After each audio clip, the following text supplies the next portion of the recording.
You smug motherfucker. You're not severed. You walk out of here with your memories. You carry them home with you every night. No one can rip them away from you, snuff them out. Like they never existed. Like you never existed! That's enough! Turn her back! God damn it, stop doing! Yes! Do it, Seth! Oh, yes. We could feed him a pile of loose corn. So magnanimous. My, you're verbose. Good thing you didn't write the first appendix. It would have burst.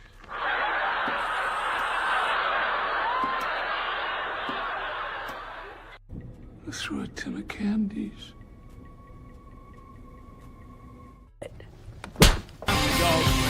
Get head his table. Real Enigmas and Theories is back again with another live stream wellness session, everything session. We finna talk about all type of shit. What's going on with y'all, family? How y'all? Let me know if y'all hear me clearly in the chat. Let me know what's going on. Yes, indeed. We got the Saturday wellness sessions, aka Saturday Night Live tonight.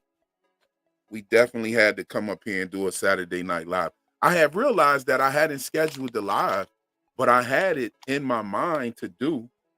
And I had a busy day the other day that kind of threw me off, and I forgot to put it up. And I was like, yo, I'm getting ready to go live. And I look and I see there was no event. And I was like, oh shit. You know what I mean? So we here now. We here now. What's going on? Hold on. Let me see something once. Let me do something real quick. I know we got the fam in the building already. You know what I'm saying? I'm just trying to get something together here. I want to tell y'all, I don't know why, but it seems like, yo, they've been like targeting me on my channel here lately with the they getting outrageous with the copyright strikes, y'all. Like, you know, it's getting crazy. It's getting crazy to the point to where I know why you're copyright striking me. Like, you guys know how I rock, right? Hold on, let me see something. You guys know how I rock. You guys know that I rock without showing my face, right? And I might have something up here on the screen. And most of the time, it's one of my own videos.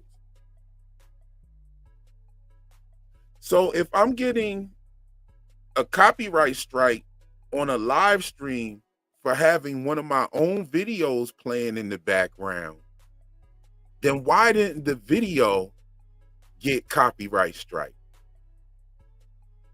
And I started looking at the spots and the spaces that they copyright struck me for, and I'm realizing that it has nothing to do with what I'm showing on the screen. It's about what I'm saying. So these copyright strikes are disingenuous, right? Because you're telling me you're copyright striking me, you're striking my channel because I'm using your IP or intellectual property.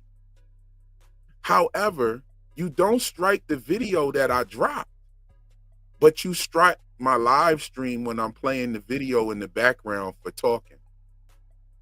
But then I listen to the parts that you copyright strike me on, and I'm like, oh, okay, that's why you motherfuckers done copyright struck. So that's why you're striking me. You know what I'm saying? So just to let you know, though, my channel is not in jeopardy. Everything is fine with the channel. Everything is good with the channel. I just know how to get around. I now know that I have to get around some of these copyright strikes, and it's really gonna, you know, hurt how I do the videos, actually, because I like to use a little bit of the video footage, which is fair usage, because I'm not just posting an episode of Severance, right? I'm transforming it. what I'm doing is totally transformative, right? Because I'm taking it and I'm talking about it. I'm actually taking the show to a whole nother level as far as symbolism and everything. Some of the shit I say probably wasn't even in these people's minds when they created the show. And I can admit that. I strive for that, actually. I think it's fun for me. But I should be able to use these video clips because of the way I'm transforming them. What's crazy is I wonder if other creators are getting creators that actually just do the recaps. Like, I don't think that if you're telling everybody what happened in the episode and you're showing video footage and pictures to support that, that's not really transformative in nature. Like, as far as I'm concerned, it's just a recap, you know? That's why you see those guys, they put a little bit more than just that in the videos. They talk about some of the things, they have their opinions and stuff like that. That's why they do that. But for me, I don't know. They just keep, I think what they want me to do is they want me to dispute these copyright claims so that they can push the envelope further. You know, they know that I'm saying some shit on my channel. Like the Last of Us joint that I did, yeah, like what I'm doing proves that Hollywood, at least someone in Hollywood, knows about events before they happen in our real world. And it's called predictive programming. Some people call it predictive programming. But one thing that I do, beyond a shadow of a doubt in my mind, is proves that someone in Hollywood knows things about events that are going to happen, and they disseminate this across Hollywood movie studios and production studios, and they're told to insert these things into the show. And I can prove it to you. I can prove it to you that these shows definitely share some of the same symbolism. And we're going to talk about that tonight with the Common People episode for Black Mirror season 7. You know what I'm saying? We're going to get into that. I'm not going to pull up any images or anything of the show because of what they have been doing to me. But let me see if I can pull up something, right? Let's see if I can pull up something. I think it's an assault on creativity. I think it's a very disingenuous practice. Like, it's not my fault that I see the shit that I see. Like, it's really not. I'm pointing it out. It's in what it's in. Yo, go check out my Real Enigmas live channel. Go check out my Real Enigmas live channel because I'm going to start doing lives over there simultaneously with the live streams on here. And then we're going to slowly but surely migrate over to the Real Enigmas live channels for the live streams. And let me see if I can get that channel real quick for y'all. What channel? How do you share the channel? Oh yeah, share channel.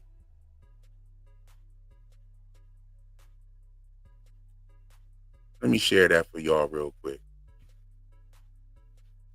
It's in there. Uh-oh, that's not it, y'all. It's this one. It's the one without the, let me get rid of the other one. And let me go ahead and pin that to the top real quick.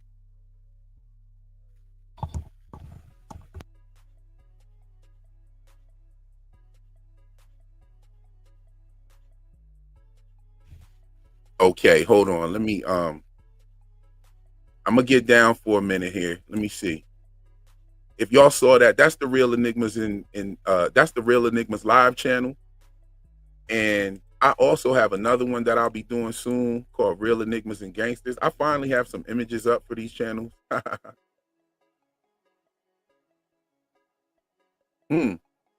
That's actually the Real Enigmas and Gangsters channel. Hold on, let me get the Real Enigmas live channel. Hold on. All right, here we are. This is the Real Enigmas and Gangsters channel here. Let me get that for you all. Ah, yeah, yeah. Oh, okay. All right. Yeah, here's both of them. Here, Real Enigmas Live and Real Enigmas and Gangsters. We gonna get these pages up real quick.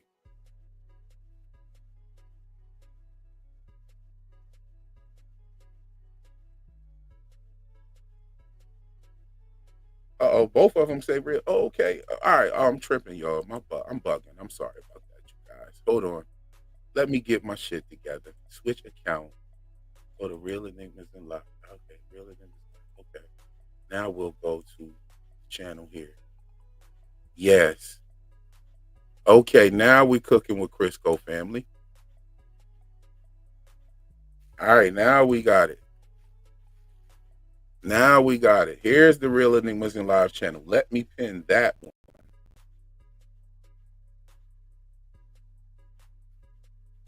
Okay.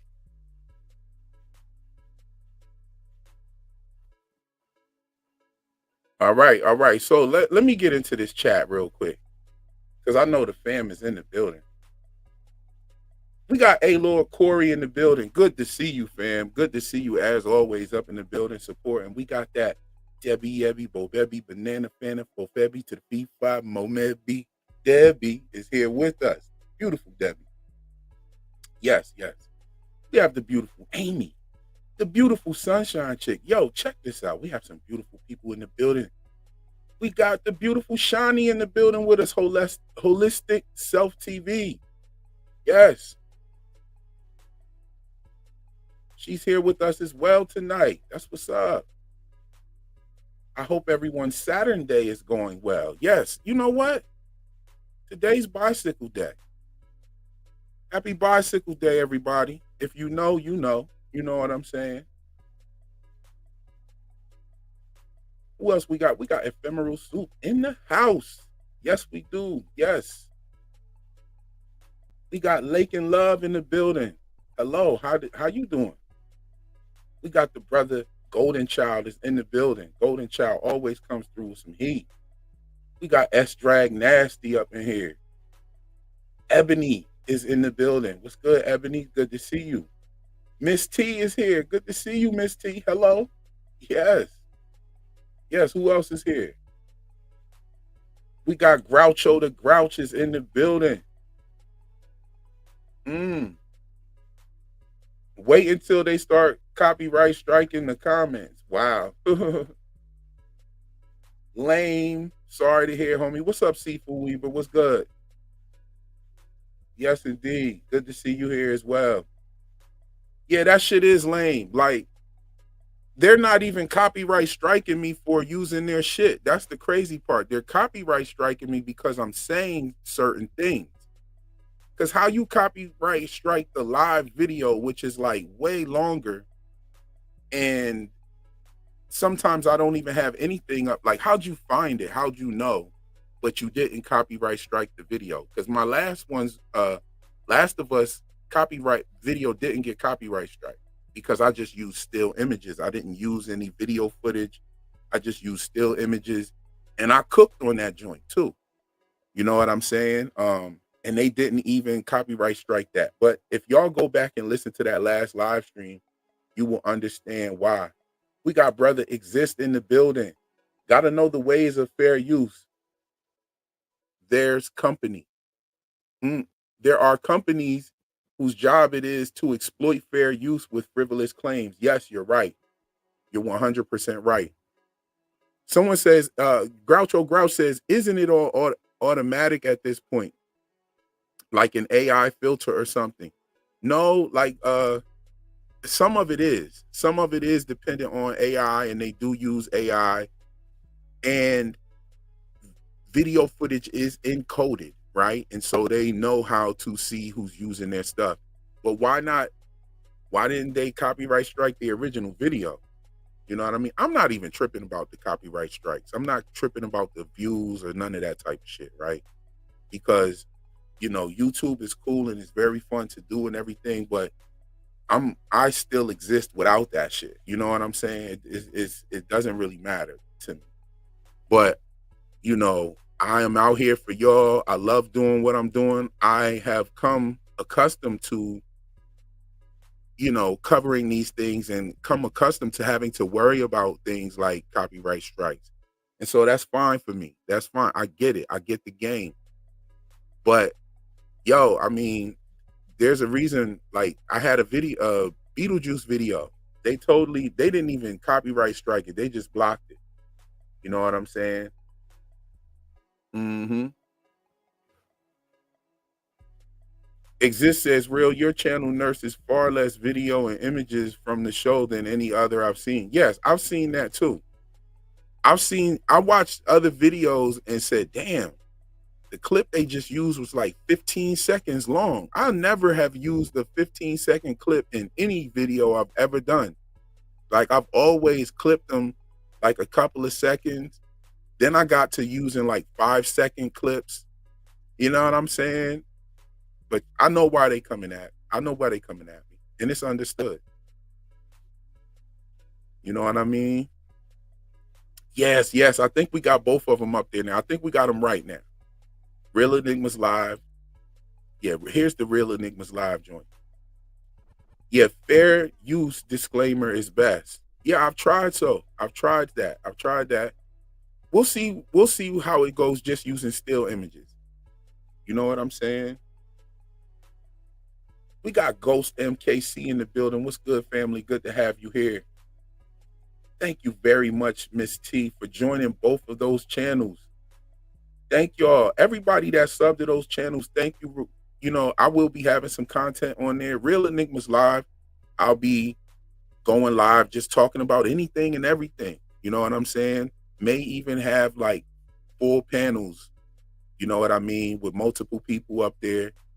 That's where, hop on camera with other people, you know what I'm saying? And we'll talk about other things other than these television shows. You know what I mean? Kind of like the live stream went my last live stream, kind of like how that one went. You know what I mean? Where we went real deep, you know what I'm saying?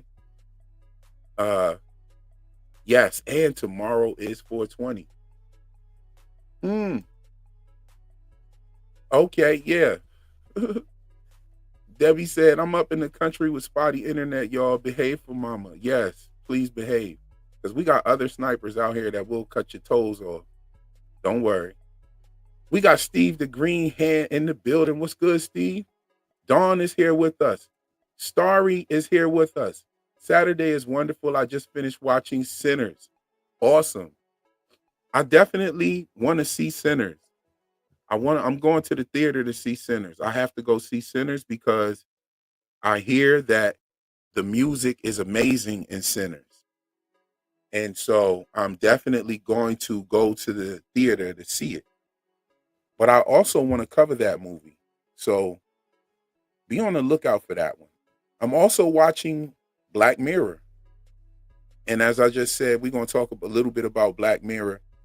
Did anybody notice the similarities between the Common People episode of Black Mirror? I've only watched the first episode and half of the second episode.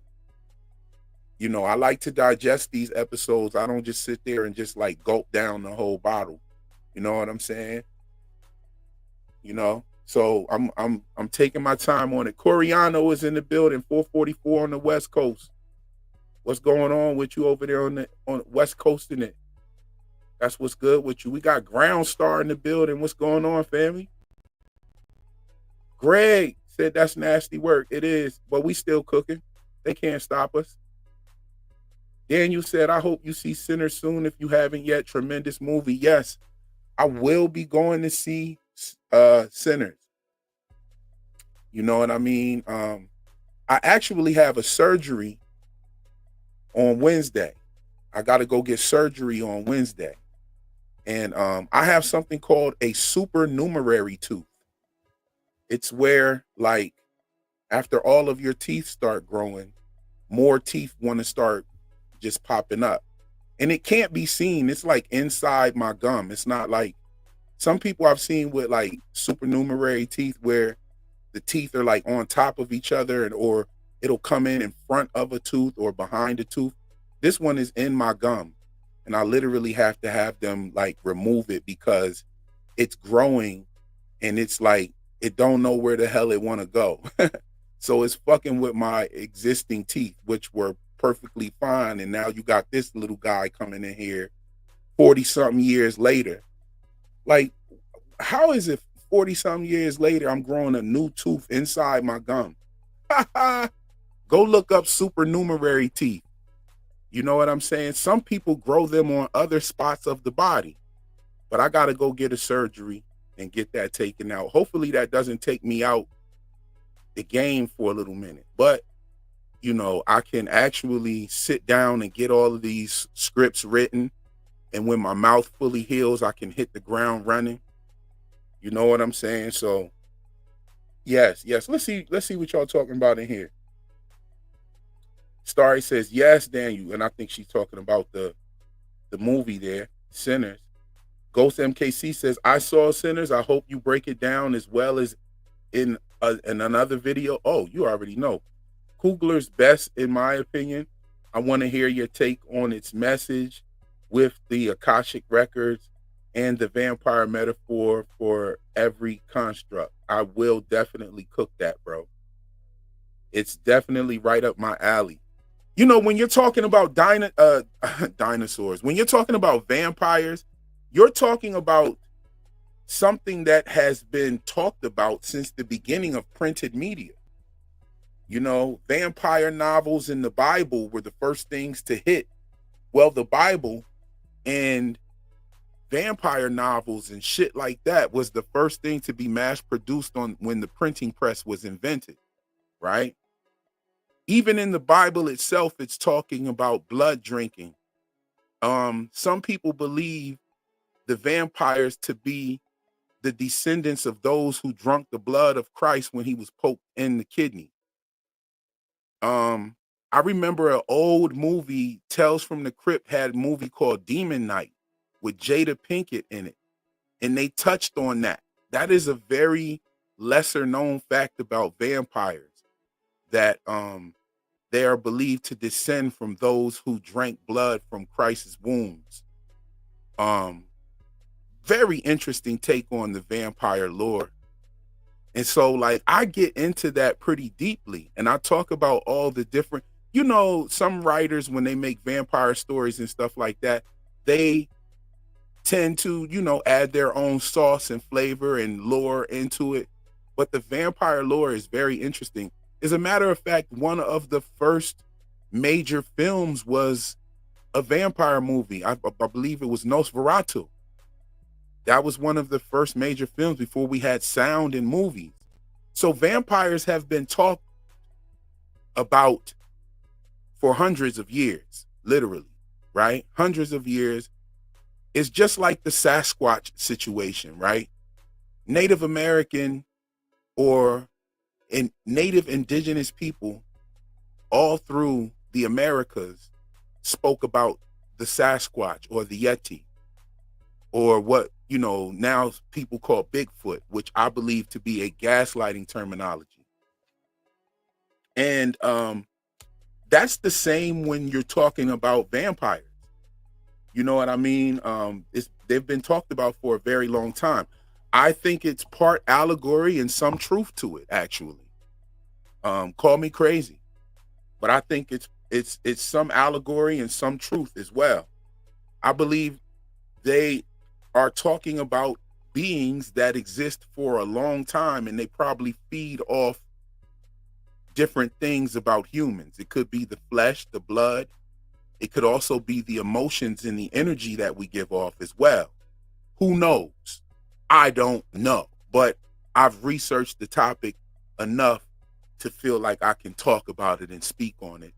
And we have the movie Sinners, which is a great opportunity for me to visit something. And I love music. You guys know how I feel about music. So I want to see them. I want to hear the music in this show, in this movie. And I'm definitely going to check it out. There's a couple good movies that are coming out that seem to have a lot of symbolism to chew on. So we're going to be getting into those as well. I'm going to be hopping on Black Mirror. We have the Severance stuff there. But when you look at the common people episode of Black Mirror, you know, and I asked already, did y'all see any similarities between that and Severance? And hopefully by the time I get down to some comments about it, we can talk about those. If y'all seen them, if y'all noticed it, we'll talk about them. We have Mr. Case. Hey, Real, the stories we tell require conflict to be interesting. What does that say about us? Wow. That's a very bold statement. That's a very philosophical thought there. Even that kind of reminds me of how everything that we make, we have to make some sort of thing to protect it from theft. Like that's why we make locks for things and stuff like that. What does that say about us? What does that say about humans? You know what I'm saying? And those who have cultivated humans and, you know, controlled the path of longevity for humans. Who's controlled the path, and what have they done, and what have they been up to? You know what I'm saying? That's a very thought-provoking statement, Mr. Case. You know what I'm saying? Earth Angel says Sinners was good as fuck. Yeah. Brandy says Cousin Greg. Okay. Yeah, Greg is in the building with us tonight. Yes. Don said too much wisdom. Extra wisdom teeth growing. Yo, come on.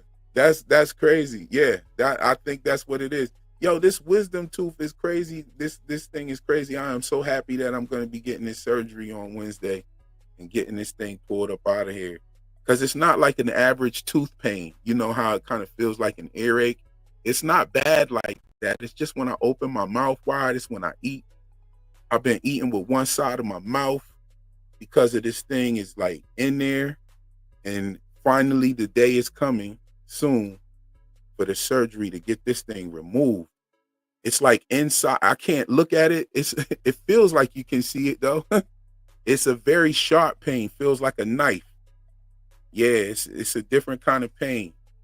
Bill Chill is in the building. What's good? What's up, peoples? Bless up. Bless up. Yes. Yes, indeed. Who else we got in the building? Let's see who we got here with us. Rocking.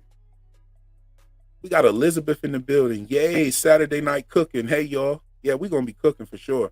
We're going to open the panel as well. We got the Brother Food Pyramid in the building. What it do, my friends? What it do? Seth is here. Seth is in the building. You know what I'm saying? Turn her back! God damn it, stop doing! Yes! Do it, Seth! Yes, Seth is in the building. What's going on, my brother? How you? All is well. All is well. Hold on, let's see. Oh, Seth said, are you spiritual or are you interested by the symbolism alone? I can say this, right? I can say I consider myself to be a master student of the world that we bear witness to. I don't know everything. And I was always one of those kids that was the youngest in the group. I was always the youngest in the group. Like all my friends was mad older than me. And I'm talking about even some of my girlfriends were older than me. You know what I'm saying? Like I've always been the youngest in the group. And I'm a very long-winded brother. I talk, I speak, right? But at the same time, like when I was around my elders, I would be quiet and listen, and I learned and I soak up information. You know, sometimes my wife has to just come look in and see if I'm actually in my office because I'm sitting here quiet reading. You know what I'm saying? So I love to soak up information. I don't have any label for myself as far as spiritual, religious, Christian, Muslim, none of that. I don't have any labels for myself. You know what I'm saying? As far as that's concerned, I'm a husband, a father, a protector. You know, those are the labels that I can attribute to real or sequence. You know what I'm saying? So that's That's my best answer for that question. You know what I'm saying? Let's see what else we got. John Cook, who usually comes through to cook, has become a member. And all the members that are here, welcome our new member, John Cook. John Cook comes through and cook. John Cook was cooking heavy with us at the miscellaneous Gab live stream that we did on her channel just the other day on Thursday. That stream is fire. If you're not hip to that, go check that out. That was very fun. That was awesome indeed. Hold on, let me switch back over here. Okay. All right, perfect. Yes, that was a really fun stream. I have always have fun with Gab, yo. Gab is hella funny. Gab is hella smart and just super dope. Like, to talk to about a show that she's in tune with. She makes me wish that I have watched White Lotus. Like, I don't really know anything about White Lotus. I didn't even know about that show. And y'all on season 3 already, about to be season 4. I don't know if that was the end of it or what, but I didn't even know about that show. Like I had never even heard of it. Nobody tipped me off to that one. So, but she makes me want to go watch that shit. Y'all, I was just curious one day, and you know, I don't like to be spoiled, but I had to watch one of her videos just to see what like the show was about. And I think I'm gonna have to go catch up on that joint, actually. The symbolism was through the roof. Like, when I looked at some of the shots from the show, I was like, yo, this show got a lot of symbolism. But I'm not surprised at all, because that's how these shows rock. Greg said, I started watching Succession too. Speaking of cousin Greg, okay. Yeah, Succession. I think I started watching that when it first started, and I kind of like fell off of that. Something else happened. You know what I'm saying? Ephemeral Soup said, I'm the queen dental problems. If you know, you know. If you was here for the last live stream, Ephemeral Soup, you are such a darling, yo. I love the fact that you came up and rocked with us. Getting a wisdom tooth, but this is not like a regular wisdom tooth, Adrian. This is like a tooth that's just now grown in. It's a tiny wisdom tooth that, you know how your teeth have like those legs on them? I don't know what to call them, like those bone legs, like, you know, the whole tooth. Like, this tooth is trying to go in the middle of that. And it's like, really, it's causing a problem. So Wednesday is the day, bro. We got Miss Kai in the building, cooking while chilling with Real Enigma's wellness session this evening. Yes. What you cooking? What you cooking? I like to eat too. Let us know what you cooking. You know what I'm saying? Sounds like you gonna be listening and, you know, preparing the little veggies, chopping up some little celeries or something. What you got going? What you got cooking, Miss Kai? Hold on. What John say? Can't stay long now, y'all, but stay cooking. Real, I just renewed my membership here. Thanks for dropping knowledge, engaging fully, and making us laugh too. Yo, thank you, John, for being a part of it. I'm a reflection of you, homie. Yes. Starry says Sinners is painful. No, it's a beautiful gothic romance. Yeah, I definitely got to check it out. Definitely. With Alice says, I'm glad to catch you live. Yeah, glad for you to be here. Mr. Case, I have a theory that the narrative is just as much a part of us as our atoms, and could be studied as such. Narrative separates us from other wild animals and frames our reality. Early 420. Yo, happy early 420. Spark up to that one. If y'all got it rolled up, spark up to that one. I like that. I think that narrative is definitely important. Because the thing about it is, right, no matter what we think the narrative is the narrative, no matter what you think it is, right? I believe that the narrative of our history and everything has been told to us in a lie. You know what I'm saying? And it's used to actually shape our reality. And I'm with you. It is a part of us. It is definitely a part of us. The narrative in which we live is definitely a part of us, down to the very molecular structure of ourselves. You know what I'm saying? Mr. Case, we probably got to build at some point, yo. You got to come on into the Discord. Like, if you're not a part of the Discord, come on in there because we have real heavy conversations in there. You know what I'm saying? Yeah, yes, indeed. What? Somebody, Starry said, okay, hip hop, what's going on? Ephemeral Soup said, I'm spiritual, though not religious. Okay, that's heavy. That's heavy. Okay. Vampires, offspring of Nephilim. Okay, where's that information at? I'd love to hear that. We live in a time where everyone wants to have a label. Thank you, Joe Eagle. Thank you, Joe Eagle Oak. I totally agree. Everyone needs a label. I don't need a label. You know what I'm saying? I'm me. Focus on the way you make people feel. That's all you really got to do. Take care of your friends, your family. Take care of your family, your friends. Take care of yourself first. Take care of yourself first. Because if you don't take care of yourself first, then their self can't take care of anyone else. So take care of oneself and lead by example, because then you'll be giving an example of people taking care of themselves, right? Then you take care of family, and you'll also give that example, and then you take care of friends, and then you'll give that example. And then what'll happen? All of us motherfuckers will be out here taking care of ourselves, our family, and our friends, and all of us will be taken care of because we're all family and friends in some way or another. I think we've lost that. I think that things are moving a little bit too fast, and ideas don't get the perfect time to settle, or the proper time to settle, as I should say. You know what I'm saying? It's like everything is go fast. We're moving too fast, y'all. We've gotten away from ourselves. We argue. We let this establishment separate us and polarize us in so many different ways. And I think that's a great segue right on into this Black Mirror episode and how it relates to Severance.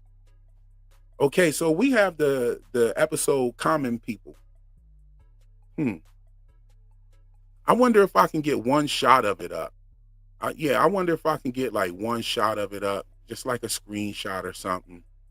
Okay, yeah, I think I can do so. I think I could do so. I want to get this here. Let's get this screenshot right here. This is a good screenshot right here. Bam. Okay, let's get this screenshot. I need to put this up while y'all look at this. Y'all might even see something in this screenshot that I have failed to see. But I'm going to pull this screenshot up so that we can definitely build on how this is. And keep in mind that I said polarity or polarize. I was talking about polarize. We have let the establishment polarize us. Everyone argues with everyone. No one political views, this view. If you like this, that means you're labeled as that. Or if you don't like this, then you're labeled as that. And everybody has all these things and we're polarized. Everybody's either on one side or the other side.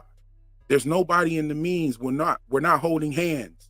You know what I'm saying? We're not holding hands. Everyone is just throwing bottles from the other side. And I'm here to tell you that was by design. You know what I'm saying? Neither side that you ride with cares about the actual big thing at play here. You know what I'm saying? We live in a time where everyone wants a label. And these labels separate us. And how else can you take a group of people out easily? By just separating the group. Separate the group. Now you can snuff them out in little groups. There, you got just one big group. You separate them up into little pieces and you snuff them all the fuck out. And we are letting them succeed in that. But the little girl in this show here, the little girl said, hold on. I think I should get another screenshot that'll take us into this. Let me do it. I gotta do it, y'all. This woman is a school teacher. Okay. And she's talking about how, okay, I just hit right. It's funny. I went right to the part. the woman asked about bees and how they help with plants. And the little girl said polarization. And she was like, up close, but that's not the answer. The answer is pollinization. And I thought it was very interesting that they was even talking about bees, because I immediately thought about the beehive protocol. And I mean, this is not like just a regular, like there's like bees everywhere. You know what I'm saying? There were bees everywhere, and she was having fertility issues. She's been trying to get pregnant with her husband, right? And where'd you go? Oh man, where'd it go? Did it go? Did it disappear from the screen? Oh no, it's still there. Okay, coolio. All right, so she was trying to get pregnant, and we see Mark and Gemma. We had the beehive protocol, right? We had Kier with his head on the bee. The Kier's head was on the bee.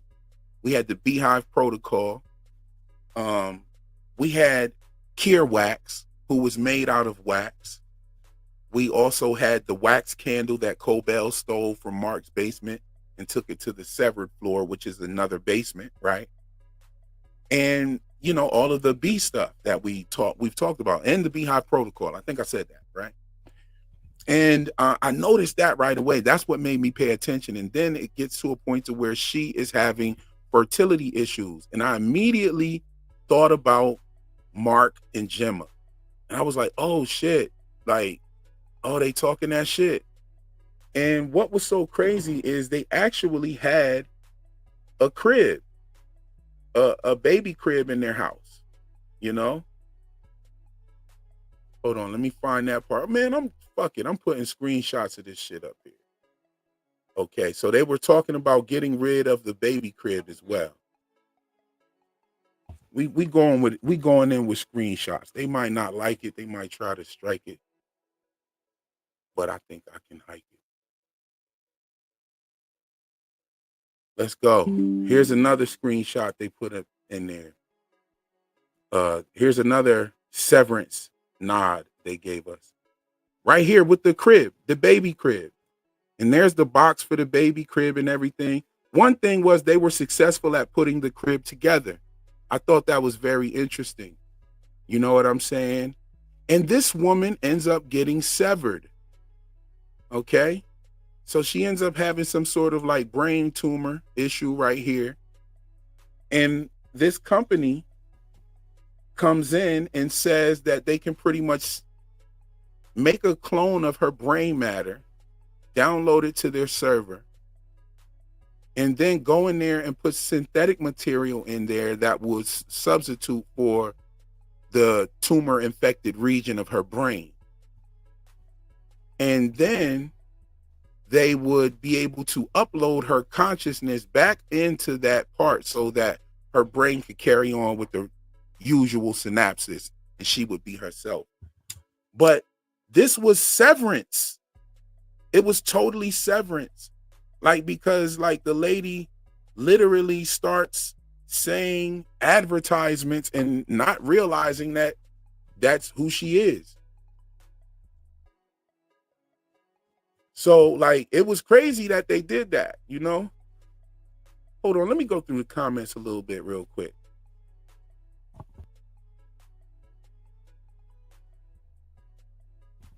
Okay, let me see.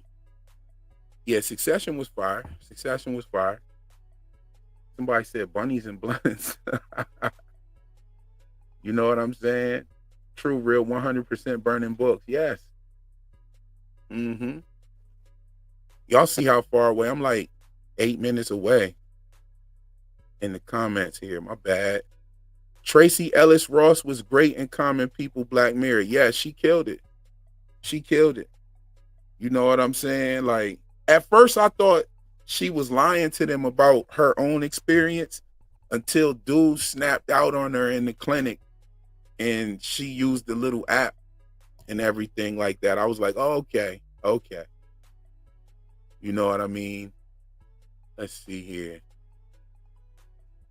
It smells good in here. Dawn must be present. Ah, Skeeter Egan is on his grind real quick. Skeeter Egan came through with it real quick. What's good, fam? Evening, fam. Evening. Good to see you, Alex. Rashida Jones is one of my favorite actors. Okay. Oxtail them, my dear, Coriano say. What's up with the oxtails? We got, we got them oxtails going on in mac and cheese. Oh, okay. That's what I'm talking about. Oxtails. Ooh. Yeah, y'all eating good tonight. You know what I'm saying? Hopefully the conversation that we're having is adding a little bit of flavor to your meal. You know what I'm saying? In a good way. Bro said the B looked like Dylan G. What, bro? Come back with me now.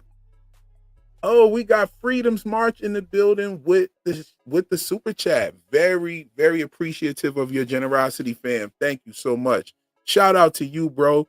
Dig your stuff. Yo, man, we appreciate it. You know what I'm saying? I definitely appreciate the vibe and the support, you know. I'm out here trying to cook these things. I'm loving this. This is like my new thing. This is my therapy. Not only just coming on live for these wellness sessions and whatnot, but just doing the videos, getting my thoughts out. You know what I'm saying? And I am so happy that I have a group of people that actually enjoy hearing these things. And I appreciate you for your support once again, my brother. Indeed. Mr. K says, I don't think something like the end of humanity can be looked at as good or bad. Whoa. See, yes, human beings do have a very destructive nature. But it's because the overlords have it's because of a very small group of people. You know what I'm saying? If we were able to reconnect with what our true purpose is as humans, instead of this purpose to mine they've given us a purpose, and I kind of feel like I figured it out. I think it's like to mine resources from the world, like, because everything we do kind of leads back to mining and taking the resources from the planet in some way or another. You know, may it be gold, may it be, gold is precious to us. We think it's precious to us. Yo, the price of gold has gone up heavy. It's like $3,300 an ounce right now. You know what I'm saying? And they also buy the gold back from us. They also take the gold away from us. They took the gold away from us during the Great Depression. Everyone was ordered to turn in their gold. You know what I'm saying? Because the country was needing it. But what was really happening was that they were enacting the fiat currency. It was something else, right? Hold on. Yeah, there was something else. Okay. And it's also in here. We'll talk about this. We're going to talk about this. So this woman has gotten pretty much severed. Okay. And there's so many different connections to severance. But there's even a connection to one of my severance connections. Okay. So long story short, and these are all spoilers, by the way. Like, I'm spoiling the fuck out of this episode if you haven't seen it already. And I apologize for that without giving that disclaimer first. But I kind of thought you kind of get where I was going, that we're going to talk about the episode and its connections to severance. You know, you could read between the lines with that. But, okay, so she gets this procedure done. She's rendered unconscious. Which I actually think is a fault of the hospital. Right? She did have something going on. Something was wrong. But she ends up rendered unconscious. And this company comes along, played by Tracy Ellis Ross, comes along and offers him a way to make his wife conscious again. It's pretty much a severance procedure where something artificial is added into the brain. And it actually bifurcates this woman into an advertising machine and her regular self. However, she's got to sleep for a certain amount of hours just so that the system, because her consciousness is being uploaded on a server. And so, you know, they're using the people's brain power while they sleep to pretty much run the server. Okay. So what ends up happening is the company upgrades and they go to like a premium package. In the premium package, she can exist as herself without interrupting her conversations with advertisements that are relevant to what she's talking about, right? It's funny as hell, but it's very sad too. Meanwhile, on the other hand, you have her husband who's trying to pay this bill. They start charging her $300 for the regular plan. Then they charge her $800 a month for the premium plan. And then they say they have a new plan called Rivermind Lux. And the Lux part is really what caught my attention, because that is directly connected to a connection that I made about severance and the fiat currency. Now, the hold on, let me see if I can find it. Fiat Lux.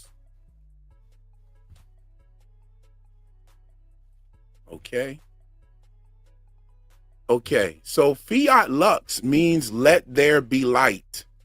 And I brought this up in one of my severance videos on how they talk, lumen and what lumen is, how it relates to light and everything. And I also talked about how a man like Kier would not have named his company Lumen. So I do suspect that Kier is not like the overlord of that. I think he is just placed as a figurehead. We talked about that. But it's crazy that they called this plan Rivermind Lux. And they're talking about fiat currency pretty much, because the term for fiat, it means let there be, or bring forth, or bring to, right?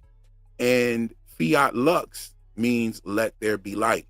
So that was just, I wish I could show, let me see if I could find it. I'll try to find it for us. And we could talk about it as well. You know what I'm saying? But I want to know if any of you had caught this episode of Black Mirror and you seen the severance connections. You know what I'm saying? Which episode of Black Mirror is this? This is the Common People episode. Okay. And the little girl raises her hand and she says polarization. And she's like, no, pollinization.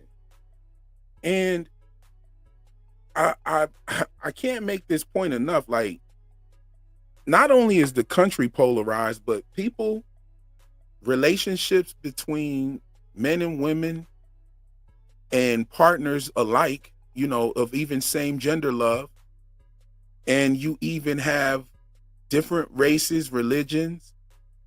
The world is being more polarized than it's ever been. And I don't like to see that happen, because I think that the overlords are winning when that happens. We have people that,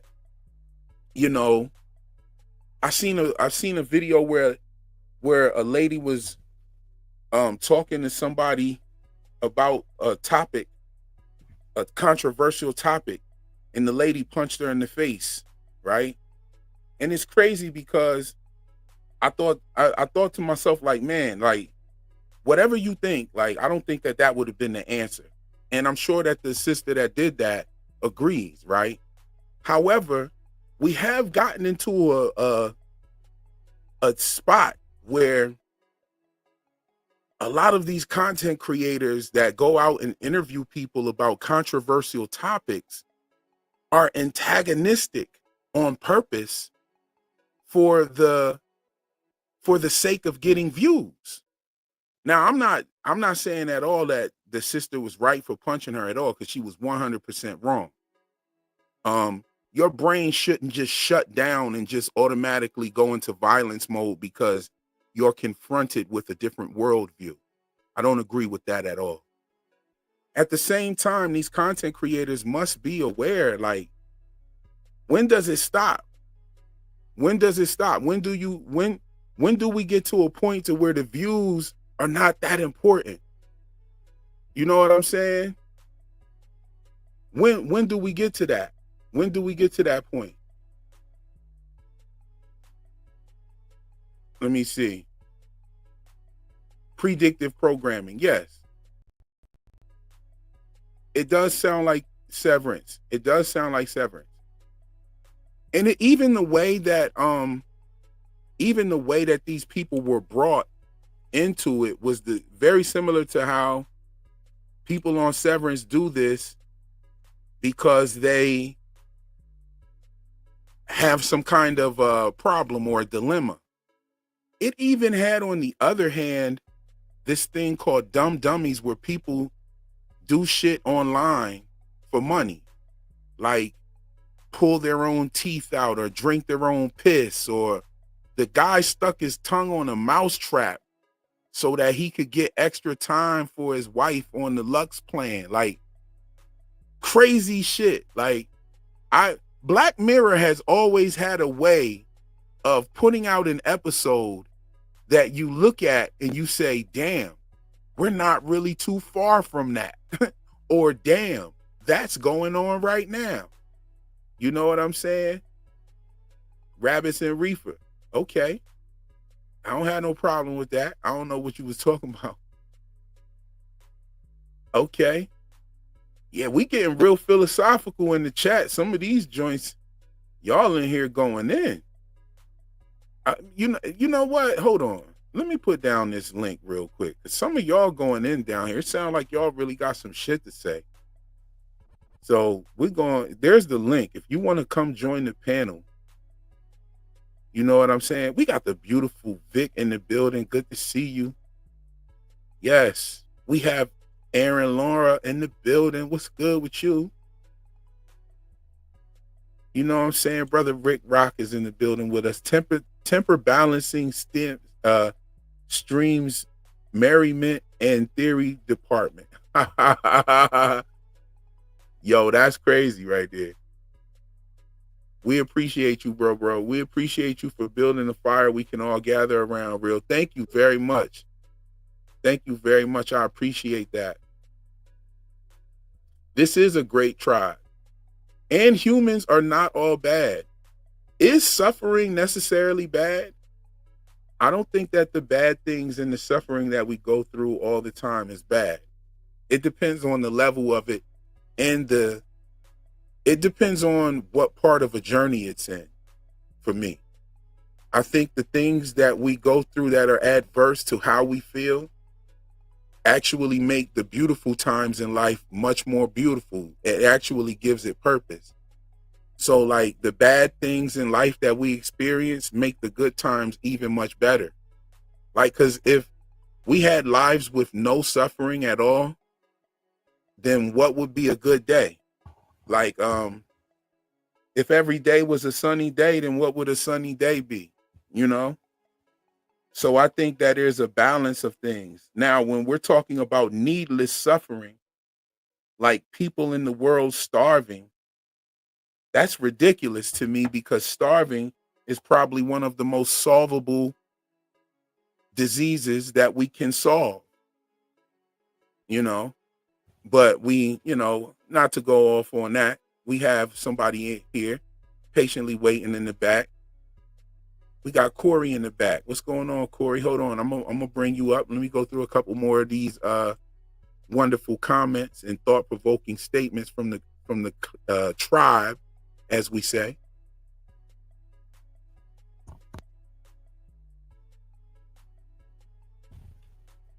Hold on. Oh, I like I like the vibes going on in the chat. I'm not gonna say nothing. I'm not gonna put nothing on blast, but I like what y'all doing down here. I love it.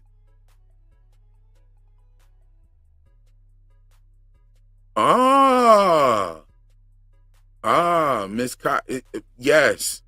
Real, it's interesting that Rashida Jones had fertility issues on Silo as well. Yes, with her husband there.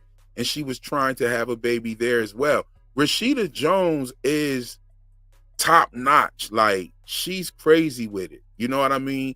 if you saw this episode and the way she was switching in between those advertisements to like back to herself was phenomenal. She did a great job with this episode. And she's funny as hell. Like, she's so natural and funny, and she just brings like a dope side to each character she portrays. But she was in Silo, and she ate in Silo, most definitely. She definitely cooked in Silo. And yes, you're right. Fertility issues have been a big thing in these shows as well. Fertility issues. And it just makes me think about the movie Children of Men. And will we have a situation where there will be like worldwide fertility issues where nobody's being born? That would be crazy as hell. Like, that would spell like the end of the species at some point. It makes me think of like Children of Men. You know what I'm saying? If you saw that movie Children of Men, then you know what time it is. You know, even Fatima and From, if y'all watch From, Fatima had fertility issues as well. She was told that it was impossible for her to have children. She was told that it was medically impossible. You know what I'm saying?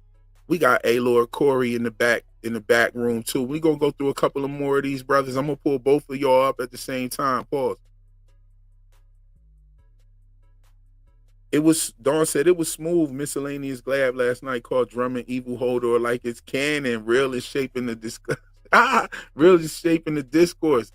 Thank you very much. Nah, and you know what? Miscellaneous Gab is the shit though. She cooks over there. So you know what I mean? And she's definitely like shouted me out so many times on her channel, and she's brought me to her channel and things of that nature.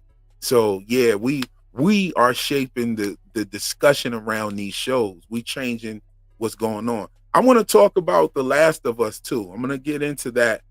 I love Ghost MKC to come up here. Ghost MKC, bro, if you could come up, because I want to talk about I want to have a good conversation about The Last of Us as well. And I think you would bring something really dope to that conversation. You know what I'm saying? You thought deluxe referred to deluxe. Yes, but they used the word lux, you know? And we're talking about fiat lux, let there be light. You know what I'm saying? Bro said low IQ people are always quick to violence. Yeah, I don't know about that. You know what I'm saying? Like, sometimes people can be provoked. I don't think that was the situation with her. I think that she should have like lay low and play slow with it. She let her draw her in. It didn't have to go there. You know what I mean? But just to be real, that was going to go viral anyway. If she wouldn't have punched her, that conversation was going to go viral anyway, because she said some shit in there. But whatever, we'll talk about that later, maybe. Let's bring Ghost MKC to let me see if I got that link. Let me throw that link down there. Ghost MKC, if you still here, come on in. Come on through. Full Pyramid, come through. Oh, Ghost MKC said I would another time for sure. Okay, yeah, we're gonna talk about The Last of Us. I think you'll bring something dope to that conversation. I'm open to having that build, you know. We got Corey and A-Lord Corey in the building. What's going on? Thank you both for joining. What's going on, Corey? Yo, what's up, Rio? Peace. What's going on, A-Lord Corey? This is Coriano right here. Can y'all hear me? Coriano, what's good with him? I can't hear A-Lord. He's not. We can't hear you, brother. I tell you, I'm gonna pop you out the studio real quick and then come back in and enable your mic. Make sure you enable the mic. Okay, boom. You can hit the link again and come through. Anybody else wants to come through if you want. Oh, okay. You said your connection is crapping out. Okay, I got you. No problem. No worries. Full Pyramid, come on up. I know you got some heat. But what's going on, Coriano? Hey, he said bunnies and blunts for the 420 Easter. So I said rabbits and reefer. Ah, okay. You Yes. called me out, so I had to jump up. What's going on with you? Just want to say what's up. Uh, that's nothing really. I'm enjoying this because I haven't seen those shows, so I've been wondering about Black Mirror and some of those other shows. So I'm listening. Okay, so what how are you dealing with, are you going through some severance withdrawal at all? Nah, Nah, nah. How I about ain't you? going. I'm not gonna lie. Yeah. I'm gonna shoot straight from the hip. Watching The Last of Us made me miss Severance even more. Uh huh. Like I was like, man, this shit sucks. Yeah.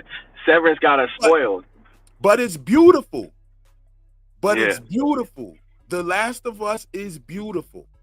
And when I mean, you're always gonna get beautiful though when you're dealing with HBO. Like when do Right. they ever have like shitty cinematography? Like they don't ever have any of that. Like the way Yeah. they shot this, the set design, everything from giving us a good look at all that snow-covered territory up there, like all that shit is beautiful. I'm sure they took us through a time skip. They showed us the giraffes right in the beginning.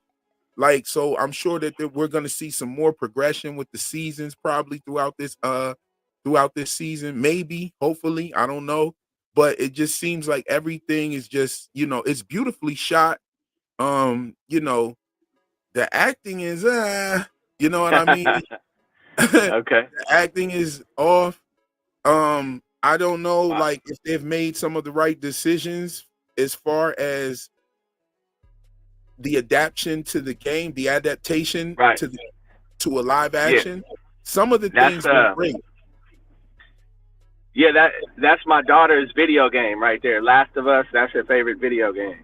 Okay, okay. Now see, I actually do. I've not played the game at all. Me neither. What I'm saying, and some people say, "Well, how you shouldn't even have anything to say." Well, I watched the game movies. I watched you can go online and look at that shit on Uh-huh. YouTube. Like I've watched that. You know what I'm Yeah. saying? I've seen that, but I've never played the game. But the guy that plays Joel, Pedro Pascal, he's never played the game either. So how the fuck can you like shit on me? And you got an actor, the main character. I think, in my opinion, Joel is the main character. You know Yeah. what I'm saying? I think Joel is the main character. Oh, there's A-Lord Corey. He's back. He's back. Corey, you there? I got two Corys. I got Coriano and A-Lord Corey. Yep. That's crazy. That's crazy. Y'all here with me though. He's still not here. He's still not in. Ephemeral Sue said, I'm missing missing Sevy like I'm missing my teeth. Yo, that was so funny. You said you still a beautiful person. It's all good. Corey squared, exactly. What's going Yep. on? Okay. Joel is the main character in my opinion. I think if you play the game, you play from Joel's point of view, maybe. Okay. You do? Definitely. Maybe. I'm not sure. Okay, A-Lord Corey is in the building. I heard you say definitely. So is that a definite on you? Like when you play the game, you're playing as Joel?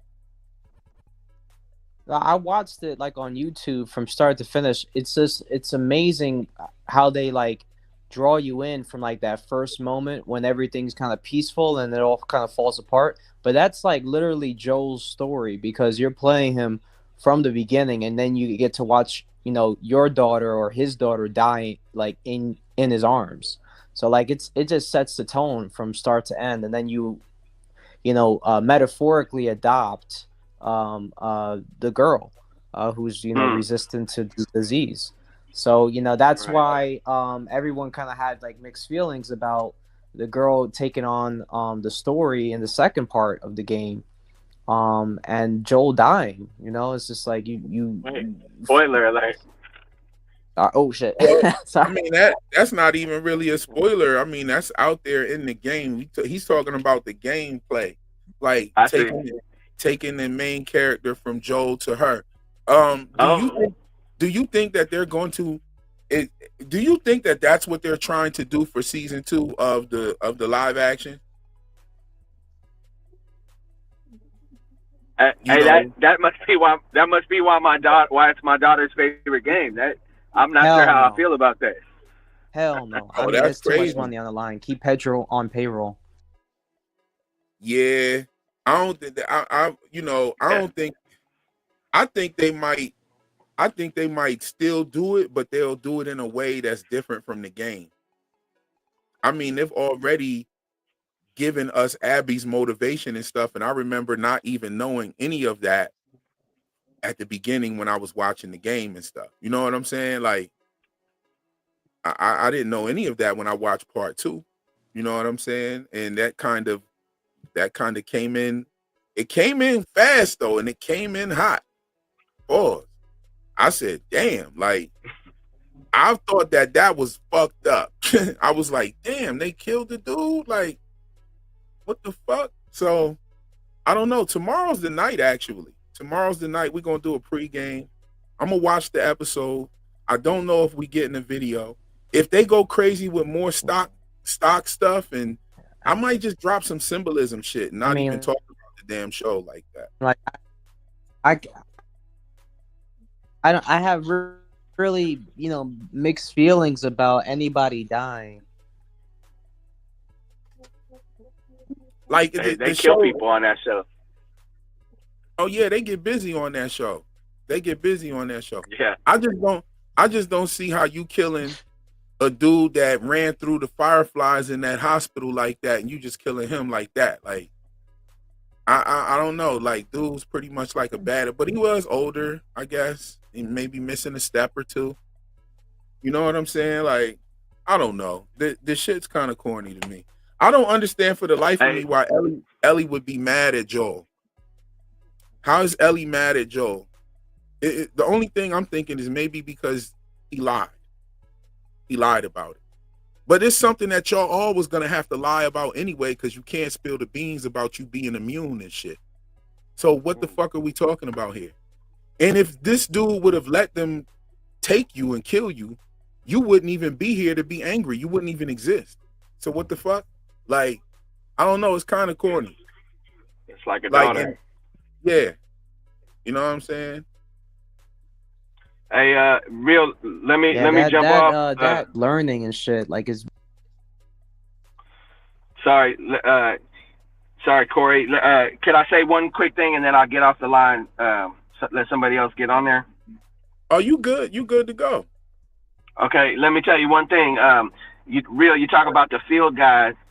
So when you watch these things, you get some type of understanding of how the natural things work in the world. So I wanted to give you my field guide because I know you like to read and you like to study. So if you ever checked out Black Root Science, look for it. You could listen on YouTube or you could get the book. So that's like my field guide in real life. So yeah, I wanted to hit you with that, and then maybe some of the listeners who are interested in reading something could check that out. And you said Black Root Science. Oh, I'm hip. Yeah. Oh, okay. You know what I'm saying? Yeah. I'm definitely hip. Sorry. Okay. Well, as far as the field guide, I'm not gonna just put some trash out. Like, I'm working and I'm gonna put my time into this field guide. We can't wait.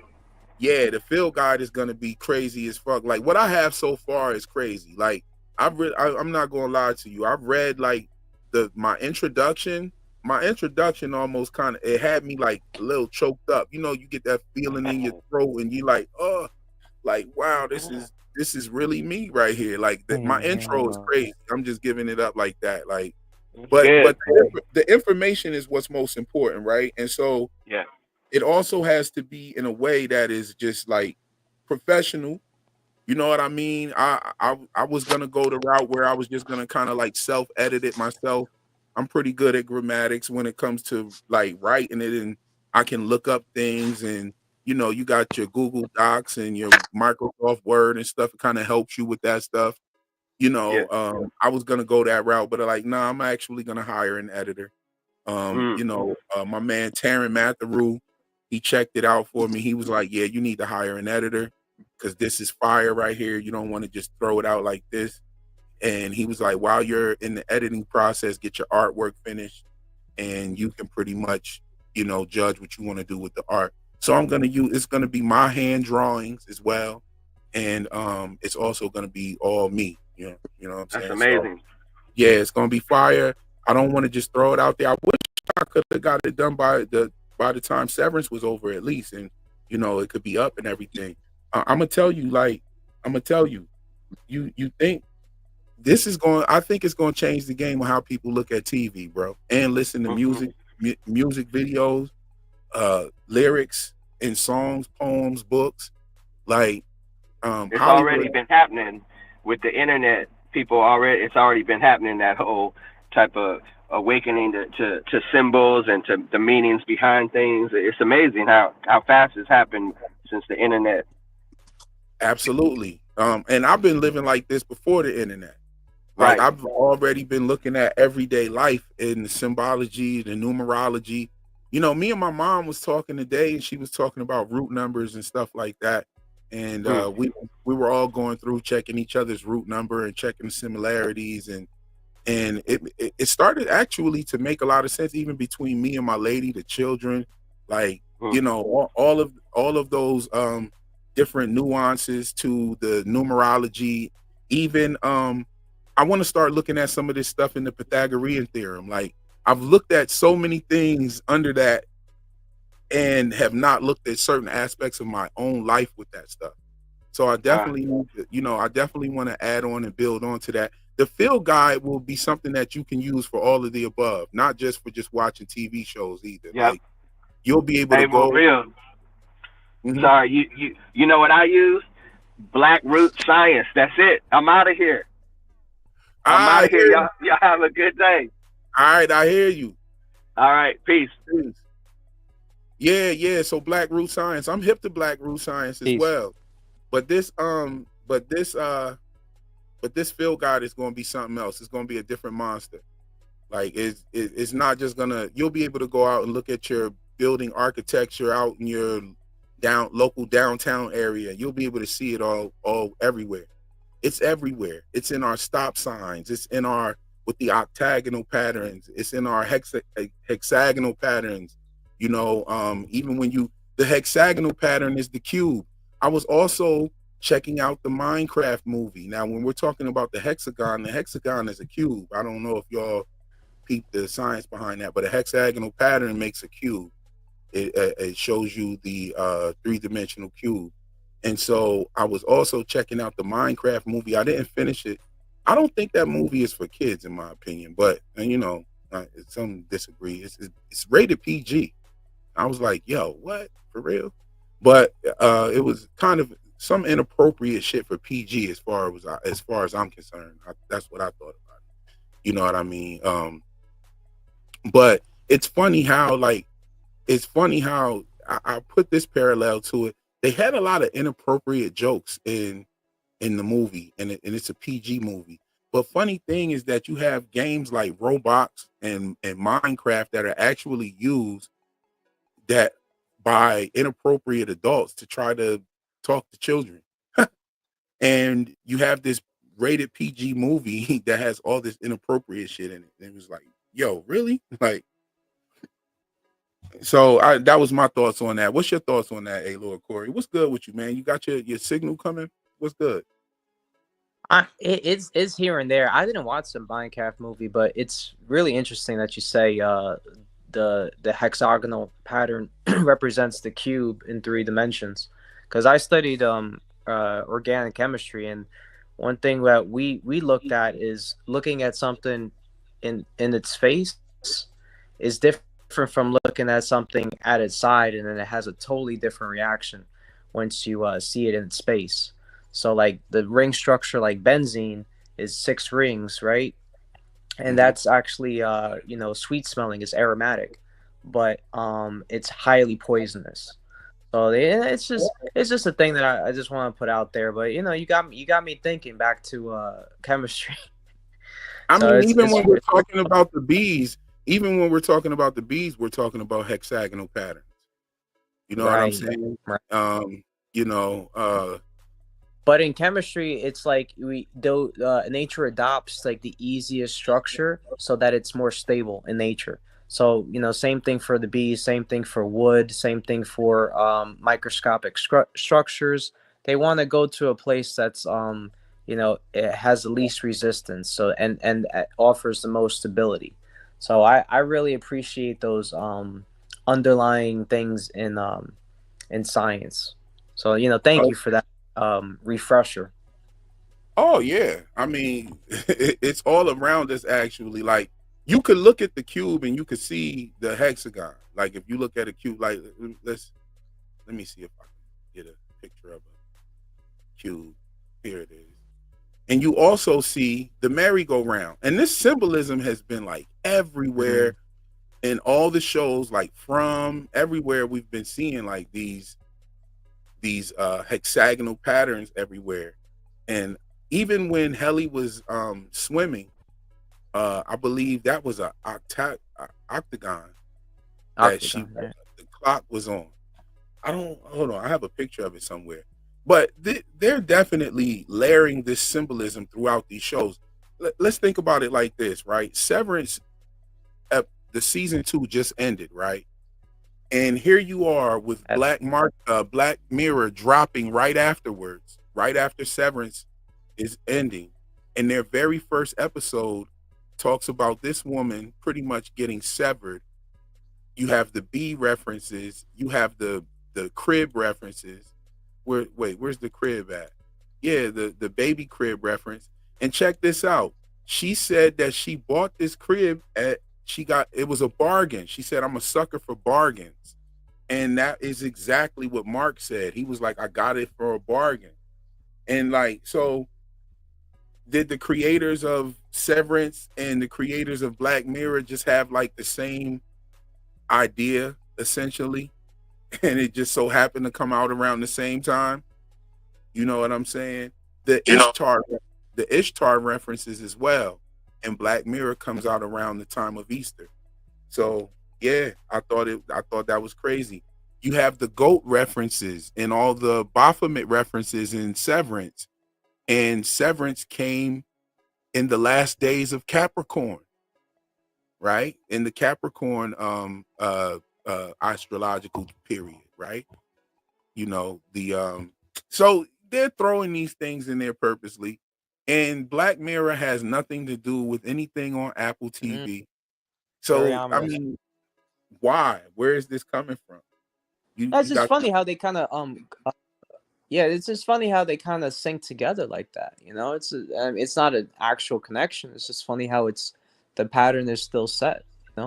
oh yeah. That you're picking up on it. Yeah, and then you have the company was called Rivermind, which makes me for whatever think of what is it? Tide? What was it? River Tide? Was it River Tide? I'm not sure. This is a Debbie Bobepi question, and I feel. I know, right? Yeah. Debbie, what was the name of the school? Winter Tide. That's what it was. It was Winter Tide. Winter, And yeah. yes, it was Winter Tide. That Greg came up with it. Yeah, it was Winter Tide. It was Winter Tide. And Winter Tide makes you think tide and river. You know what I'm saying? Like it's kind of all of these little connections that definitely are synonymous throughout all the Hollywood shows. Even this actress here having fertility issues in Silo. You know what I'm saying? Very similar. I wonder if what's going on in the actor's mind. Does she think like, I just played a character that had fertility issues? You know what I'm saying? Like, do these actors think of this stuff? Do they see videos like mine and say, I did notice that, or I do remember them telling me to specifically say this word in this way? You know what I'm saying? What do you think goes on in the mind of these actors? I think they can draw from past experiences that they built on, but it'll always do the new character better, not to just have it as a blank slate, but use your skills to kind of just reinforce what you already know. Like, did you see the show Utopia? But always, Yeah, you zonked out a little bit. I'm like, gonna did you see Utopia? put it in like a blank vessel. You know what I mean? Like, just don't. Can you hear me, bro? Yes, but how, Yo, hey, Lord Corey, can you hear me? Sorry.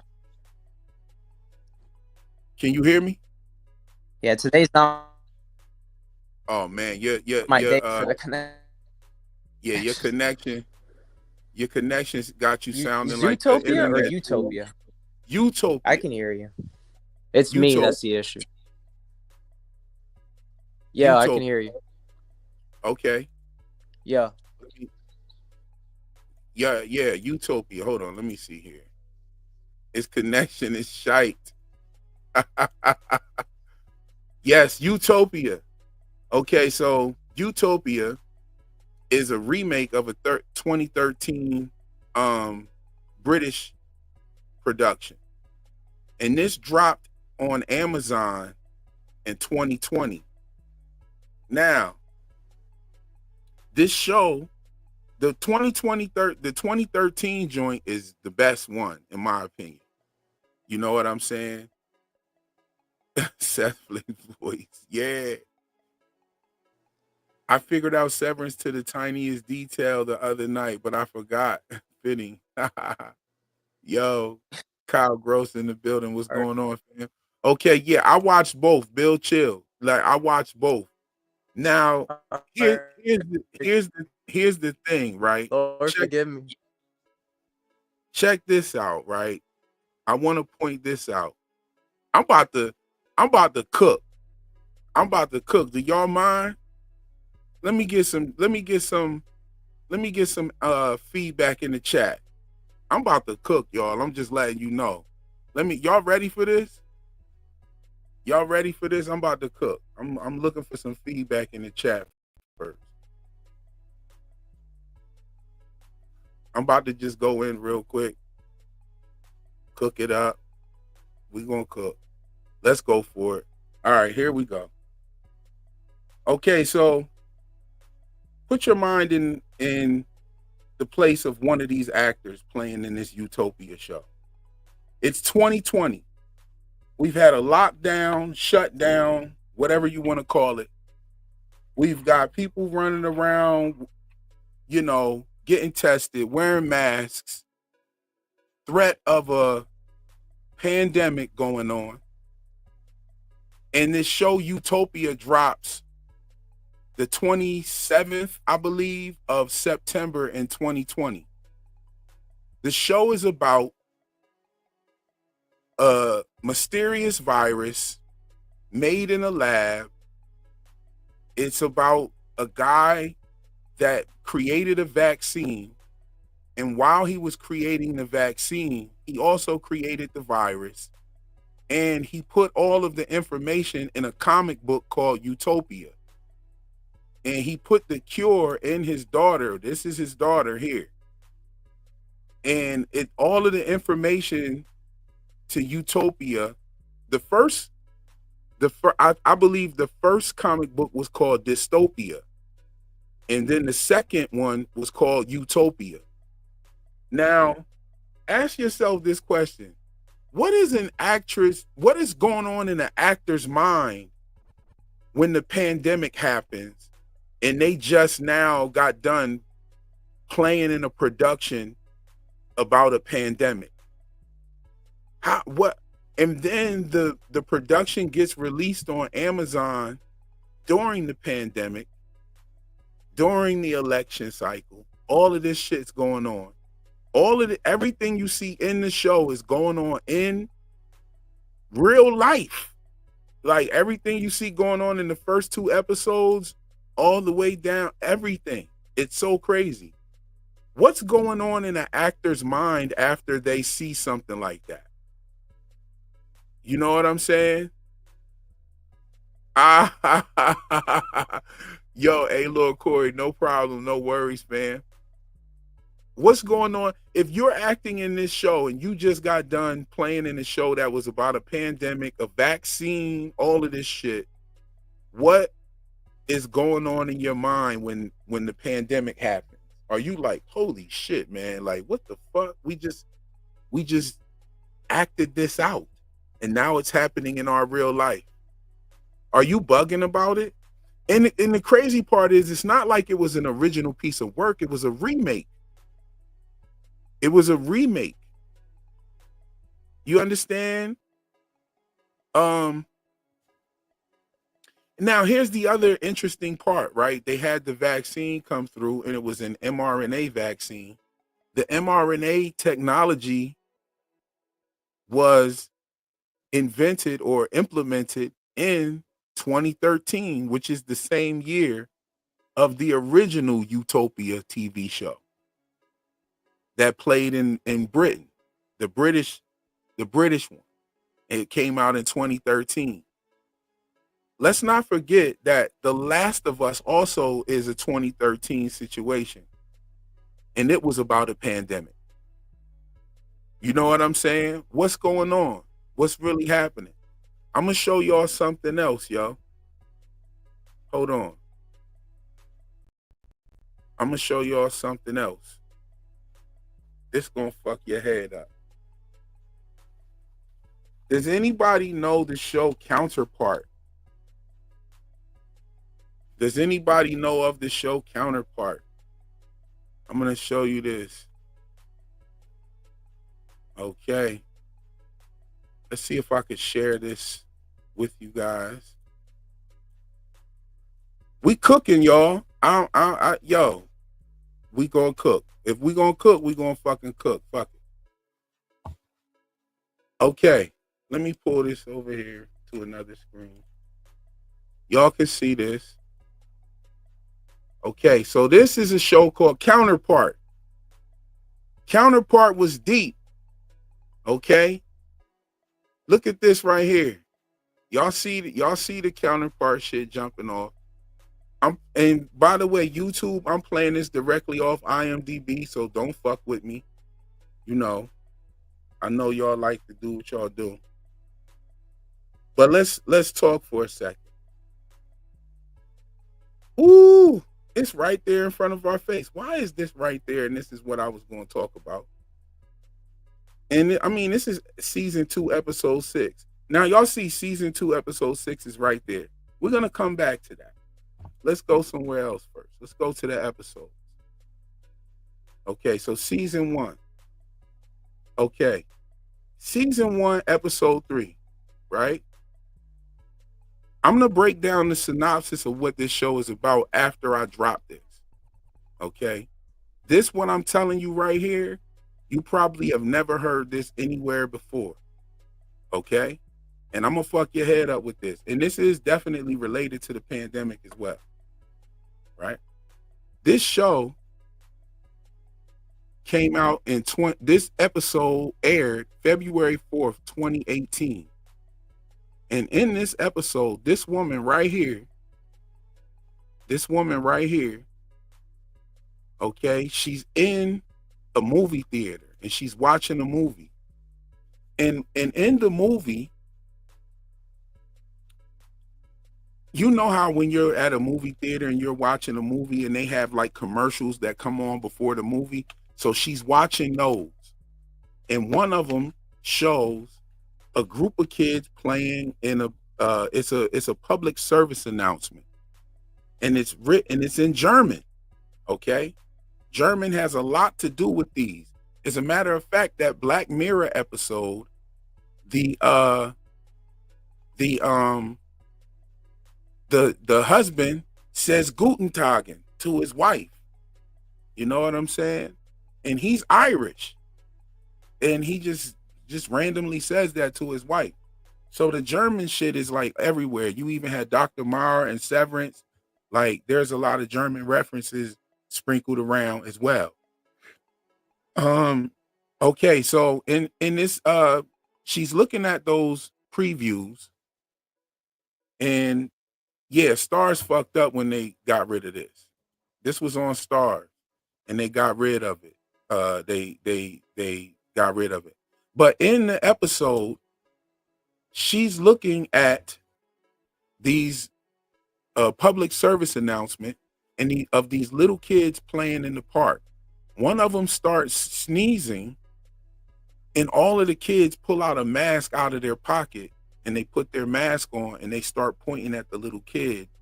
And the voiceover for this public service announcement tells the people in the movie theater, if you see anybody coughing or acting like they're sick, call the cops on them and do all of this shit, right? That's called contact tracing. And anyway, but that's what I remember during the pandemic, they were telling people to do that shit. And as a matter of fact, they were even paying people to do that shit, right? So that's in this episode. That's in episode 3, The Lost Art of Diplomacy, right? Hold on. Now let's go back. Let's go back to what popped right up. Y'all saw it. It was the episode, if it pops up again, Twin Cities. Now, this episode aired January 20th, 2019. However, when I saw it, it was during the pandemic. And during the pandemic, there was 2 things that was on. Westworld had came on at the beginning of the pandemic. And Westworld was back. Funny thing is Westworld was like rioting in Westworld, and there were some things that also connected to the meta world as well, right? But then we have this episode right here. Now, the George Floyd situation had happened the day before I watched this episode, right? And the day after I watched this, the day after the George Floyd situation, this episode was on my list. So I watched the episode. I started watching the episode, and I was like, this episode is called Twin Cities. This episode is called Twin Cities. Now, it stuck out to me right away because the George Floyd situation happened in Minneapolis, which is dubbed or nicknamed Twin Cities. Okay? Now, the show also, I said, what if somebody dies in this the same way George Floyd did? And sure enough, you go watch this episode. You can go watch this episode yourself. This is one of those episodes that actually break down the entire premise of the show. It's a very strange episode. And in this episode, y'all not even seeing what I'm seeing. I'm sorry, hold on. Share this tab instead. It's called Twin Cities right here, highlighted. Twin Cities, okay? Minneapolis is called Twin Cities. In this episode, there is a character who has a son that goes and vandalizes a school. The cops come to his house, lay him down on the ground, put the pressure behind his neck, just like George Floyd. The mom and dad run over there saying he can't breathe, and the kid dies just like George Floyd did in real life in this episode. And the episode is called Twin Cities. You can go see it for yourself. It's not nothing that I made up. I'm not capping over this motherfucker. I'm telling you real shit. Later on in the episode later goes on to talk about, okay, so now before I tell you what else the episode talks about, right? Now, before I tell you what else it talks about, let's talk about what the show is about. Okay, so this guy right here, okay, this is played by J.K. Rowling. Bro is fire in this. He plays look, you see that, right? It's two of him. Can I pause this? Yes. Boom. It's 2 of him. Okay. Now, why is there 2 of him? because this is the synopsis and how the show goes.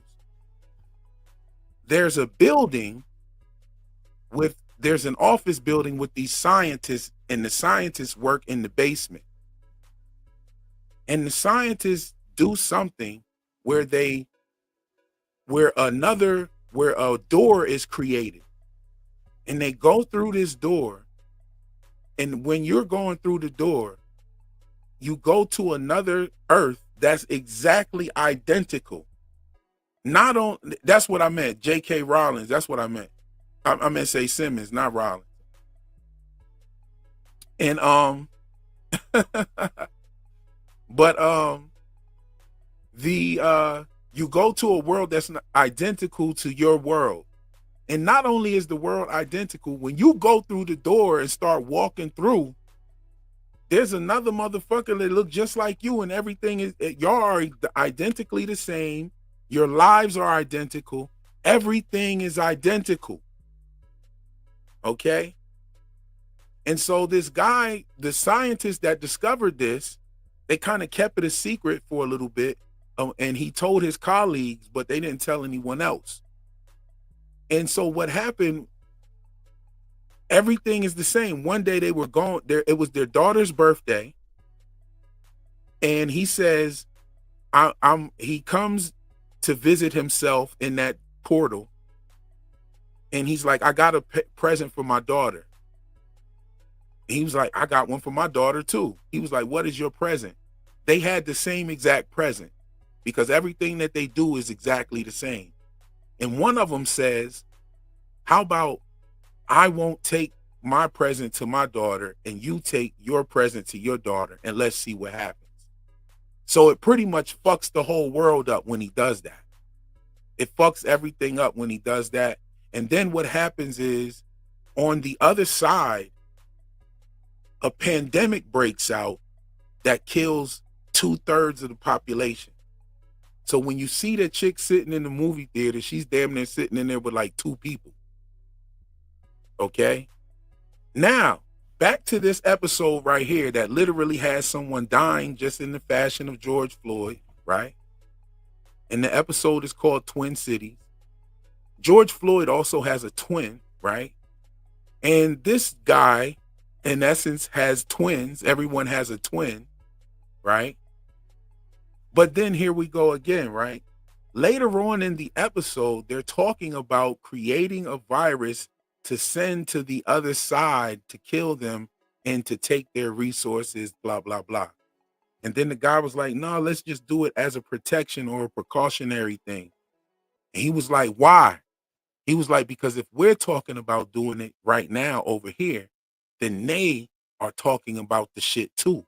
Remember, everything is the same. But now these guys have like caused this like rift in it because they decided to change something. One took the present to the daughter and the other one didn't, which drastically changed everything. Butterfly effect is all fucked up, and blam, it starts this whole shit that we see here. See what I'm saying? But yo, go look at this for yourself. Don't take my word for it. I'm just a guy on the internet talking shit, right? Go look at this episode for yourself. Go look at this show for yourself and tell me if you don't see what I saw. The episode is called Twin Cities. It came out January 20th, 2019. It's talking about a show that has, in essence, twins. And it also has a person that dies like George Floyd. I mean, the death is pretty much the same. The death is pretty much the same. You know what I'm saying? But not the Twin City George Floyd. I didn't see this show, but it kind of sounds like Fringe. Yeah, okay. I didn't see Fringe, but I saw this. You see what I'm saying? So, Ghost MKC says, it's an examination of human behavior, ironically started by wanting to examine human behavior. Loops. Yes. Okay. Are you talking about the show? Did you see the show? Did you see the show? It's crazy. But you could go look at it for yourself and you could say, you know, yo, but let me tell you this. Let me just tell you this, right? I have actually seen at least 10 visible connections, George Floyd connections in TV shows and movies before it happened. Like crazy shit though. You know what I'm saying? Even going all the way back to the Captain America movie. You know what I'm saying? Like real shit. Go check it out. If you know, you know. If you know about the Captain America connection, somebody else told me about the Captain America connection. And I was like, how the fuck would you know that? And he was like, well, I saw it from this guy. And they used to be like, how the fuck did he know it? And it's like some of these connections, like, will come up in the so-called conspiracy theory community, right? And I think that the connections are placed there on purpose. Oh yeah, the Twin Tower symbolism is heavy. The Twin Tower symbolism is real heavy. I mean, we definitely don't want to go there right now. I said I was going to cook. I didn't say I was going, you know what I'm saying? I didn't say I was going to cater. Like I was going to like cater a whole lot of people. I'm just rocking with us. I'm just cooking our dinner right now. That's it. I'm not going to go to 9/11 because the 9/11 shit that I got is yeah, we do that in the Discord. If you got the Discord, if you got the link to the Discord, come on in the Discord. We'll talk about some of that stuff there. I'll just warn you, you won't come out of there the same. You won't come out of there the same. The Black Mirror connections, there's so many Black Mirror. Why are movies and stuff still making the Twin Tower references? Why? Why is that happening? Oh, yeah. Yeah. KT the Arts Degree is definitely a friend of the channel. You know what I'm saying? Before the channel existed. Like, I know KT, we did something at the Malcolm X Festival here in Atlanta one time. You know what I'm saying? There was a video out there of that. You know, it's still out there.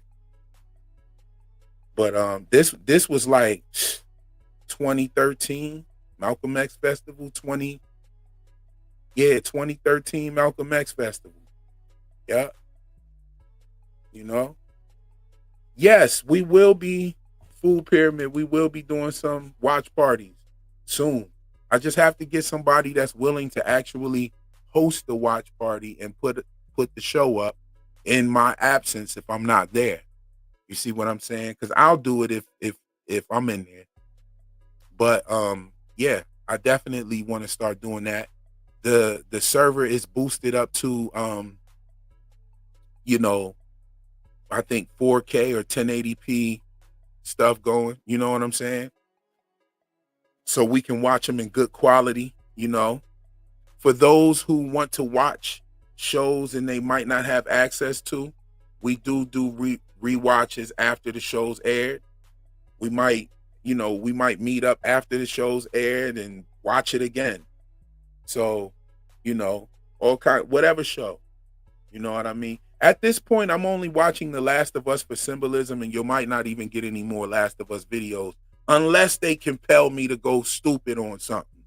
Unless they do something where I'm like, yo, I got to talk about this. You know what I'm saying? I might do, I don't know. I'm maybe the show, I think it's HBO, y'all. You know they're going to be coming with symbolism. I mean, what are we talking about here? Like, you know they're going to be coming with symbolism. So if they come with the symbolism, I don't like the show for reasons like I'm gonna just say it just like everybody else has been saying it. The casting for Ellie, the girl is not really killing it. The girl is not killing it. You know what I'm saying? And for her to be a major part of the show, it really hurts to watch at some time. Like some of her facial expressions and everything, it's just like, yo, is this girl in an apocalypse or is she at the amusement park? Like, what the fuck is going on here? You know what I'm saying? I'm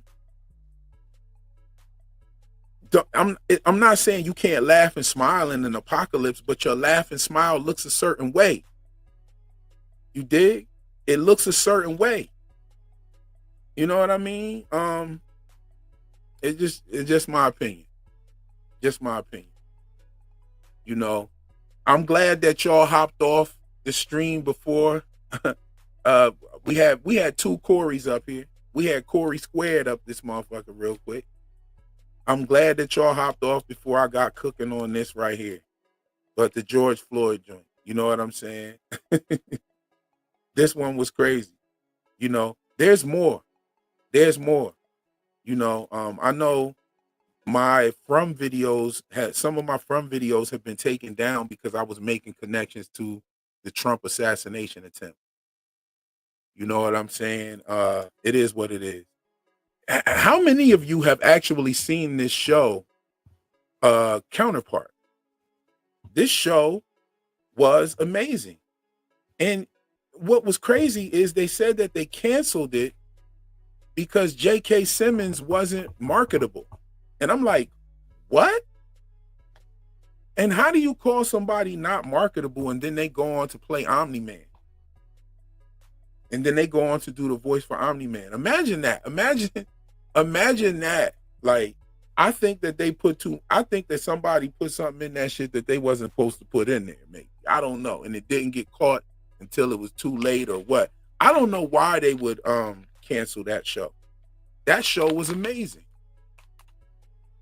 That show was amazing. It's definite. Yo, Ghost MKC said Counterpart is one of my favorite TV shows. Yo, same for Leftovers. Leftovers was pretty good too.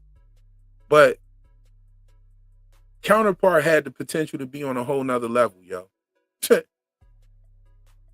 Yeah, they had to be JK, right? They had to be JK when they said JK wasn't marketable. Like, get the fuck out of here. That's why let me look and see if I can find the reason why Counterpart even got canceled.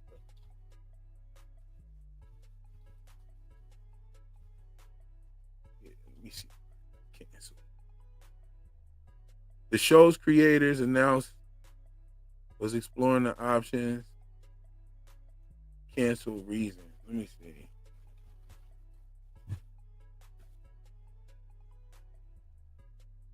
Why was Counterpart canceled? Okay. Counterpart was canceled by Starz after 2 seasons due to a shift in the network's strategy focusing on a female-centric audience. According to Starz, Jeffrey Hirsch stated that the show's audience was too male to fit into this new direction. What? While a critically acclaimed series Counterpart also struggled with low viewership and numbers, averaging at 500,000. I mean, that's the damnedest thing I've ever heard. What? That's why they took that great masterpiece off the... Yo, I'm not capping. Look. That's what it says. They are stupid.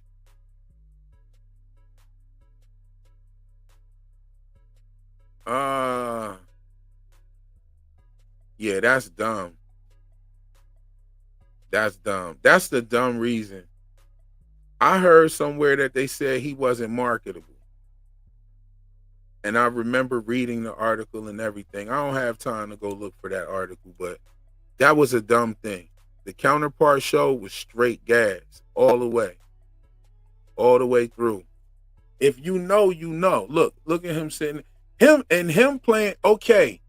What's up with all the shows where people playing two like versions of themselves? You got Counterpart, Severance. You know what I'm saying?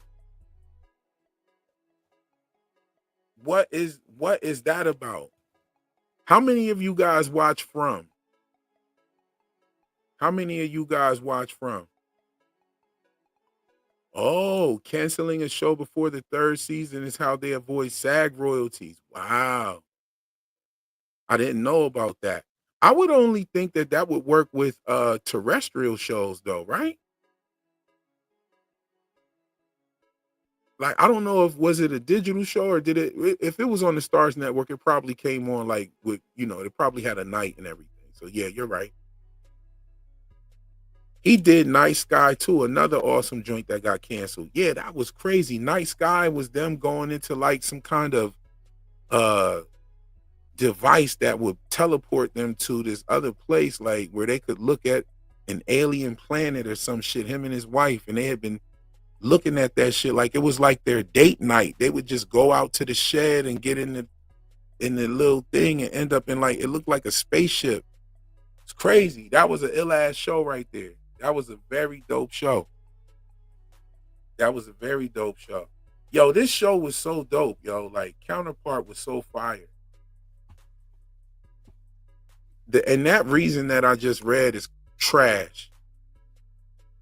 Watchmen on HBO is fire. They give it. There's so much symbolism in that, and there's also some meta reference in there as well.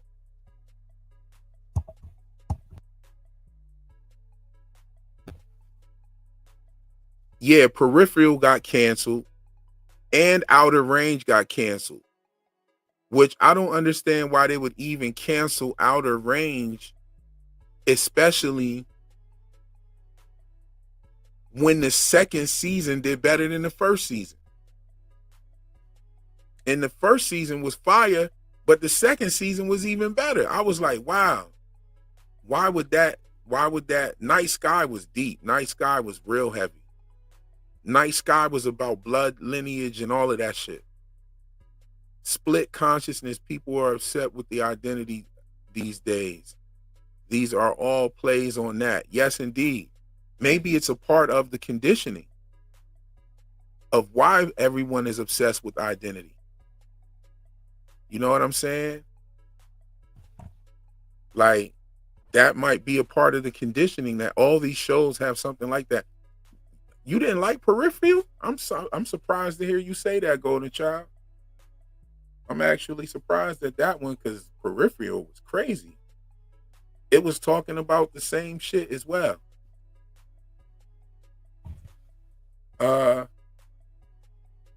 Wayward Pines. Wayward Pines was fire until the second season.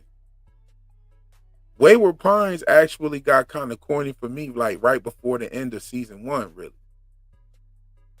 You know what I'm saying? Too many good shows got Wayward Pines needed to get canceled, though. Wayward Pines went all the way left, bro. Like, bro, come on. Like, that second season was crazy. Dude, like the mother, oh man, are we serious, bro? That was crazy. Grotesserie was good. I didn't watch the end of Grotesserie, but what I saw so far was really good. Yeah, but Wayward Pines needed to get canceled. That first season and the premise of the show and everything was fire. And I'm going to tell you, I knew what was going on before the big reveal. I didn't know. I didn't know about the Abbeys and all of that. And there's another Abbey. Remember, they call them Abbeys. There's so many different Abbeys in every show right now. Like, I don't know. It's like everywhere. Abby is everywhere. Even Boyd's wife was named Abby. You know what I'm saying? But I knew what made me know that there was some sort of like time thing going on was Terrence Howard's hair kept changing. It was like 1 minute he had regular hair and then the next minute he had like a perm. And I was like, why is this happening? And then I was like, oh, okay. It's because they done took this guy and this guy has been like taken and put to sleep for a while and they're in the future now. You know what I'm saying? That's the only thing that made sense. The only thing that kept you thrown off from it was his son and wife coming up in there too. Because it's like, okay, did they just drive over and find their husband? Like, what's going on? But yeah, definitely Wayward Pines was fire. Wayward Pines From is a better version of Wayward Pines. From is definitely like a better version of Wayward Pines. But Wayward Pines fucked up that second season bad. Like, they really shit the bed. Shows that shit the bed. Wayward Pines, Westworld. What else? Those are the ones that really shit the bed. From. I know y'all gonna be mad at me for that one. My From homie. From shit the bed was season 3, y'all. I'm sorry.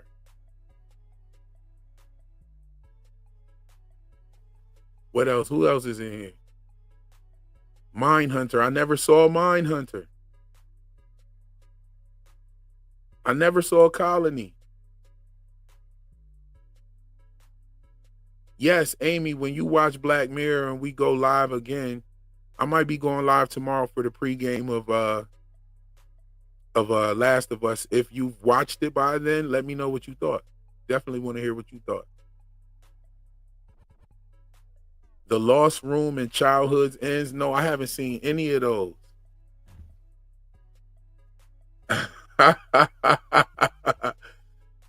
Ephemeral Soup said identity politics a la mode. Yes, too many good shows get canceled, but some of the bad ones get canceled too. I'm cool with that. I did not see Dark. People keep telling me about Dark, but then they told me it was aliens, so I wasn't really like, yeah, I gotta see it now. Like, the fact that it's aliens is like, who doesn't do aliens? Aliens and everything all the time. Like, that shit. I like these cerebral shows that kind of are more down to earth. But if it's done well, and some people say that Dark was done well. Am I wrong? I could be wrong about that. I could be thinking about a different show. Yeah, Wayward Pines was dope the first season. Raised by Wolves on HBO. Yeah, that was one that should not have got canceled. They canceled that at the wrong time. Like, that show was just about to turn up. Sunshine Chick is in the building with the fire show Raised by Wolves. Yes, that was the shit. That was the shit. What happened to that? I don't know why they canceled that. I was pissed when they canceled that. I was like, damn, it just got good. Like, it just really got good too. It was good, but then it got real good. Like, they started showing you about like ancient humans on another planet, like crazy shit.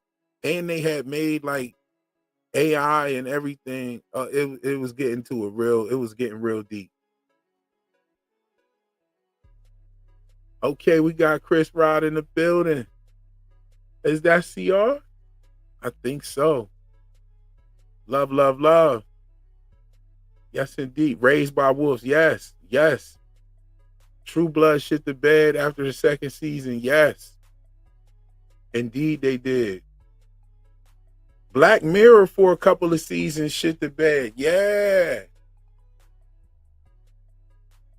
I remember that one season they gave us 3 episodes. I was like, what the fuck is this? The Bandersnatch was the most innovative thing I've seen on streaming television. So I got to give them credit for that. And I think they're coming back with another one. The Bandersnatch. The Bandersnatch was, I believe, the first kind of like interactive TV show you could watch where you could choose your own fate or choose the next move. Dark is not aliens. I think I'm talking about something else. I might have to check out Dark. Yeah, Raised by Wolves was fire. I don't know why they canceled that. That was a terrible one to cancel. let's get a season 2 of The Last Dance. I never saw that one. I don't even know about that one. Yellow Jackets. You saying Yellow Jackets shit the bed or what? Okay, Ghost MKC also said Dark isn't about alien. I could be wrong. Yeah, I'm wrong. American Gods, what? They shit the bed or shouldn't have got canceled? Because they did kind of shit the bed in season 2, not gonna lie. But I actually loved it. I actually loved season 1. Season 1 was dope. They just didn't pick up where they left off at. Preacher. Yes, Preacher was fire. Preacher was a fire show. Preacher was definitely a fire show. American Gods shit the bed. Yeah. Battlestar Galactica. I never watched that. I heard about it. Oh, Dark Matter. He said Dark Matter shit the bed diarrhea style. What? You didn't like it? You know what? I did think that having all of those different versions of himself at the end was kind of corny. A little something. But it was fire though. It didn't shit the bed to the point to where I wouldn't watch a season 2. Like I really do want to see what the fuck happens. Like I hope they don't cancel it. But yeah, I do get what you saying. It was kind of weird. They just did. I think they went too much with it. They should have had it would have been dope if they would have had more major players of himself. It seemed like these guys were just so insignificant that they could just kill each other and everything. It didn't even matter. And I definitely want to see what happens to his friend that he left out there, the scientist that he left out there in that other world, because that other world is the kind of world that this guy would really thrive in. I mean, he was thriving in his own world. He had his own tech company and all kind of shit going on. But this is the world where technology was even more advanced. And I think he will really thrive in this world. And I want to see the dynamic of that. Golden Child, Dark Matter, don't give up on it yet, bro. Because when that comes back, I'm definitely going to be covering that. And I definitely want to hear what you have to say. I want to hear what you have to say about my opinion about what I've just said so far. Drop it in the comments. I'll get to it for sure. Greg, what you talking about season 5? Season 5 of what? Oh, or you must be talking about Stranger Things. Stranger Things, the one season, it looks like they totally retconned it. Mm-hmm. Colony was cooking. Yeah, the Bandersnatch was a real cool concept. The Bandersnatch was really dope. Yes, we're still here, Christian. Good to see you. Good to see you. Still cooking, still talking that shit. Yo, there's a part on it. Yeah, Umbrella Academy totally shit the bed. You know what I'm saying? Dark is very similar to Severance. Okay. I gotta check that out then. Bill Chill. Okay. You know what? Yellow Jackets is a crazy show because they're simultaneously showing you two different timelines. There are good and bad things about both of the timelines. And that's where it kind of gets messed up in season 2. But it's still good to me. It's still good. And from what I still haven't finished season 3, but from what I've seen in season 3 so far, it definitely expands into telling us what happened and what went on, and it goes more into that. I haven't seen the end yet, so I'm waiting. Let me see. Oh wow, Dawn says she's at a live illusionist show. That's fire. Yes, indeed. You out here. Dark, either you get it or you don't. Okay. Louise says, Dark, either you get it or you don't. They don't explain it. You have to think about it. Okay. Okay. Penny Dreadful. I didn't see it. I didn't see Penny Dreadful. But the next live, you going to come up and cook with me? That's what's up, sis. I can't wait. I can't wait. Go ahead and enjoy. Enjoy your Illusionist show. I love Illusionist. Castlevania is fire, my dude. Like, yeah, Castlevania is that deal. I love it. I didn't see that last season, though. I forgot. I didn't see the last season. Yes, the 100 shit the bed, but they started strong. I agree. Lovecraft Country should not have been canceled. You know what I'm saying? It just should not have been canceled. What's the one show? Them? The first season, I didn't really like it or care for it too much. But the second season of Them was fire. Hold on. This right here, the second season. Season 2. Yeah, this was fire right here. I don't know. If you haven't seen this, then you got to go watch Them. All right, so here's the thing. The funny thing about Them is I did not like the first season that much. It was just a little bit ridiculous. But the second season is like amazing. The pacing, everything, the storytelling. And it's not really connected to the first season, so you can watch it by itself. But even though I didn't like the first season, I do suggest watching the first season. You know what I mean? Because there is a little something in there. And they actually have the same, the woman right here that you see, she plays in both seasons. Different people though. But I'm not going to tell you what it was. Lovecraft Country was too fire. I don't know why they canceled that. That was dumb. That shouldn't have been canceled.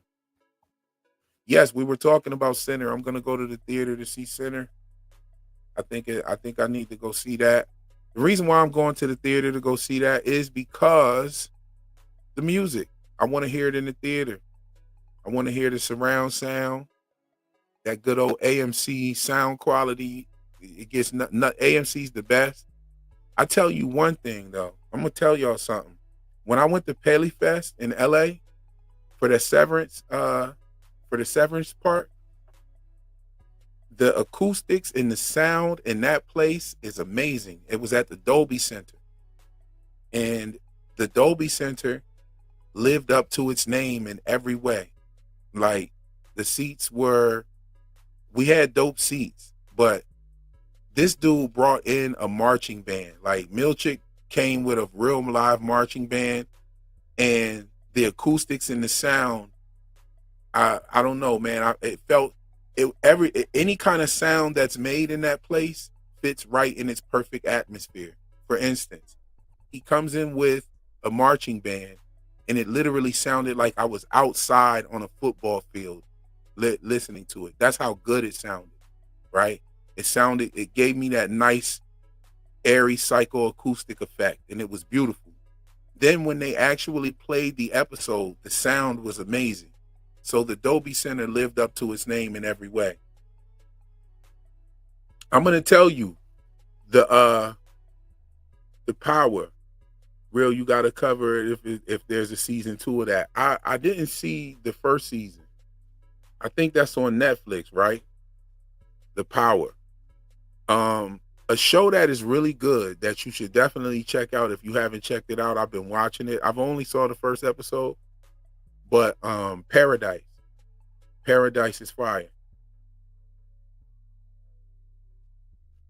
I'm actually glad that I am getting to watch Black Mirror before I finish my latest Severance content. The reason why is because the things that I'm seeing in Black Mirror, I'm definitely going to mention them, some of them in my Severance content. So I'm glad I'm seeing that. You know, the overall tapestry of what I'm trying to show you guys is that the hidden hand of Hollywood is involved in every single studio that you see, every movie studio and television studio that is working in the industry, every TV show you watch. There's a hidden hand and instructions that have been given on what symbolism to insert into its media. That is totally undeniable at this point. Foundation. I haven't seen season 2. It kind of lost me. I started watching it and it kind of lost me. I felt like I had to watch the entire season of season 1 again. Now, you know, there's only 2 kind of shows that can make me do that. Halfway bad shows and really good shows. Like if it's halfway bad and I'm watching it over because it's halfway bad, then that's a bad thing. But a show like Severance, like you have to watch when season 2 was on the horizon before it started. I'm sure everybody that saw season 1, or a large percentage of them, went back to watch season 2 and refresh on it. Because it was definitely refreshing to watch season 1 again before season 2 started. I felt like it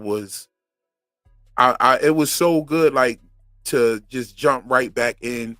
I got done with Severance season 1 2 days before season 2 started. And watching it and refreshing on it enabled me to pump out a video like the day before it. And Severance is just one of them shows.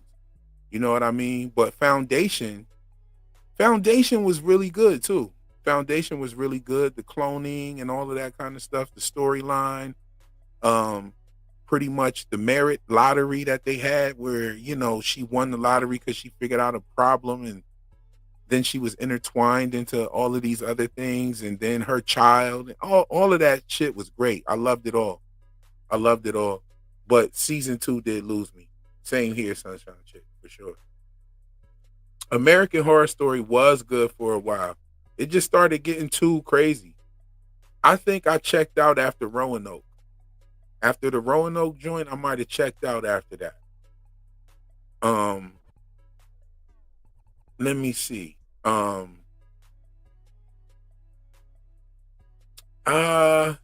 Yeah. What came after Roanoke?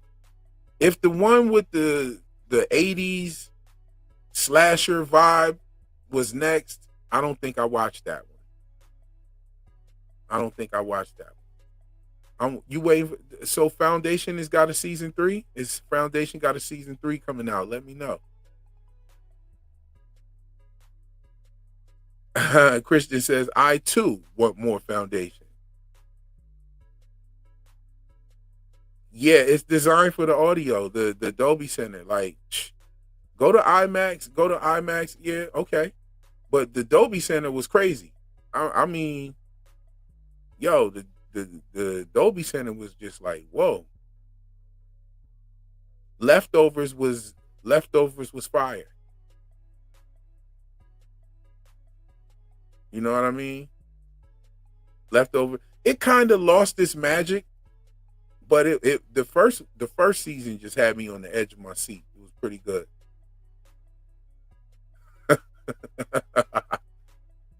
Full pyramid. Yeah, if you throw a tin of candies in the Dolby Surround Center, like, you're gonna definitely hear that joint. You're gonna hear every candy hit the ground, I'm telling you. Paradise is really good. I don't want to spoil it. I've only watched the first episode and some of the second episode. I need to start back over on the second episode. But man, the plot twist at the end of the episode 1, episode 1 has like a plot twist. Like, whoa. It blew my mind. I was like, no, they didn't. And this is the same type. The plot twist, I think Severance is going to have the same plot twist. You know, we talked about Lumen excavating all of that land. You know what I mean?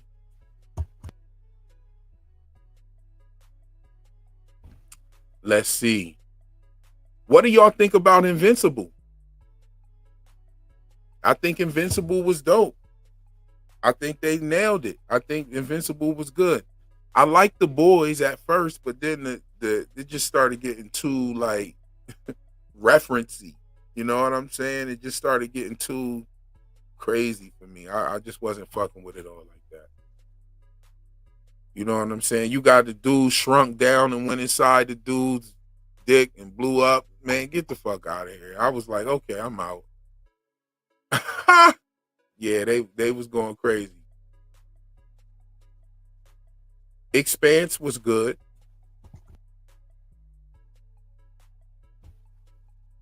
What else? What else we got? Brother Percy Garcia is in the building. Hey, yo, Percy, come up. Come up, Percy. Definitely want to rap with you about something. I don't know if Percy watched Severance all heavy like that, but I definitely want to talk about some things with Percy. Percy, come on up. We got to definitely talk about a couple from topics here, because there's been some very deep thinking going on in the from community. I think they shit the bed. What we're talking about right now, guys, are television shows that should not have been canceled and television shows that shit the bed. And they probably got canceled, and they could be canceled shows too, because they deserve to get canceled. But their show, the first season of Humans was awesome. Like, I fucked with that real heavy. The first season of Humans was good. The second season lost me. I hate it when that happens. Devs was really good. And then they kind of went down. I wouldn't say they totally shit the bed, but it definitely didn't go out the way I thought it was gonna go. Did they get a season 2? I thought they got canceled. If they got canceled, then I guess they qualify. They qualify for shows that should have been canceled. But Devs was dope. What was the other one?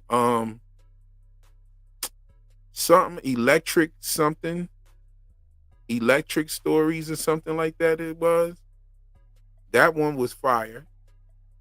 There was one where the girl, Bob Odenkirk, played like this girl's father who was a Native American Mexican girl or something like that. And she was tapping into like the Native Americans, like something was going on where she had like this ability.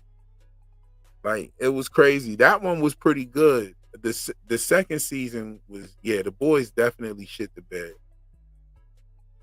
The Boys definitely, Oh, Invincible, Invincible. If you only saw that first season, you definitely got to go catch back up to that. That shit. The Invincible is fire. Invincible is all the way dope. You lost track of Invincible, Groucho. Damn.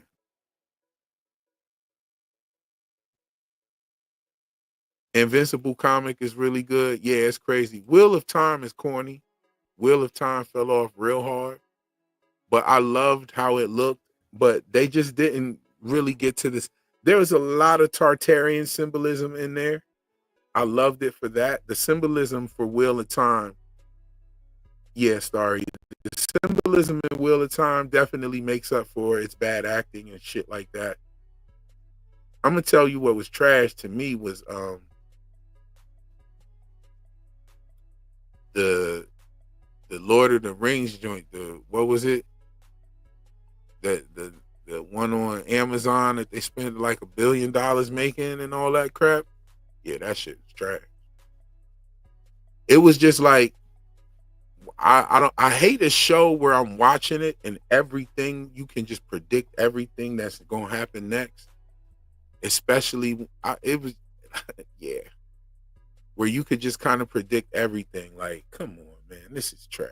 It just, the acting and all of that, it just didn't suit. None of the stuff made sense. None of the stuff that the characters were doing made sense. It was like, yo, who wrote this?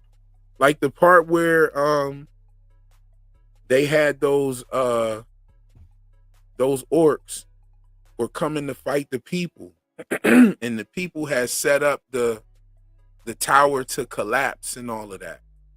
I mean, they had the whole front set up right there. Why would you? I don't understand why would you set it up for where you would have to run away from that and then run back into a bunch of homes that are got straw roofs and the shit that they could just throw a flame on it and it catches fire. that whole battle scene was garbage to me. That whole everything was just like, nah, yo, this is goofy. You know what I'm saying? And just because it's the Lord of the Rings don't mean you got to make some goofy shit. Percy said, give me a couple, I'll be up. Indeed. Breeders. I did not see Breeders.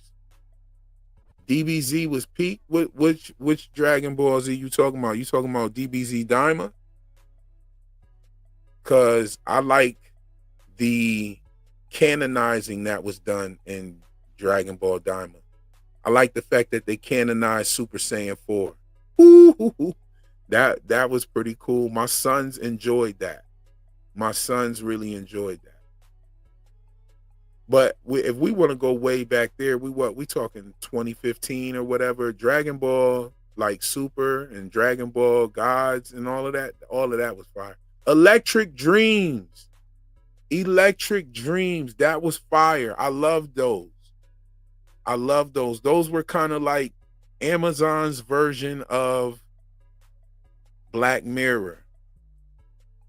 If you like Black Mirror, go check out Electric Dreams. I don't know why they didn't get a season 2. You know what I'm saying? That was the name of it, Kyle. Kyle got it right. Let me see. Who else? Good Girls. I didn't see that. Love, Death, and Robots. They got a season 4? I only saw season 1, so I need to go catch up on that. Love, Death, and Robots is made from the creators of Black Mirror, and it was fire too. It's like a animated version of Black Mirror. So Electric Dream and Love, Death, and Robots, if you like Black Mirror, go check that shit out. What else we got? Atlanta. I didn't see the whole thing. I caught the first season, and I forgot what happened. I think I had like this music project that I was working on that kind of took me away from TV at the time. Let me see. You could skip the Invincible show and read the comic. Come on, Corey. You already know I've done that. I've done that, sir. That's already a thing.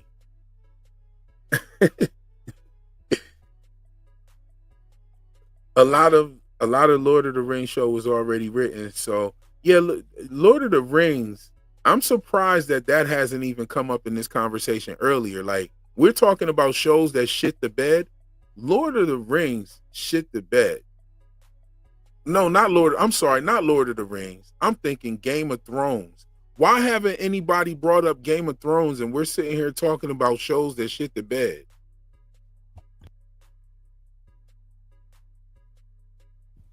I mean, what? Like, Game of Thrones is like shit the bed if shit the bed was a show.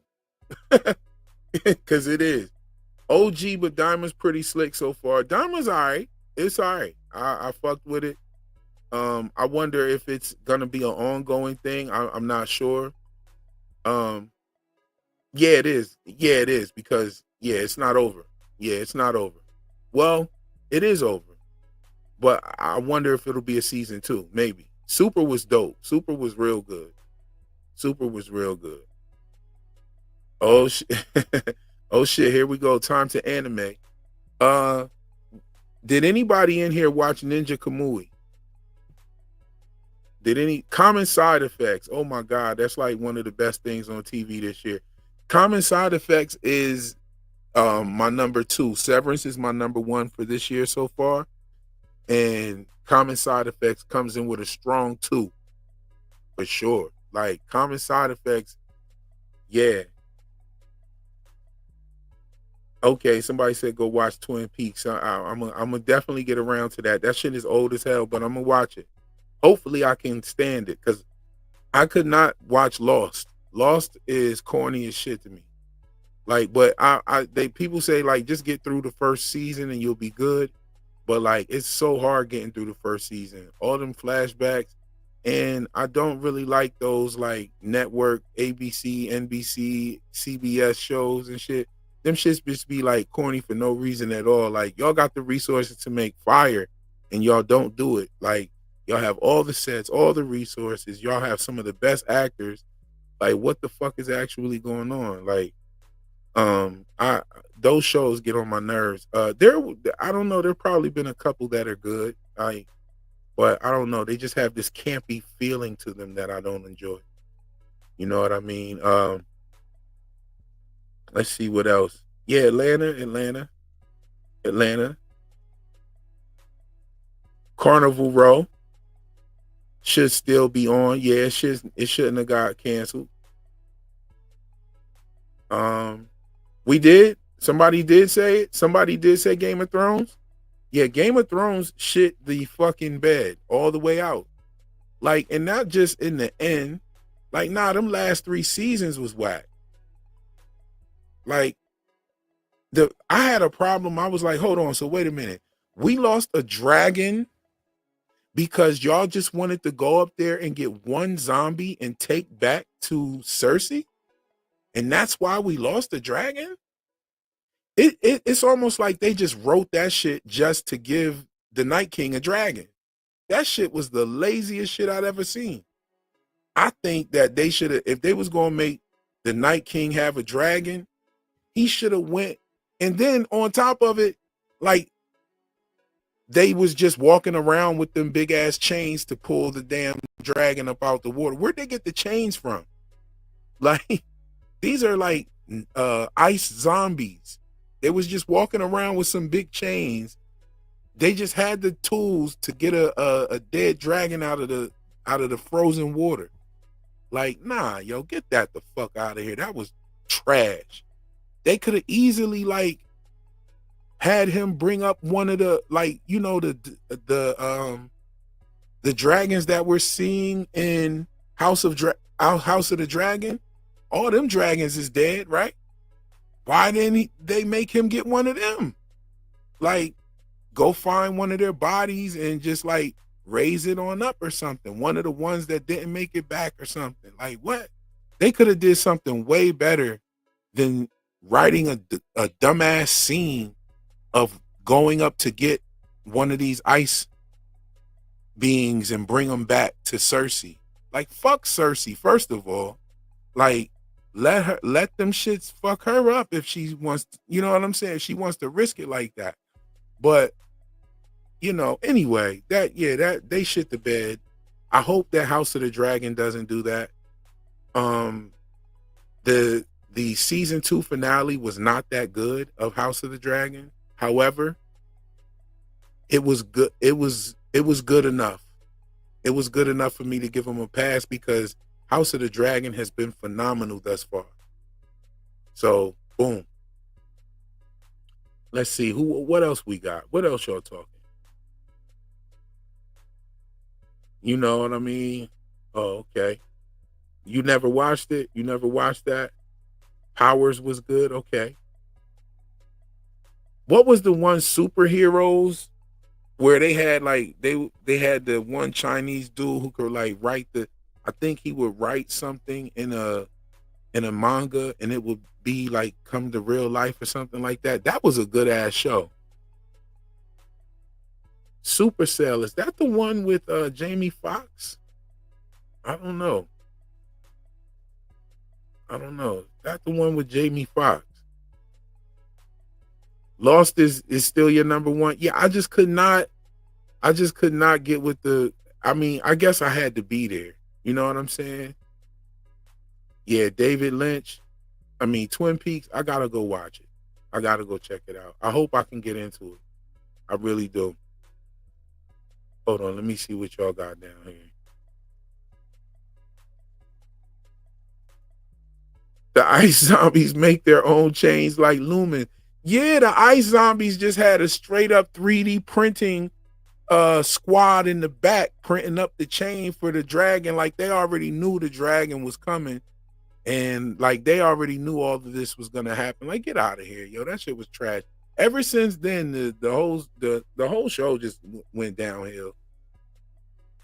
You know what I mean? The Magicians was good. What was the one where the people was coming from the future, but they would have to come in the body of somebody in the past, but they pretty much killed that person by taking over their body? What show was that? I forget what that show was. That was a good ass show too. Heroes. Yes, Heroes was good. Heroes was really good. I like Heroes. I don't know why that got save the cheerleader. Heroes was, yeah, I don't know why they fucked that up. I think it was I heard a rumor that the show was so good that all the actors started getting good jobs and their show could no longer afford to pay for them because their stock pretty much went up and blah blah blah blah blah. Corny, like I don't know why the fuck that would have. Like, if everybody loves this show, y'all better find somewhere to get that money. What? Looks like Raised by Wolves got pulled off streaming. Oh, Altered Carbon was fire. Travelers, Golden Child for the win. Travelers was fire. Yeah, Travelers was dope. Travelers was definitely a dope show. Traveler, oh yeah, Christian said it too. All y'all said it. All y'all said it. Elizabeth said it too. Okay. Yeah, all y'all came. Y'all know what show I was talking about. That was fire. Oh, Death Note, bro. What? Death Note said Death. Who was the first one to say Death Note? That was fire. How did y'all feel about Netflix's adaptation of Death Note? I wasn't really feeling it all like that. It was cool though. I'm gonna tell you, here's an unpopular opinion. The one adaptation that Netflix did of one of the best mangas ever, or one of the best animes ever. Oh man, it's just slipping my what's the one that they did? And everybody was like mad at the casting of the girl. If anybody knows what I'm talking about, let me know. That was the best. That was probably the best. And that anime is actually arguably one of the best. Not Full Metal Alchemist. They wish. The Airbender, not that one either. What's the other one? Oh man. Hey, Amy's back.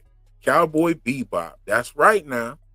Cowboy Bebop is arguably one of the best animes. First of all, let's just start the conversation right there. Cowboy Bebop is probably one of the best animes. Blue Eye Samurai was all right. It was okay. I was feeling it. You know what I mean? But Cowboy Bebop was really dope. I like Cowboy Bebop. Inuyasha is a classic. It's not one of the best, but it definitely is a classic. It was that slow storytelling vibe. One of my favorite animes, I watched this with my sons, is I like Attack on Titan. But I love Demon Slayer.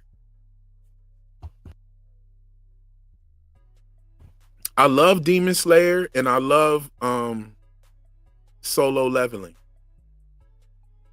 Anybody see Solo Leveling in the chat? Let me know. Solo Leveling is probably, Chainsaw Man is dope.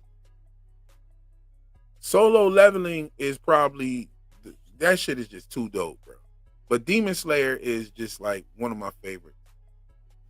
The storytelling, the artwork and the animation is probably the most beautiful animation in anime.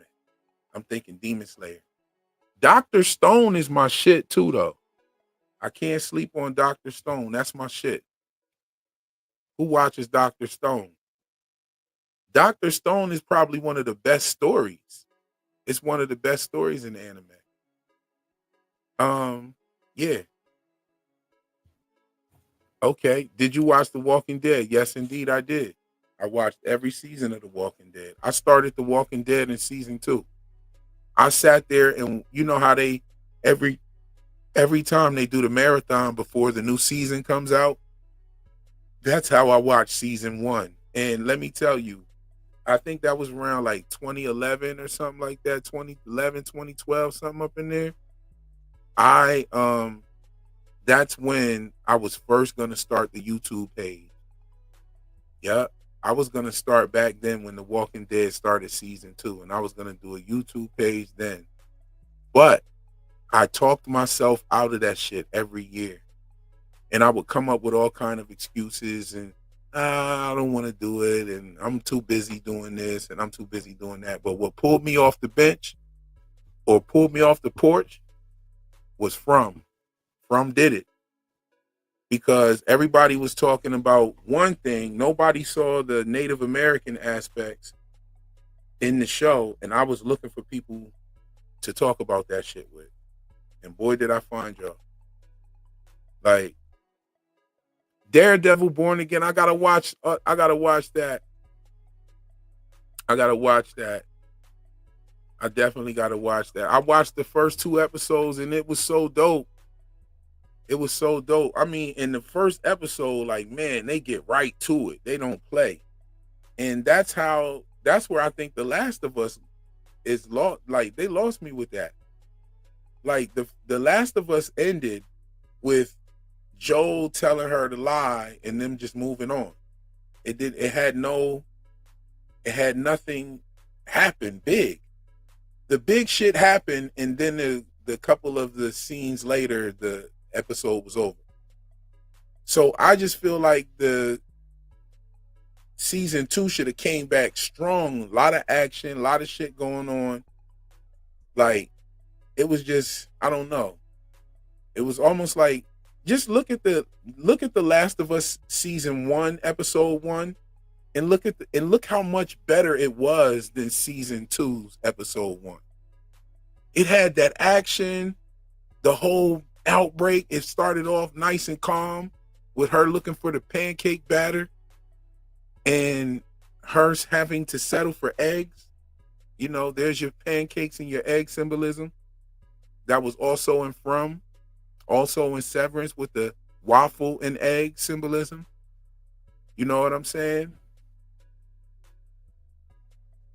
We might have to hit start to Daredevil. Yo, Daredevil is fire. Daredevil is fire so far. I got to finish watching that.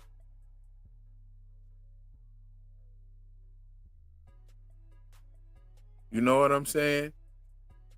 Hey, Real, if you're pausing during the reintegration flickering, you see more hidden doors, especially with Petey. Yeah. Are you talking about like actually like when you pause it and stuff during those reintegration periods? That would be crazy. Hold on.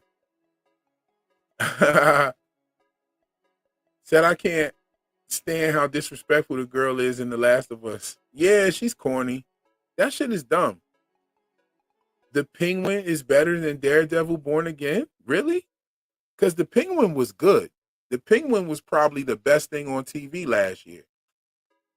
Even with From on TV, the Penguin was dumb ill. I like the Penguin. I definitely like the Penguin. Yeah, I'm saying the same thing. I want to like The Last of Us, but it's hard. It's real hard. It's not good. I watched it again the other night, and I was like, man, I had gave it a 6.5, and I'm gonna just leave it there. But that shit really deserves like a 5. Real shit. But I gave it a 6.5, so we're gonna be nice. But there is so much. There's so much. I was like, at this point, some people are just showing up to watch special effects, and I'm showing up to watch symbolism. We live in a day and age where the special effects have gotten better than any time period. You know what I'm saying? Sometimes I wish some people would take it to more practical visual effects like back in the 80s. Sometimes I'll be wishing like, man, I wish this was more practical. They would have did this more practical.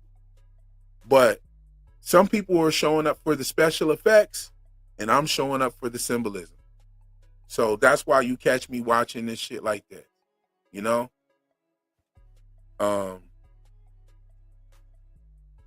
Yeah, one thing. Now, that's the thing, Bill Chill. That's one thing that I can give The Last of Us season 2 credit for, is they're making those cordyceps feel more like a character.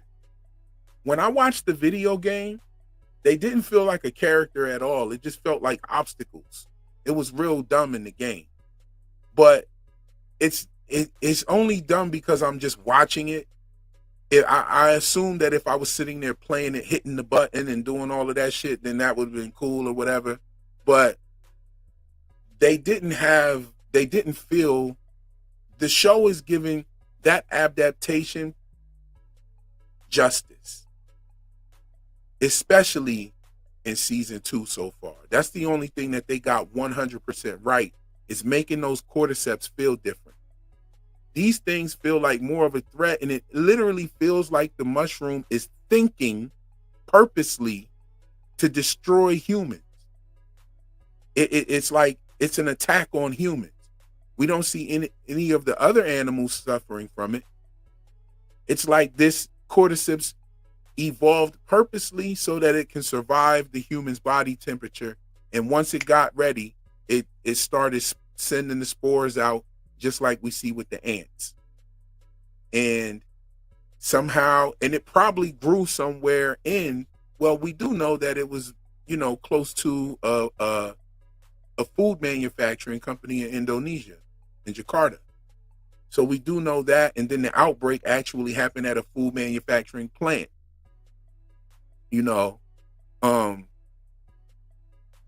I think that this is a purposeful attack, an intentional attack by the cordyceps. Like, they're thinking. Like, y'all remember the movie The Happening, where it was like people just started walking off buildings and harming themselves and shit like that? And I think it was the trees were sending off like a pheromone that was making the humans do that and shit like that, like they were thinking. I think it's that kind of situation. You know what I'm saying? You know what? I'm gonna tell you another show that shit the bed, and I might be saying this only because I read the book. The whole fucking show shit the bed, really, but it was good though. It was a good shit in the bed. Like, that shit in the bed was warm. It wasn't like a shit that froze over. You did. It was a good shit. You feel me?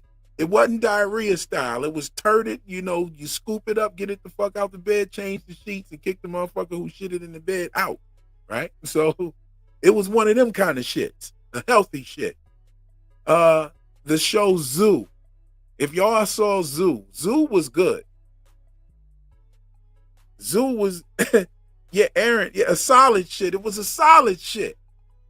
You know what I'm saying? It was a warm, solid shit. It wasn't, you know what I mean, splattered all on the sheets. It was a good shit. The show Zoo. I read the book, and if they would have done the show like they done the book, that would have been fire. Because La Brea was one of those network shows, Skeeter, and I tried to watch it. Yeah, Zoo shit the bed, but it wasn't like gorilla shit. You know what I'm saying? It was like little cat turd. It was like one little cat poop. You know what I'm saying? It wasn't that bad. You know what I'm saying? But I read the book, and the book got into the fact that it was more about like humans using cell phones and digital objects and Bluetooth and shit like that made the animals snap out. You know what I'm saying? Kristen, you in the bathroom with your phone. Don't get no shit crumbs on your phone and then, lay that shit down somewhere on the table somewhere. Wash your hands. You know what I'm saying? If you got a good little bit of, wash your hands, warm water. Don't do too hot water, Take care of your all that stuff. Hopefully your shit is just sitting on the counter and you shitting, and you know what I'm saying? Oh, you having a smoke and shit. Okay. I call that shift change. You know what I'm saying? The smoke goes in, the shit goes out. It's shift change. You know what I'm saying? Like Bill Chill with the smoke emojis.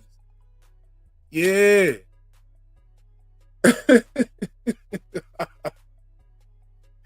I'm, yo, Golden Child. Golden Child. You said I'm wild. Nah, Christian is wild. Christian is taking the shit, smoking while they listening to Real Enigmas. They wild. I ain't wild. Y'all making me open my mouth too wide with this bullshit, yo. I told y'all I gotta have a surgery on Wednesday. This shit hurts. Oh shit. Y'all over here, y'all bugging me the fuck out. Amy's laughing. Amy just came back. What's Amy saying? Like, what the fuck did I come back to? These motherfuckers talking about shitting and everything else. What's going on? Healthy shits and watery shits? What is this guy talking about? What did I come back to? You was doing your hair. Where my boy Seth Flicks at? Yo, I went to Seth Flicks' page and I went and I seen like bro be making movies and shit. And one of his movies, yo, had me rolling. Yo, Seth Flicks is missing out, yo. I hope he went back and rewatched that shit and saw that whole shit. Seth Flicks Mill Chick. Yeah. Seth Flicks Mill Chick. Turn her back! God damn it, stop doing! Yes! Do it, Seth! Yo. Oh man. Okay, back on the desktop. Oh yeah, you a real Enigmas and Theories fan for real. Like, yo, okay, we get up from the desktop. Let me put this shit on my phone real quick so I can keep up with what's going on. Yes. Seth Flicks brought us so much laughter that evening. He deserves a reward. That shit was hilarious. Somebody said crumbs free. What was I talking? I thought I said something about some shit crumbs or something. Yeah, Seth Flicks missing out. Where Percy at? Percy said, I'll be back. I'm coming up. Percy ain't came back yet. Where you at, Percy? I hope you hear me. Where he at? I want to hear about Percy was telling me about a theory that he had for From. I want to hear that shit. He full pyramid in the what's good, full pyramid? What it do? Yeah, what's going on with you? Thank you for joining. What's up with it? Oh no, I just felt like I had to jump on. I don't know. Something compelled me. Okay. So what was the show that so Zoo, did you see Zoo? No, I haven't seen Zoo. What's Zoo? Oh man, Zoo is about a show. Zoo is a show about all the animals start turning on humans and shit. Yeah. Yeah, that shit is crazy. It's fire. I loved it, but the book is way better. The book is like 10 times better. And I think I got that around here somewhere. I was just thinking. Oh, go ahead. No, I was gonna say I know that was my mom book. Yeah. I know. There's so many. Like I said, I haven't really been watching much. You know, I'm kind of a little more of a sports head on my day-to-day life. But man, I was thinking about Seth because we were talking about Seth earlier in the chat about something, and I was thinking about Milchick. I'm like, what about if they like did a scene with the other Milchick, and it's just like, you know, Tillman playing it, basically the other Milchick, but he just has like different facial hair, like a black, like a beard or What's that? What's that one guy who plays Spawn? Black Dynamite. What if he looked like Black Dynamite or something? And did what? I don't know. I just need to see these other guys that we hear about in the show that exist in the world. You know, like I don't Oh, know. you What's that? talking What was it? you talking about Jim playing Seth Milch? Yeah, Or yeah. If he played Jim Milchick or something, and he just looked like different, just but himself still. oh, that would be funny as hell. Or if it was like another black dude that had the same aesthetic as Milchek and like the same haircut and all of that, and Yeah, like a doppel. Yeah, works at that newspaper and shit. That would be crazy as hell right there. The kid. Do you think Milchick is a vampire? Yo, that would be the craziest plot twist. I would be like, yo, hell, but nah, I don't actually. I don't. But yo, that would be crazy as hell. yeah. So I've been on that like audio research lately. So today I discovered one of the earliest recordings on vinyl uh, was by a guy named Emil. So I think that's kind of interesting. We got Emil the goat. Yes, and Emil, yes. Oh, yes. I totally feel you on that. I totally feel you on that. Yeah, his name, That I was forget one his of last name. But yeah, I was like, oh my gosh, that's something right there. yeah, that right there was one of my favorite connections of the season. This season had so much dope connections and things um that the first season didn't have. They really dived into heavy symbolism on the show. Like they didn't skip a beat. They didn't play around at all. They made sure that they were going to insert things into this show. Well, when I think about it, they actually did a really good job of connecting the symbolism to things from season one. Like a lot of people are not satisfied with the goats. They're still saying goat consciousness. I was a big goat consciousness person, but I think that it actually is more uh I think it's actually more just simple than we think it is. Like I don't think it has like goat consciousness or nothing like that. Yeah, just like ritualistic sacrifice mostly. Yeah, I think that that's the simplest thing of why the goats are there. Now, they could have a dual reason, right? Some of them could be for goat sacrifice. Some of them also could be for severance testing and stuff like that, because we do have those connections with Rickon and his followers. I should say his friends, Rickon and his friends. You know, Right. but I don't know. What's your thoughts on that? Like, does that take you back to thinking that it's more than a little bit of ritual sacrifice? I like I guess if I'm gonna split it in two arguments here, like my normal self says, "Oh, don't think about it too deep," right?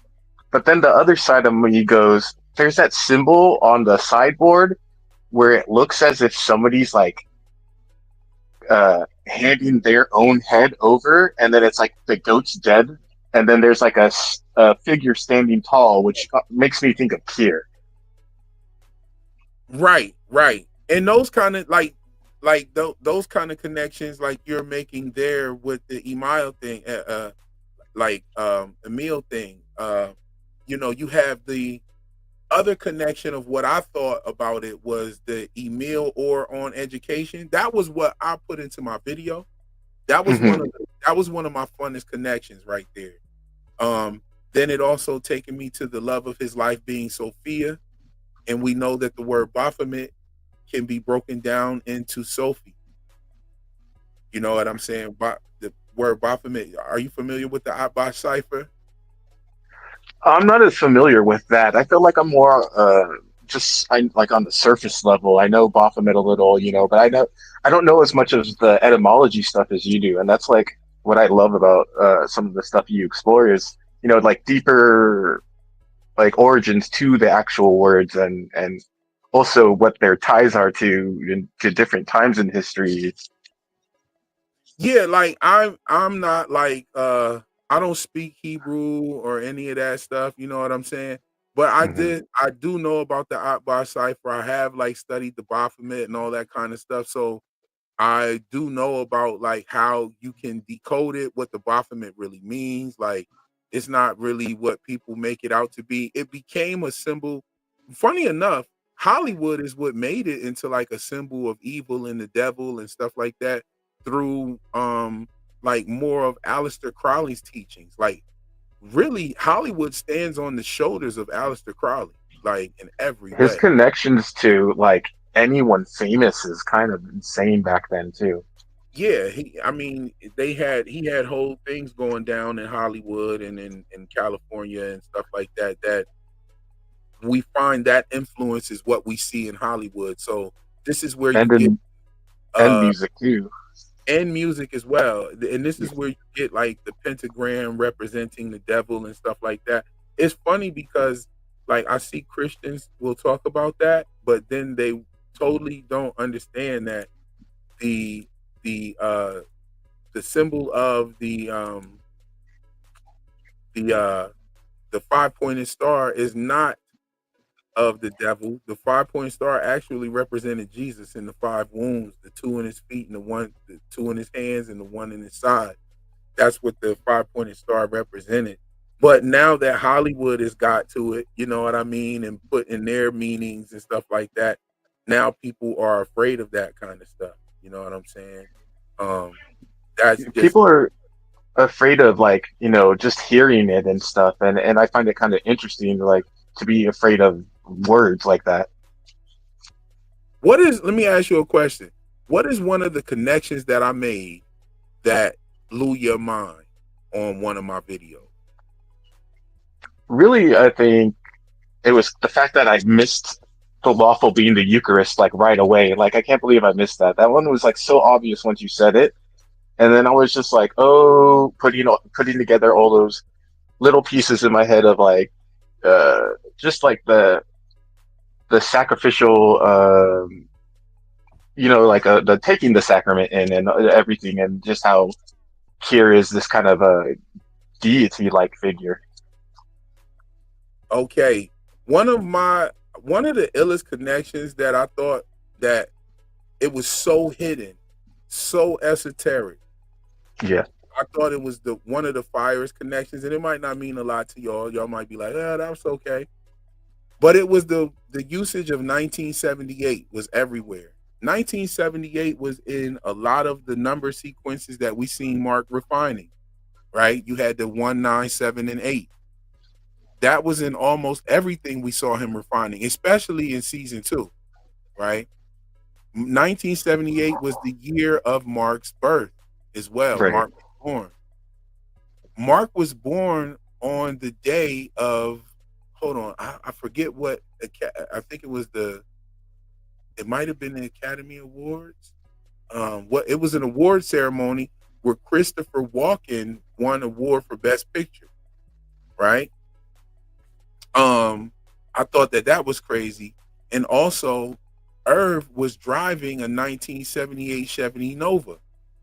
And Cobell was driving a 1978 Rabbit. Some people thought she was driving a 1979 Rabbit. She was driving a 78 Rabbit, right? And Right. so the 1978. So, right, okay. Now, there was a part where they were standing in the break room. Hold on, I'm pulling it up for y'all. There's a part where they're standing in the break room. Let me pull it up. And they're Oh, page 197. right. Okay, so they say page 197 slaps, right? The last word that they were saying is yours. Okay, is Rickon says yours. He said they were reading his book and Mark was reading it. And Dylan takes over and reads the passage, and the last word is yours, right?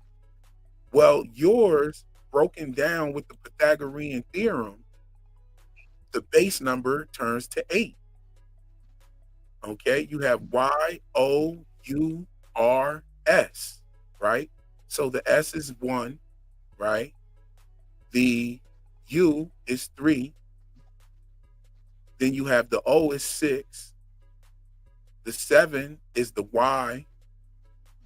And the R is the 9, which equals 26. And the 2 and 6 equal 8. So what that Right. shows me is page 197, and the last word is yours, which equal 8. And I was just like, and I'm gonna tell y'all, it jumped right out to me when I saw it. And I'm like, yo, so why did he say page 197? And I couldn't figure it out. And I said, it fits the 1978 symbolism, but where's the 8? And sure enough, that connection right there was lying right in what Dylan was reading from the page. And for him to then say, page 197 slaps, I said, oh my God, there it is right there. That's one of the illest connections that I had enjoyed making with this show. That was one of the funnest connections. I put that in my first video before the season even started. That was like in my very first video. I also broke down the Baphomet and how it's Temophob, Templi, Hominum Passis Abbas, right? Which literally Right. translates to Temophob is actually the name of the god Shiva's father-in-law, right? But Templi Hominum Passis Abbas translates to the god of the temple of peace among all men. You know what I'm saying? So boom. I mean, I thought all of that was crazy, the symbolism, and then for it to be rounded off in season 2, in the finale, mind you, the reveal of what they're doing with the goats was given to us in the finale. That means something. So I do think that it is just simply the sacrifice. And I think that every time one of those files was finished, a goat was sacrificed. And not only a file finished in micro data refinement, but also other accomplishments in other departments as well would invoke or initiate a sacrifice of one of those goats. So, you know, that, I mean, if it's just that, that's enough for me. That's enough. Exactly. But then you also got to ask yourself, then why? What is it? What's up with Rickon and his people then? You know what I'm saying? What is up with Rickon and his people? Why does Rickon climb a mountain like a goat? Why does Rebecca smell funny and make a chewing noise and have a mark in the back of her head? Yeah, the group of friends is definitely suspicious, and I think they left it open like that to be like, well, if we want to play with this more, we can. I think on the surface level, like we know that Rickon is kind of just like a representative of, like, what people in this society are do when they kind of don't have like direction. They sometimes will fall prey to, somebody's teachings, and so he just feels like like an allegory for Tyr in a way. Yeah, I think that the Baphomet symbolism placed in there. I mean, then you have Rickon has goats all over his house. All of these things. Do they sacrifice people as well? Do you think Lumen sacrifices these people?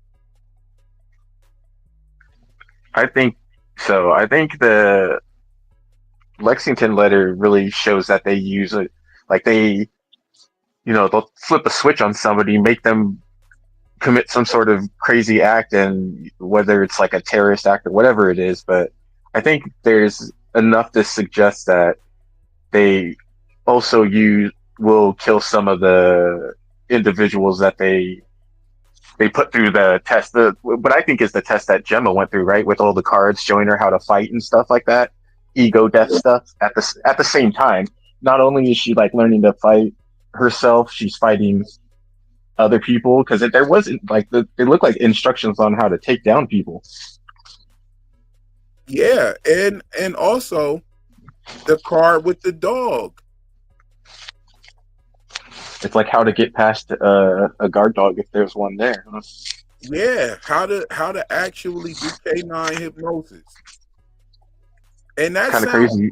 that sounds funny as hell, but I mean, we saw what happened to Irv's dog, yo. Irv's He was dog, just like yeah, he was chilling. froze. Yeah, he was froze. And the way he turned his head and looked at Irv and then looked back at old boy like that, he was definitely under some sort of hypnosis. And and those were on the cards.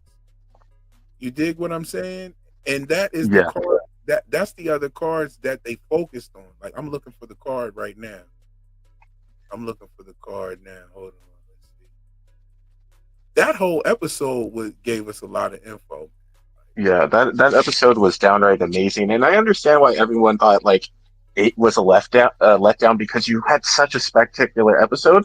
But in reality, I actually really loved 8 because I think it brought a real sense of realism to the world too. Like you just saw the people suffering from drug abuse and Oh nah, eight is slept on.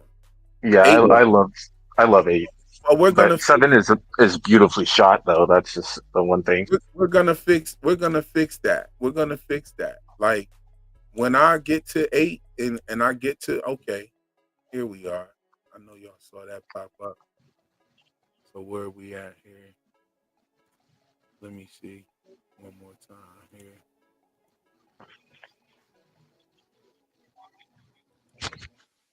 Let's see, where is it at? Okay, it's over by Gemma.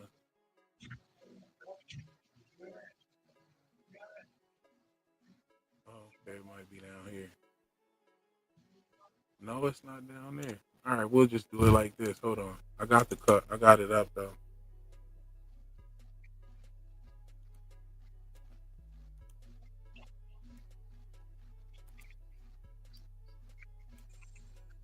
Okay. I'm telling you right now, when Bert walked into Irv's crib and that dog came out, this is what he did to make the dog sit down and be submissive. I'm telling you right now. He's like, sit your ass down. Yeah, he already knew what the fuck to do. He had him going right there. Asclepius, one snake, caduceus, two snakes. Yes. Caduceus. This is where we get the word deuces or deuce, meaning two. Caduceus. You know, I grew up with a brother named Caduce. You know, and I have a cousin named Deuces. You know what I'm saying? The two snakes. The two snakes, the caduceus, represent the kundalini. The kundalini that go up the staff or the spinal cord and make its way to the pineal gland. One of my favorite parts about that last episode, and some people scoff at this connection, but that's okay. It is what it is. This right here, this connection right here. I was looking right at that staff. The moment that the scene came in, I was like, there's no way he's holding a special looking wand. Yes, this is the caduceus. And the scepter was at the top, which represents the crown chakra, which is the seat of the soul. Oh, yeah. So wait a minute. There's the scepter. There's the scepter. There's the crown chakra. You dig? This is required to open. And here's the thing, right? This band major stuff is totally Masonic in nature. This is what the Templar Knights used to do.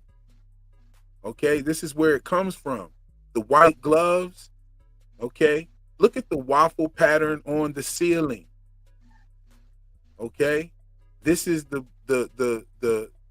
Eucharist, and they are surrounded by the flesh of Kir. Everywhere you see, they have this everywhere. The waffle pattern. But see, the waffle pattern, okay, guys. Okay.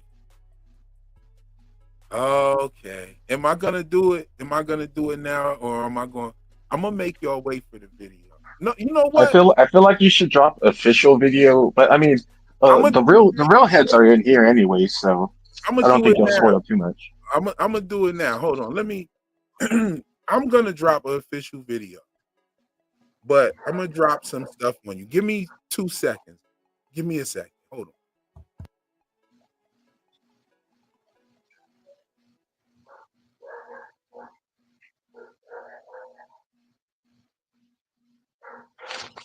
One thing I love about that scene too is like you're talking about the marching band is you know what's the purpose of the band or music? And we can look at warfare and having like a drummer boy and things like that. It's a like a preceding to a fight. Yes. Okay. Let me see here.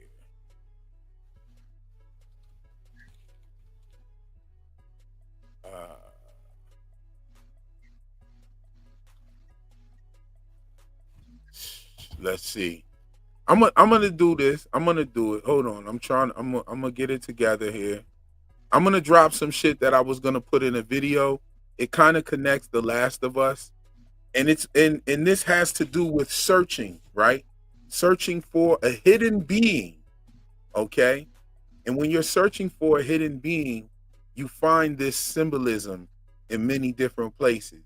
And I love how they connected this symbolism in The Last of Us and in Severance. Okay, hold on. Let me see if I have it.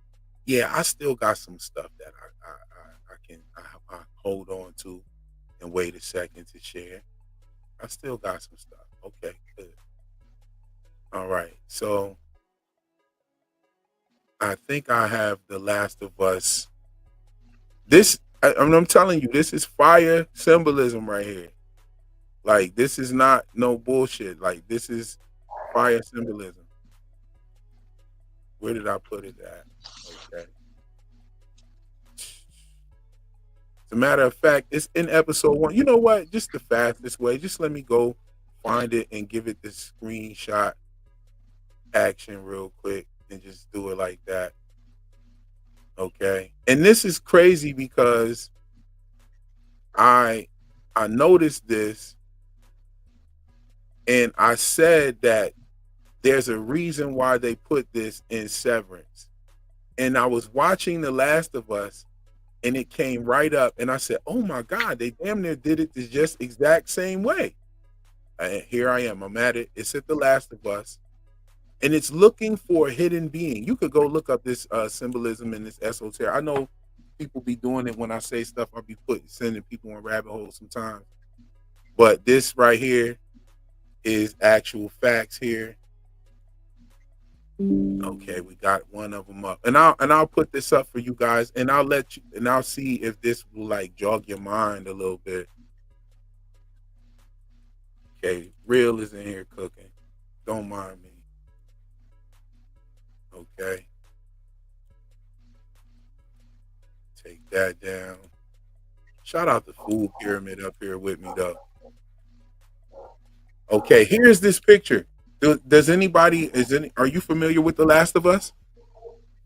I know the first game pretty well, but after the second game, I only know that one a little bit, but I kind of know where the story goes. Did you watch the first season? No, I didn't watch that show either, but like I said, at least kind of was versed on the first game, you know, decently enough. Okay, so I'm gonna leave this up there while I go get the other picture, and I think you guys are gonna notice this stuff, right? And I know you guys are noticing it. And if you know about the symbolism behind it, it's pretty much looking for the hidden being, okay? And it's when you're searching for something, and it's a very dangerous ritual as well. And I believe, if I'm not mistaken, what I'm looking for is the connection. It actually connects to Aleister Crowley as well. But it also connects to Irv, right? So hold on. And I spoke about this in one of the videos, and then it comes up in the way that it comes up. Hold on. I know it's gotta be in here. Okay, so wait a second. Yeah. It's gotta be here somewhere. Okay. It was the day that they went to the Mammalians Nurturable. Hold on. What was that? I think that was episode 3. Yeah, because that's when Bull gets reintegrated. Where is it at? This is why it takes long to do videos, is because you have so many images that you have to sift through, and then you can't find certain things. But this is important, y'all. I gotta find this for y'all because this is Fire Connection, and also it might even tell us something about season 3. And that's what I was gonna put in the video, but I'm not gonna go that far. But I am gonna give you this. Oh yeah, I gotta bring these up too. Let's bring these up because this is very important to it. Oh man, why would that jump away? Hold up. These are very important to it. Okay, where is she at again? Okay. Now the shots that they do in Severance, and they do these blending shots, and they do this on purpose, right? And it all has to do with the waffle pattern as well. That's what brought me to this. Okay.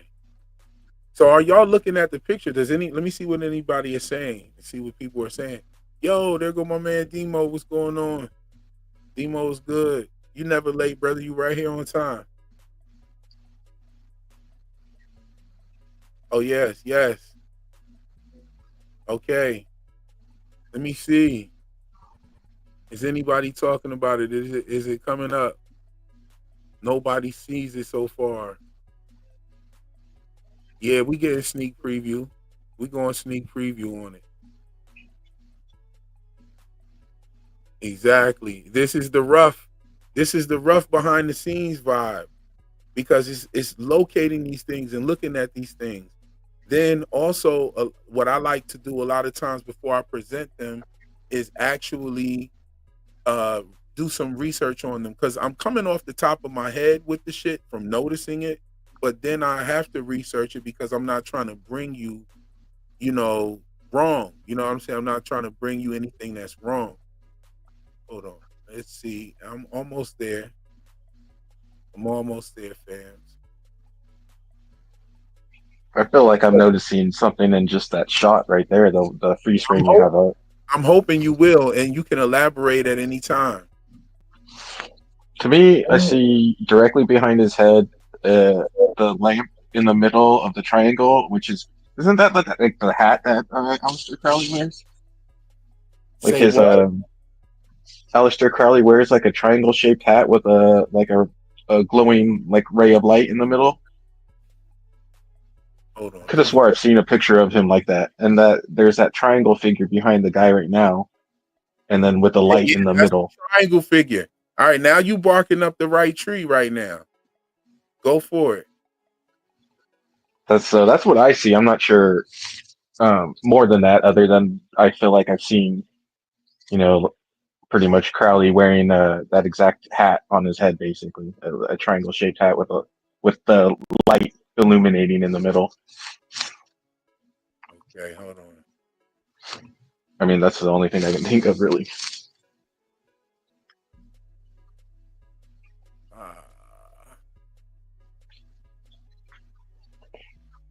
All right, it's coming, y'all. I've almost got it. I'm trying to find it. I just said screw looking for the picture that I have, and I'm just looking for it in the episodes. Okay, so what I'm about to break down to you. Hold on. Uh-oh.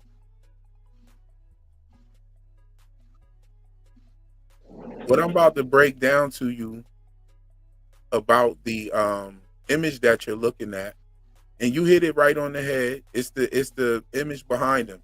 Does anybody see the correlation yet?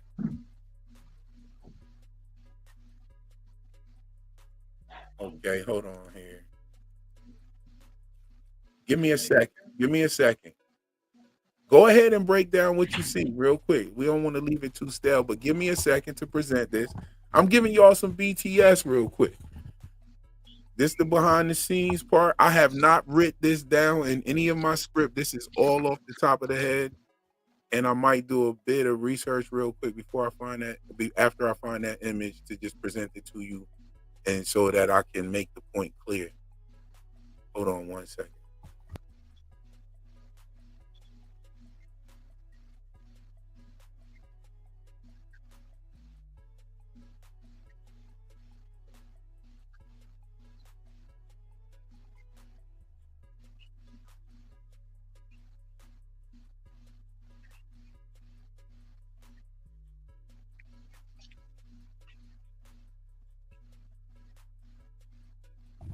Okay, I'm still here with y'all. This is gonna be fire. Trust me, it's worth the wait. Trust me, it is definitely worth the wait.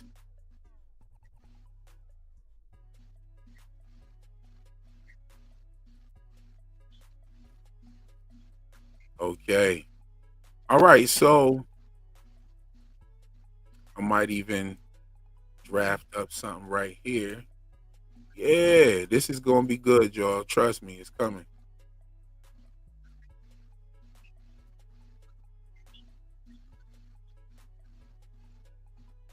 Okay.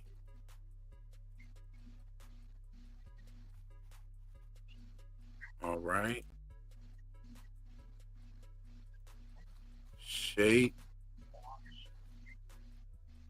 Yeah, this right here is fire. I know I probably. Okay, yeah, we still here. Y'all still rocking with me. Ooh, hoo, hoo, hoo. Y'all getting in there. Bill is talking now. Bill is talking. I should have keep my eye. Let me pull y'all in the other screen so I could keep my eyes on the chat. Cause y'all barking up the right tree. Bro talking about the Great Pyramid. Okay. Wait a second. Okay. All right. So let's just do it like this. All right. Okay.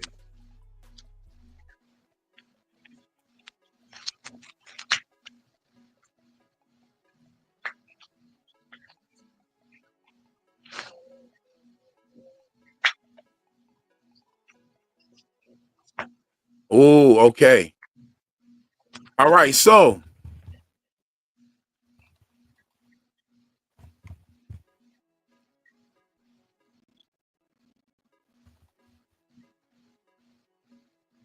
not there.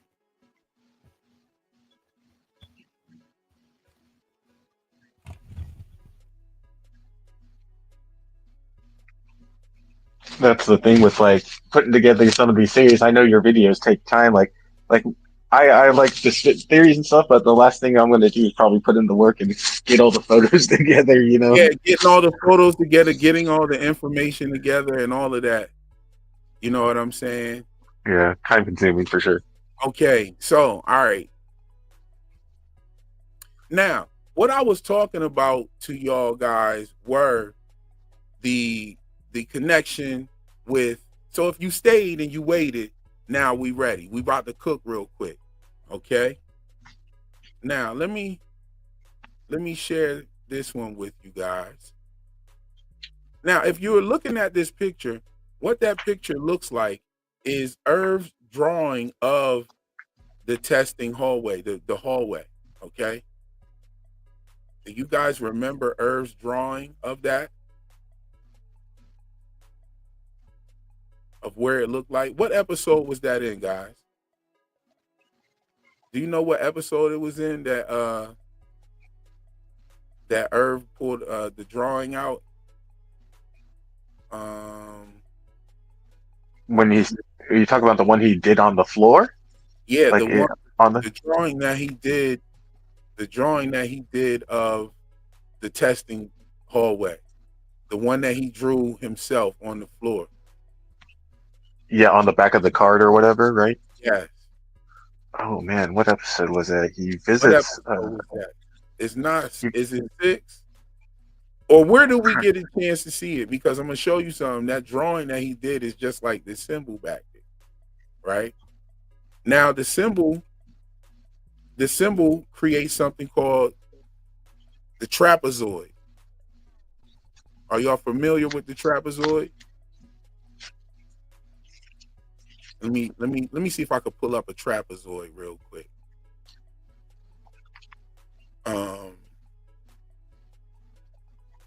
Yeah, I got a trapezoid right here. I'll share the trapezoid. Now, in the Church of Satan, there's something called the Order of the Trapezoid. Okay? We gotta find the episode where Irv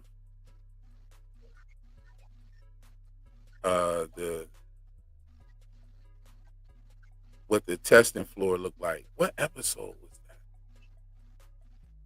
It was episode 3. It might be episode 3. it's definitely before the Orbo, right? So Yeah, it's definitely before the Orbo. Okay. And he shows it to Dylan. Really good. He shows Dylan he shows it to Dylan. And does he show it to Dylan? No, he shows it to Felicia. that's right. Yeah, he takes it over to O&D. Yes, he takes it over to O&D and he shows it to Felicia. So here it is. Found it. Got it right here.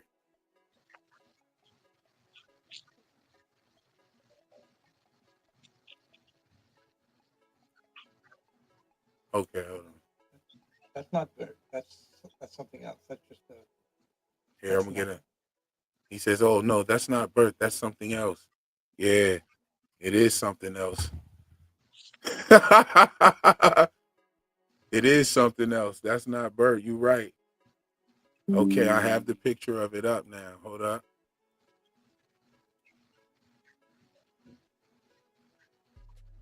Oh yeah, I could do it like this. Okay, so we have the trapezoid.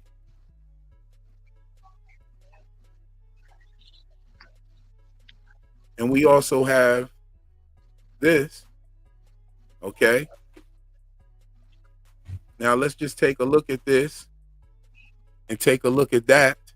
Okay. These two symbols are all damn near fucking identical. Am I right?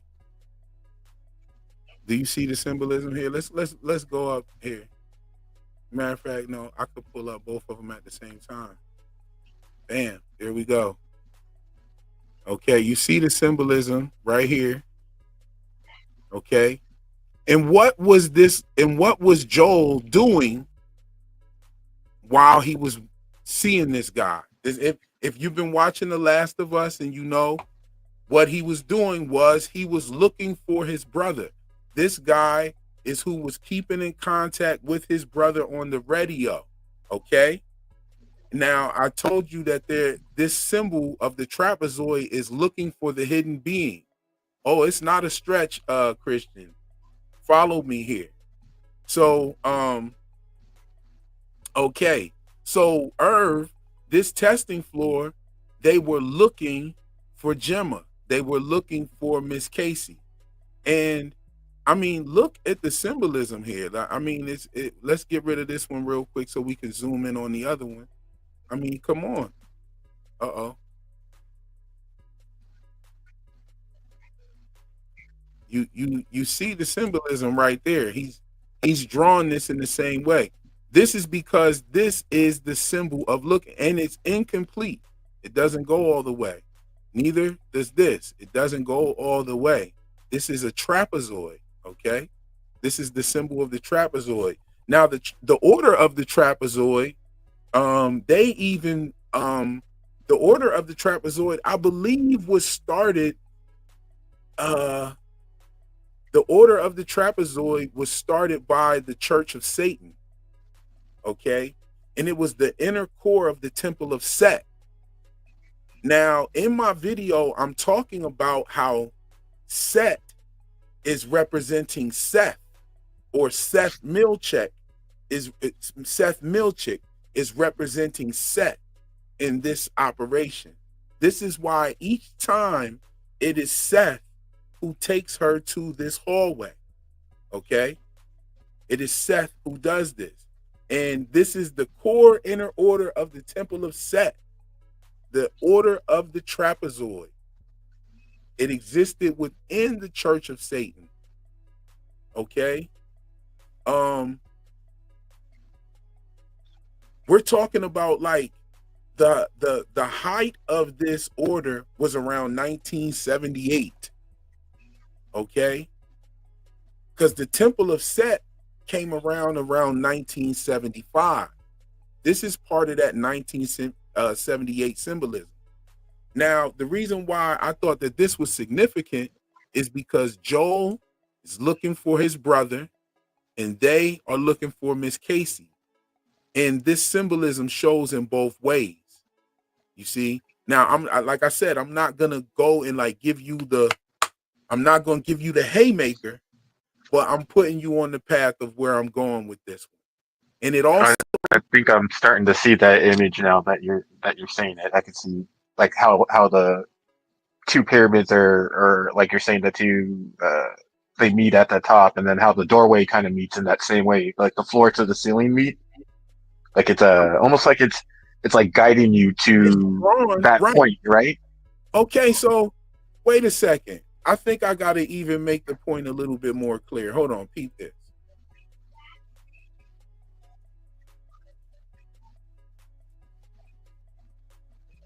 Okay, we see this symbolism hit everywhere.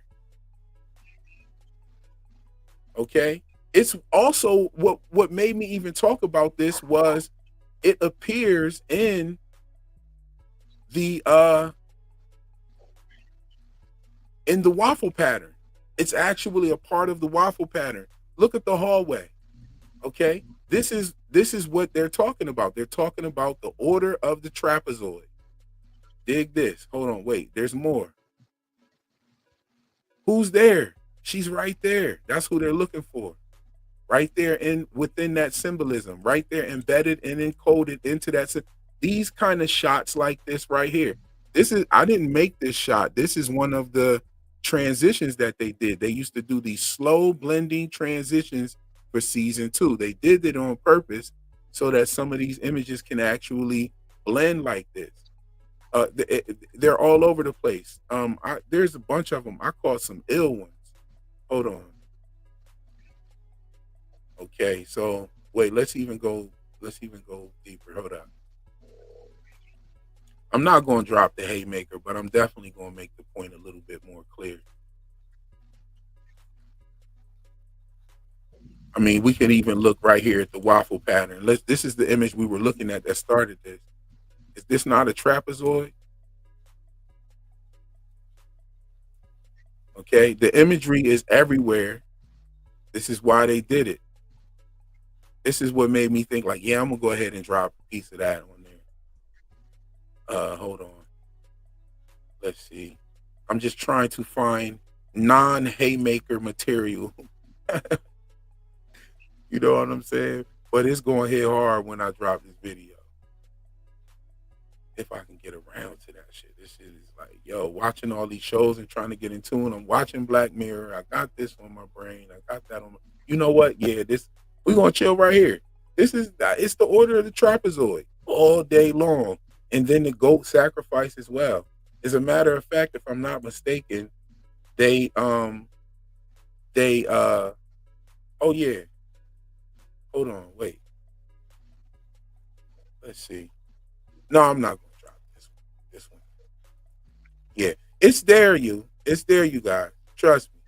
The order of the trapezoid, they're searching for the hidden being. And it's like some dangerous incantations about it. This actually caused the Church of Satan to split up into different factions. I forget the dude's name. It was like Michael Quinto or Quino or Quintana or something like that. Split from Anton LaVey. Anton LaVey was the founder of the Church of Satan. You see what I'm saying? And he saw the angular architecture like the trapezoid, and it disturbed him. And he said, yo, this is the hidden being that we're not to investigate. This is something else. You know what I'm saying? The order, this is why they blended things like the Nazi occultism, the ancient Germanic mysticism, you know what I mean?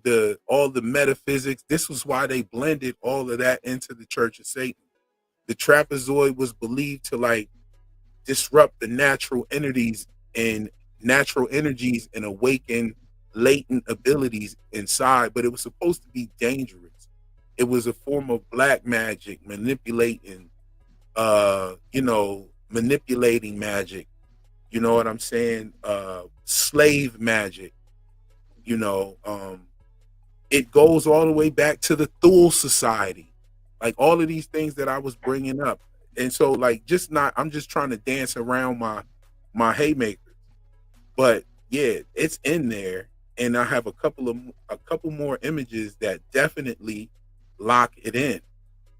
The symbolism is crazy. I'm going to tell you someone else that really goes deep into the symbolism that has uncovered some things that I wouldn't have even saw or wouldn't have even thought to look at is Helly R. She covers the same way. Like she sees like this hidden symbolism. And it's undeniable. Like once you put the pieces all together, it's like, yeah, this had to be done on purpose. I like her videos where she kind of does deep dives on some of the characters and stuff. And there was one video I remember she brought up a theory about like the circle of hell stuff, and I was like, oh no, I saw that immediately. Like on the Ortbo, the moment I saw that episode 4 open up, and I saw Irving on the middle of a frozen lake of ice, I was like, oh, this homie's dead. He's the only one that was down below while everyone else was on the cliff. And I was like, that's enough for me to already know he wasn't making out of the episode. Right, that something was going to happen to him during that episode. Exactly. Like, yeah, I mean, look how they gave him the whole episode pretty much. Like it was him. That was his run right there. Hold on, there's even more. Okay. Here's something else I got. Where y'all at? One thing she mentioned too about the frozen lake, with like an idea that kind of came up was like with labyrinths and stuff like that, what is there's the Minotaur in the middle, so it's like, what if underneath the frozen lake that's where Kier is? And I was like, ooh, that's spicy. Oh yeah, what if they have like some type of cryogenic situation going on with him? Right. Like people think that back in the day shit is real primitive. No, man, like technology was really advanced back in the day. Like it's just looked at as primitive. You know what I mean?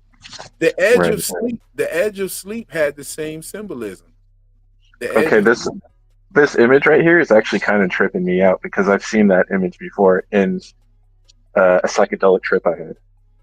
Yeah, this is what and see, that's what Anton LaVey said. He was like, this is the guy founded the Church of Satan. And when he looked at this image, let me take that shit off the screen. When he looked at the image, he said it disturbed him.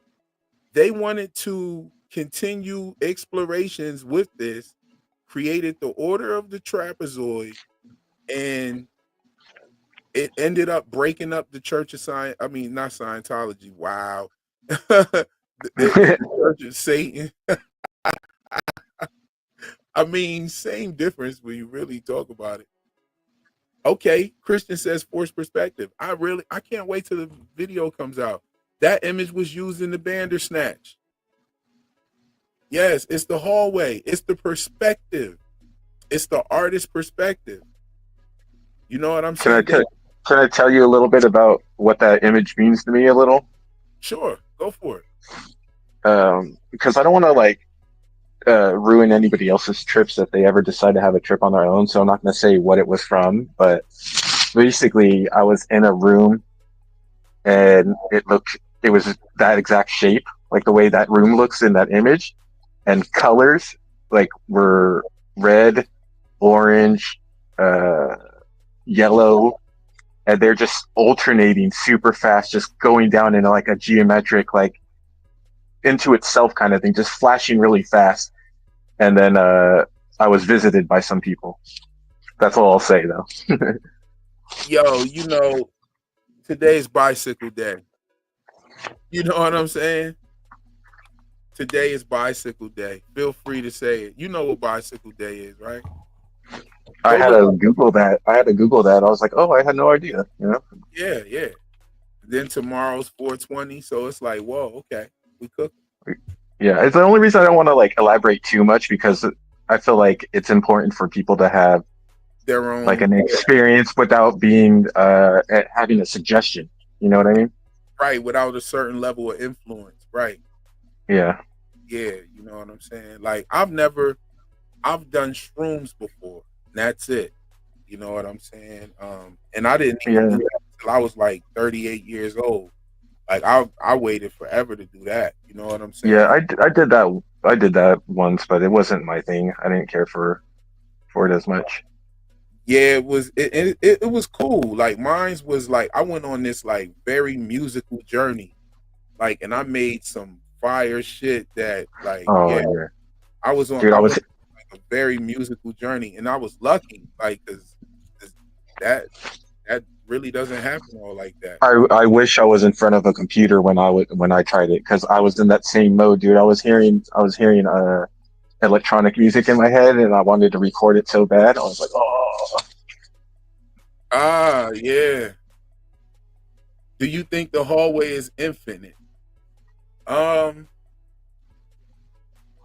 what do you mean as far as the show, or is the hallway infinite? I definitely in reality it is. In reality, they teach us that in math that a line is infinite. That's why it has the two arrows on the ends. A line is infinite. SpongeBob and shrooms is the ultimate trip. I don't know. SpongeBob is wild as fuck. SpongeBob is on some different shit. What is it about the bikini bottom actually is the same longitude and latitude of Jeffrey Epstein's island? Did you hear about that? no, I didn't hear about that, but I know that it's also a reference to Bikini Atoll where we tested hella nukes and stuff. Oh wow, that's crazy. So Bikini Bottom is Bikini Atoll. Yeah, And you'll see back in there's even I think footage of it of us testing bombs back then out there. you can track the coordinates of Bikini Bottom and find out. I mean, there's some smart motherfuckers out there that watch SpongeBob. Shit, what can I say? I didn't bring this information to the table. This is something that I saw, and when I checked it myself, it checked out, and that verified it. Like I don't just believe just because you say something don't make it true, right? Do the research, do the information behind it, try to educate yourself, try to prove it wrong. That's the best way to go about it. Try to prove it wrong, and if you can't, then you have to look at that and consider that until something else comes along to prove it different.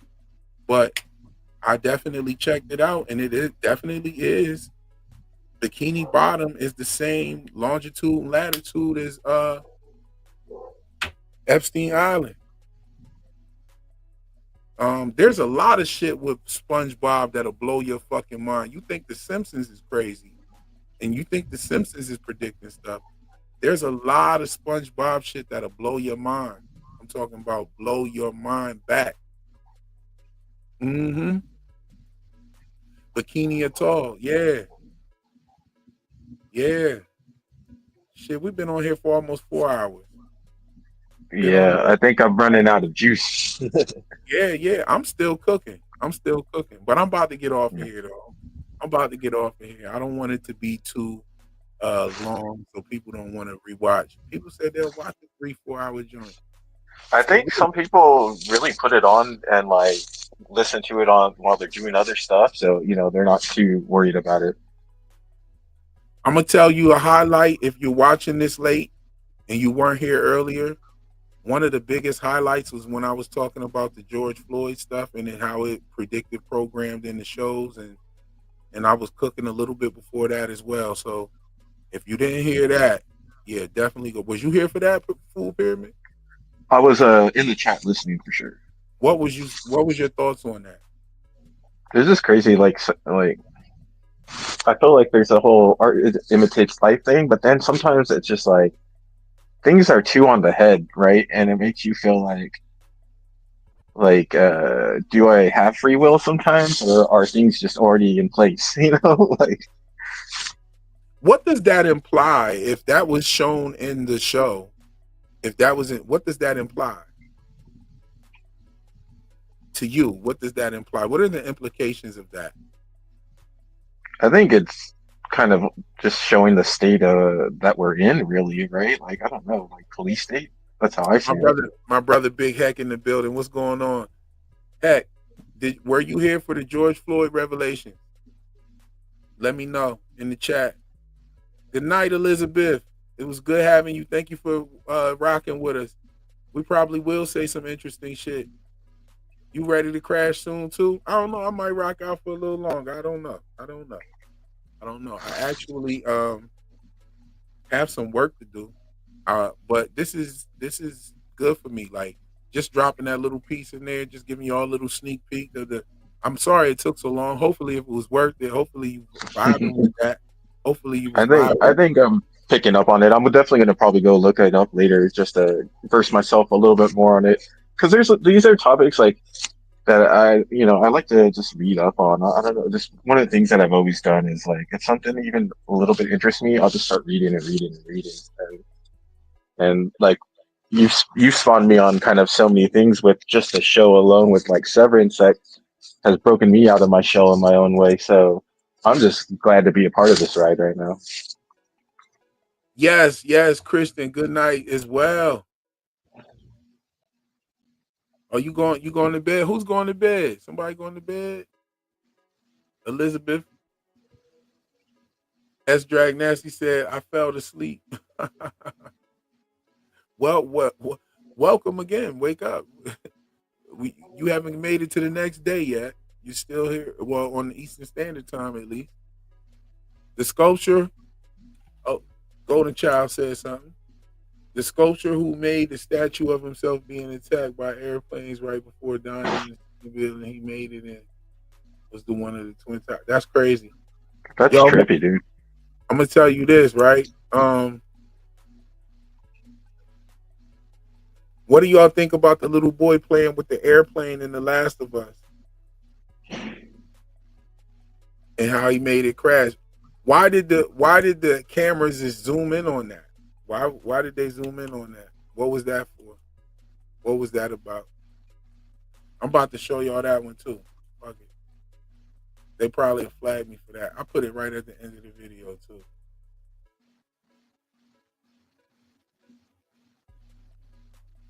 Okay, here you go.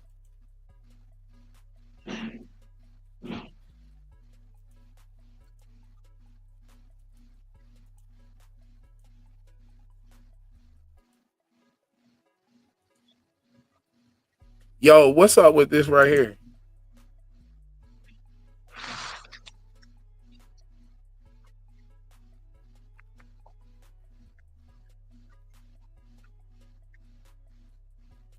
What's up with that, y'all? What's up with that? Is he talking? Cause I mean, there's been a lot of plane crashes lately, and it's just crazy Yeah. that they like. It's crazy that they zoomed in on that, and this was like out of nowhere. This was just like I don't know why they did that, but they definitely focused on the fact that this kid was playing with an airplane and he literally crashed it. All I Like, know is I ain't booking no flights with Boeing anytime soon. look at that! Look at that! Wow! Come on now. That was wild. What are y'all thoughts on that?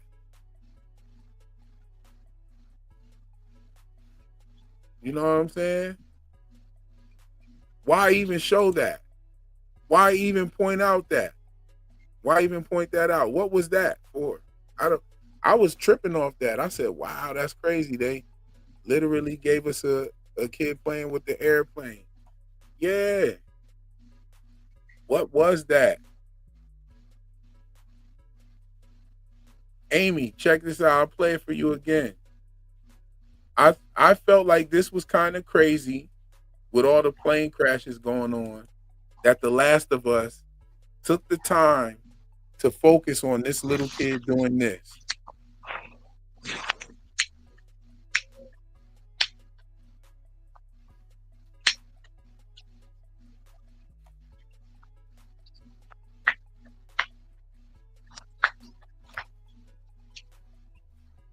That's so crazy.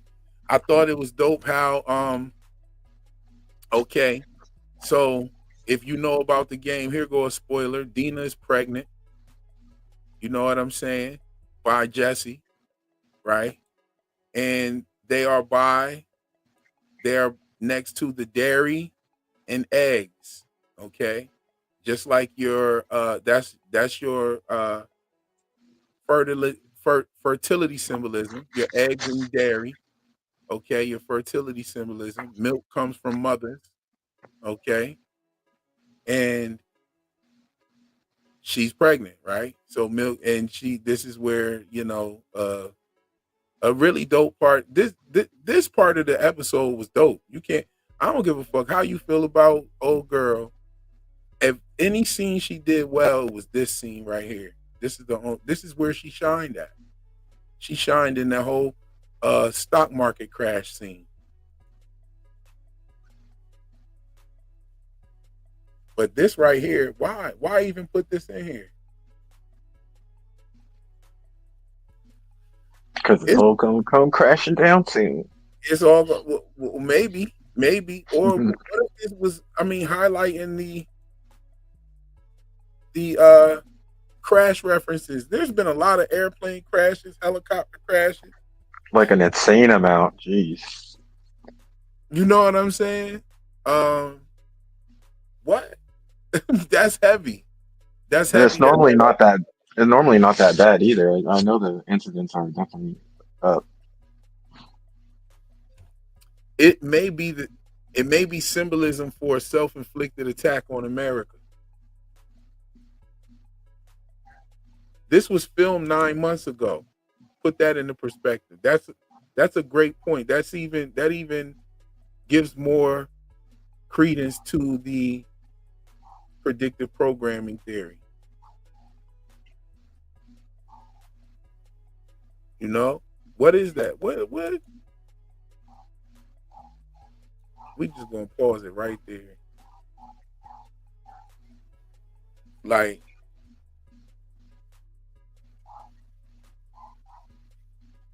okay, so all of that type of symbolism. Is this symbolism, or is this just a little? I need to know. Bill Chill, let me know. Golden Child, let me know.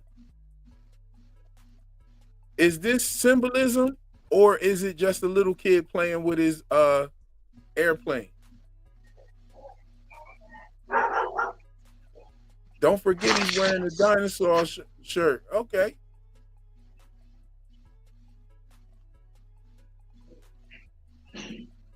It's like a really long focus shot, though. I mean, it was just like, why? Why? Foreshadowing. Is it foreshadowing, or is it like, yeah, we knew that it is this? Does this mean we're gonna get more plane crashes? Because plane crashes have been happening like left and right. Yeah. You know what I'm saying? What is going like 30 years ago, like just random story, but about 30 years ago, the mall out where I live, like a little 2-seater little plane fell like right into the mall in the building, and like a couple of people died. It was pretty crazy. Yo, who was in this last Super Bowl?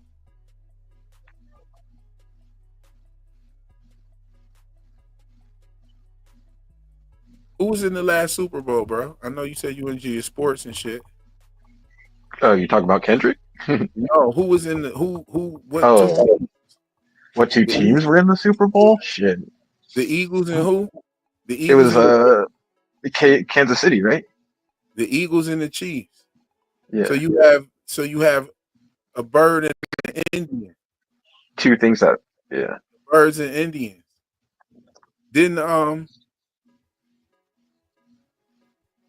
didn't the Black Hawk helicopter Black Hawk represents an Indian as well, right? Yeah. Okay. Yeah, the Chicago Blackhawks are also A Black Hawk crashed into an American Airlines, which is a bird. American Airlines logo is a bird between American Airline words. oh, I'm starting to see what you're saying. It's crazy, dude. Yeah. And that's crazy, isn't it? The Eagles and the Chiefs. Is it possible that the current events can help you predict the sporting events? Is that possible? Are the sporting Well, events rigged? sometimes I feel that way when watching these referees. Like, dear God, dude, it seems like they're pulling the strings for the league. Oh yeah. I mean, just think about it, right? A referee can make 10 bad calls and change the whole trajectory of a game. If you got more than one in on it, you have to think about this, right? How much money does these sports events generate? They generate Man, they generate billions. especially with the all these Why, sporting apps and all that now, it's yeah. crazy. Why would you leave that up to chance? They could be taking all them silly bets right off the top. So everyone's like, "Oh, I'm gonna bet on the spread." Yeah, good luck with that one tonight. Yes, indeed, Amy. You talking that shit right now.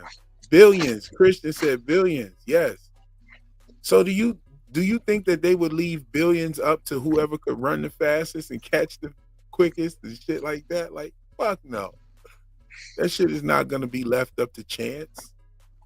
That shit is not gonna be left up to chance at all. And these people make a lot of money, and that shit is hush money. Like that shit is hush money. That's what that is. That's why they don't say nothing. Same with the industry, the Hollywood acting. They make a lot of money to shut up about the spells and what they got going on. It's secrecy. Am I saying it's nefarious? No. Now, at some levels it is. Some levels it is. And some levels it's really not fair. Because I'm sure that there are lots of actors out there that want to be on the main stage, but they can't be on the main stage because they're not a part of a secret club or some sort of initiation. Initiations is what I'm talking about in another one of my Severance videos. I'm talking about initiations. You know what I'm saying? Okay. What are your thoughts on the Mandela effect? Full pyramid. It's trippy. I mean, the one that always pops in my head is the fruit of the loom symbol. Like I swore I always remembered that thing having like a basket full of cornucopia or whatever on it, and it's like the symbol's Cornucopia. different. Yeah, but then somebody found the one with the cornucopia on some old ass drawers. And I'm with everybody else on that one. I'm like, I'm pretty sure it used to be like, like Oh yeah, like okay, so I remember having a all right, so here's my thoughts about the Mandela effect, right? Some people think that it started with Nelson Mandela. And I'm thinking that his event is what enabled people to see it, coupled with the internet being able for people all across the world to be able to talk to each other and notice the inconsistency. I remember Mandela becoming a president in South Africa and dying I remember the Cosby Show. Their oldest daughter, Sandra, had twins, and she named them after the Mandelas. She named them Winnie and Nelson, were the name of the twins on the Cosby Show. I remember all of these things. Now, I actually remember Nelson, and I think my dad might have an actual videotape of this, of Nelson Mandela getting out of prison. Okay? And I remember it was a Sunday. It was a Sunday here in America that he got out of prison. Now, some people remember him being killed in prison or him dying in prison, right? Now, here's the funny thing. There's a South African author that wrote a book about Nelson Mandela, and in the book, he dies in prison. However, the rest of the country remembers him being their president at some point. And I even remember Winnie Mandela saying that the man that they let out of that prison is not her husband. I remember an interview. Y'all can go look, like, you know what I'm saying? Yo, Real Enigmas, the black hallway pattern is the same pattern that appears in the ceiling vents. Yes, exactly. It's everywhere. The pattern is everywhere. The overall just is the order of the trapezoid. And there was a big event that happened in 1978 with the order of the trapezoid. I cannot remember what it is. And see, that's where the research part comes in. You know, I remember something, but I have to look it up. And I remember there was a movie that came out around that time as well. I think Bill Chill spit a bunch of movies out that came out around that time, but he missed the one that I'm talking about. And it was about like witchcraft and all of this shit. It was a real popular movie. And it was a movie, man. And I even mentioned this in my Beetlejuice video that they blocked. They totally didn't want my Beetlejuice video down. I was talking about the Red Shoe Gang and all kind of shit. If you know about the Red Shoe Gang, don't put nothing about that shit in the chat. If you don't know, go look that shit up for yourself. It's crazy. You know, I'm not gonna talk about it here because they might strike this shit right here. I didn't even really talk about it in the video. I said the same thing I just said to y'all. Go do your own research on it. I said that's exactly what I said in my video. But anyway, Otho in Beetlejuice was Thoth. Okay. O-T-H-O, and Thoth was T-H-O-T-H, right? And he stole the Egyptian Book of the Dead. He was even casting a spell and bring the dead back. He was bringing them back in the wedding dress and shit like that. All of that. So yeah, that was tracked out. I laid out who Beetlejuice really was and everything. I did it before the movie came out, and then when the second movie came out, it pretty much confirmed everything I said in my video. That is one of my best videos, and they clipped that shit. I can't put it. I tried to re-upload it. They won't let me re-upload that video. Even after the movie came out, I tried to upload it. It won't let me. So put it on some like other random place, like I don't know, Twitch or something, or put it on Daily Motion or something. I don't know. Yeah, I'm gonna put it on Patreon, or you can. There's one of my live streams. If you go through my live streams from last year, and there's a picture. There's one where the thumbnail is of Beetlejuice. You can see Beetlejuice in the thumbnail. I played a large part of that video in that live stream, and that live stream is still up. And you can go peep what I was saying in there and all the connections that I was putting in there. It even talks about Persephone and everything. I even talked about Persephone because Beetlejuice was representing different types of archetypes. You know, right. 80s and all. You know, he was going crazy in that movie. But that movie is brilliant, actually. You know what I'm saying? It's with another that pinstripe suit, you know, that black and white suit. Oh yeah, so he was a prisoner. That means he's a prisoner. So that means he was a deity. He was some sort of deity. Notice how much powers Beetlejuice had compared to other dead people. Like he had the power to create portals. He was able to bring that priest right out of the fireplace like a portal. Like he was able to change people's clothes that they had on. He was able to do all types of ill shit. He was able to do make his voice come out of somebody else's mouth and all that. He was a take control of somebody's body and everything. That's some GD level stuff, or should I say, Jin? You know? Yeah, exactly. Beetlejuice was next level, and then it turned out that he was exactly what I said he was. He was a demon. You know what I'm saying? He wasn't just a regular motherfucker. He had got uh in the second movie they talked about how he had got in bed with that chick pretty much, and she sacrificed him for some shit, and he became like a demon. And so, boom, that's where he got his powers from. All that I said, all of that before the movie came out and everything, and they pretty much like shitted on me. And he was a high level demon at that. You know, he was able to get eaten by the worm and all of that. You know what I'm saying? Somebody put the spell on him at the end of the movie, and it shrunk his head. He was able to come back from that. Like Beetlejuice was like a high level demon. Then look at the job that they gave him. Like after in the second movie, he actually like got a upper level job. Like pretty much took over Juno's job. You know, like the whole thing. Like boom. Beetlejuice's appearance in the original script had him a tall, black, winged demon that could transform into the appearance of a Middle Eastern man. Yo, check this out.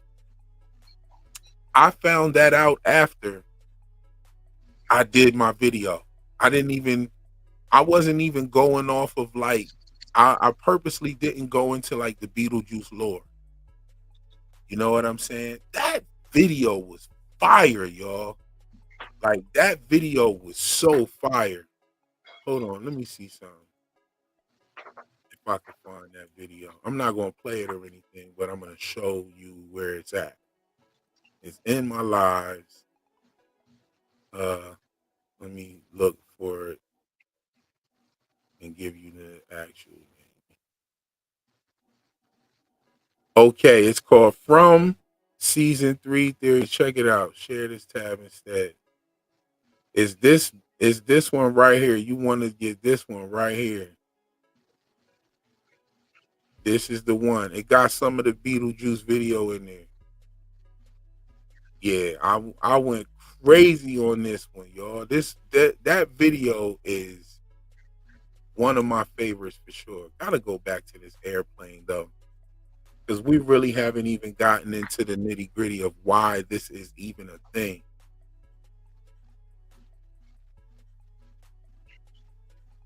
Don't forget about the star that Beetlejuice them doing. Oh man, come on. Yo, listen, Beetlejuice is Beetlejuice or Beetlegeist.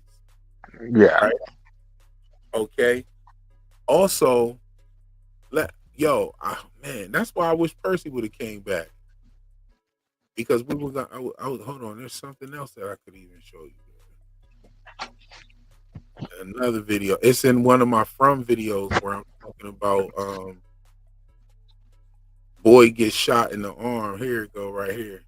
These videos right here was crazy. This video right here talks about these. Look at the symbol on boy's arm right there. Okay, that's this one right here is Beetlejuice right there, Beetlejuice right there. You know what I'm saying? That's what that is. And Beetlejuice is also called the giant's shoulder. And Beetlejuice and bro got shot in his shoulder. You know what I'm saying? It's the constellation right there. Yeah, it's the constellation. You know what I'm saying? But we got to get to the bottom of this.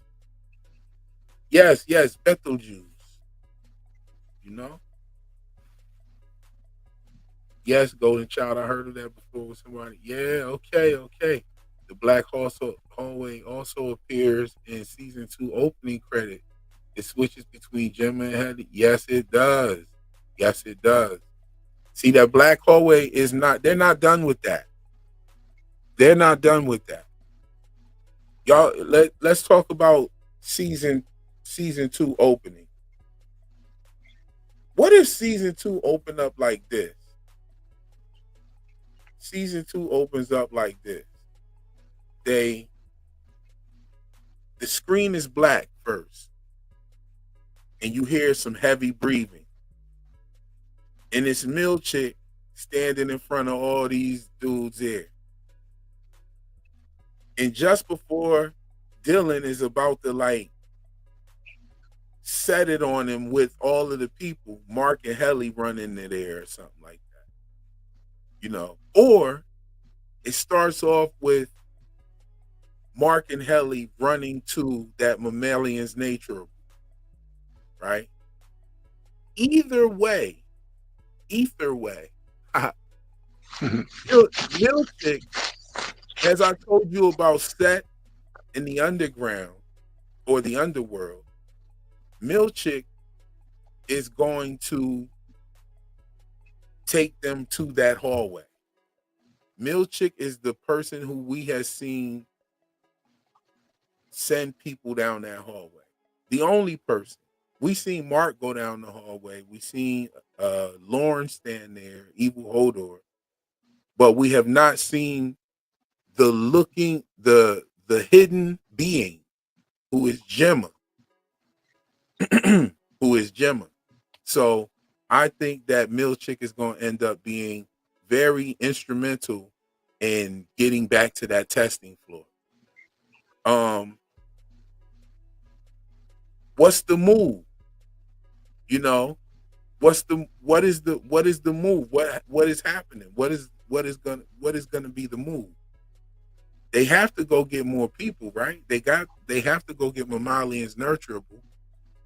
Mark now can say like, yo, Mammalians nurturable people gonna be down with us.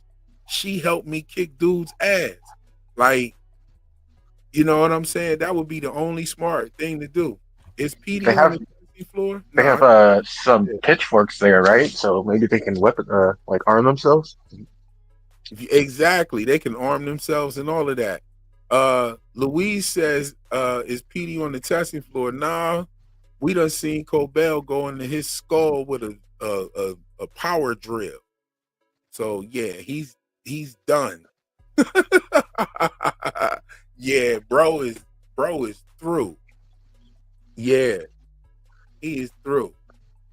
You know, that's only one thing I feel like they should have shown us is a little bit some more back banter from Mark and Petey or something back when they were working together. Like I need a flashback episode that's as beautifully lit as Chikai Bardo, but just Petey and Mark. Yeah, you know, having Petey's voice in episode 3 like that, I was like, and then we didn't get any shot. He wasn't in the show at all. Like, I felt like, man, that was such a waste opportunity. I was really digging his character too, like the guy who played him, the actor and everything. I was like, oh man, he's dead. Yeah, Petey was definitely a loss in this show. Petey was definitely a loss in the show. They shouldn't have. He's a character that I could say, man, I wish they wouldn't have killed him so easy. So at least so quickly, right? Yeah, so early in the game, killed him. You know, I don't think so. I think there are more levels.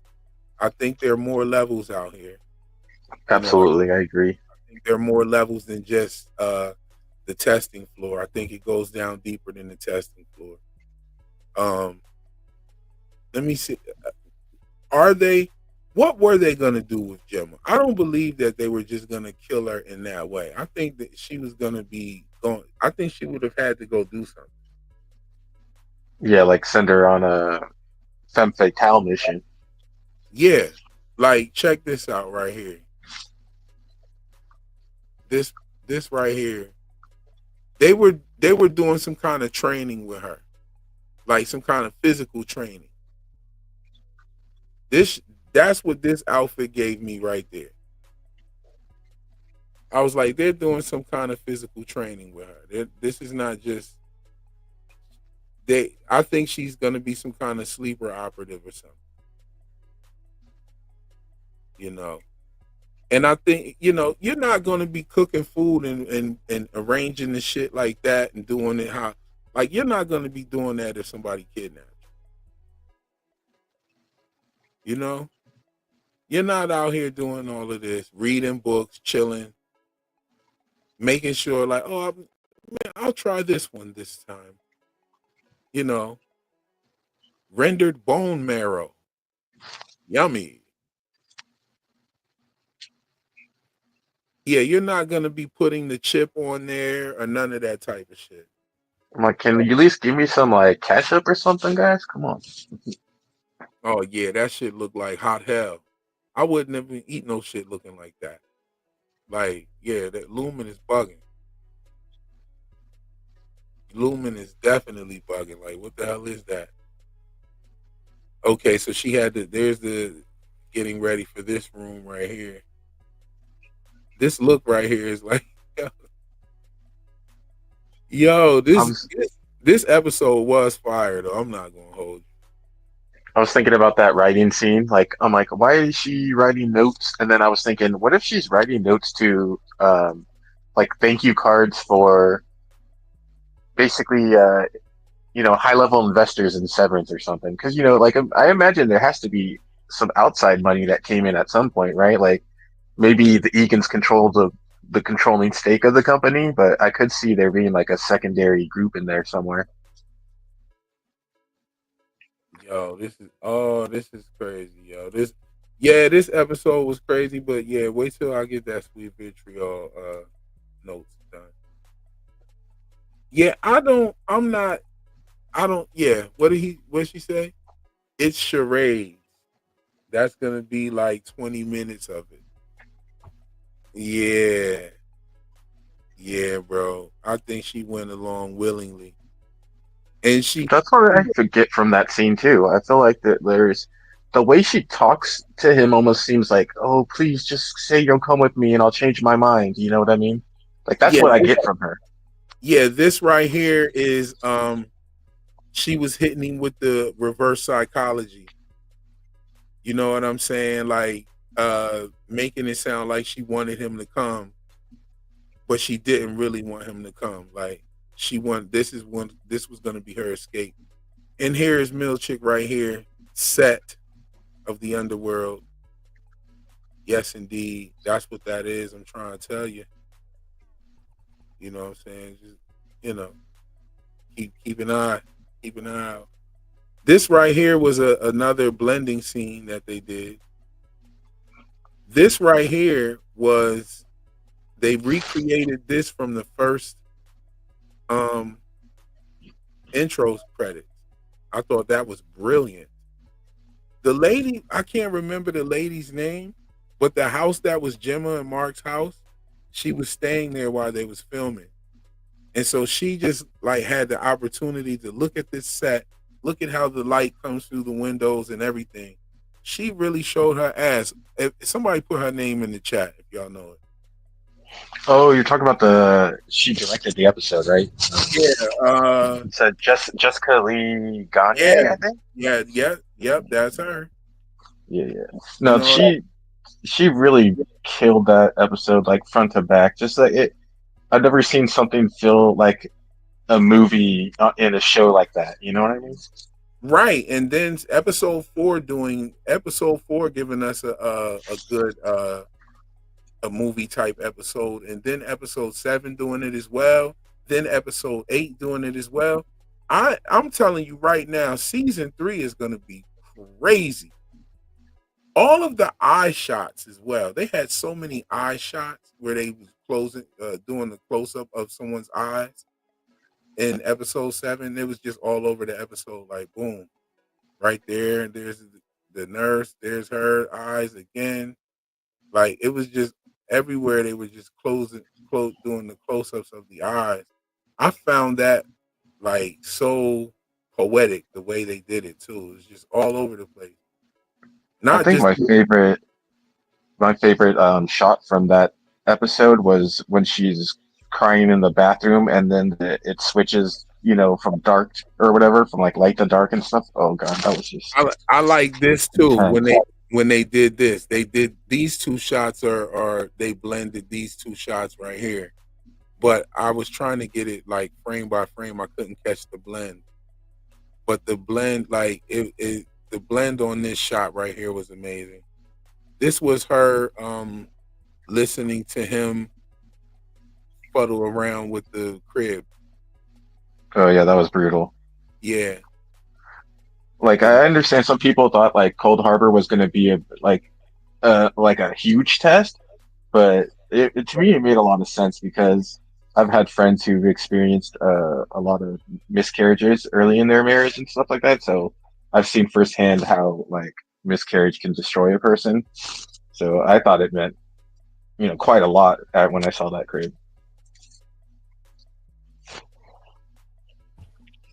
yes, indeed. So here we are coming up on 4.5 hours.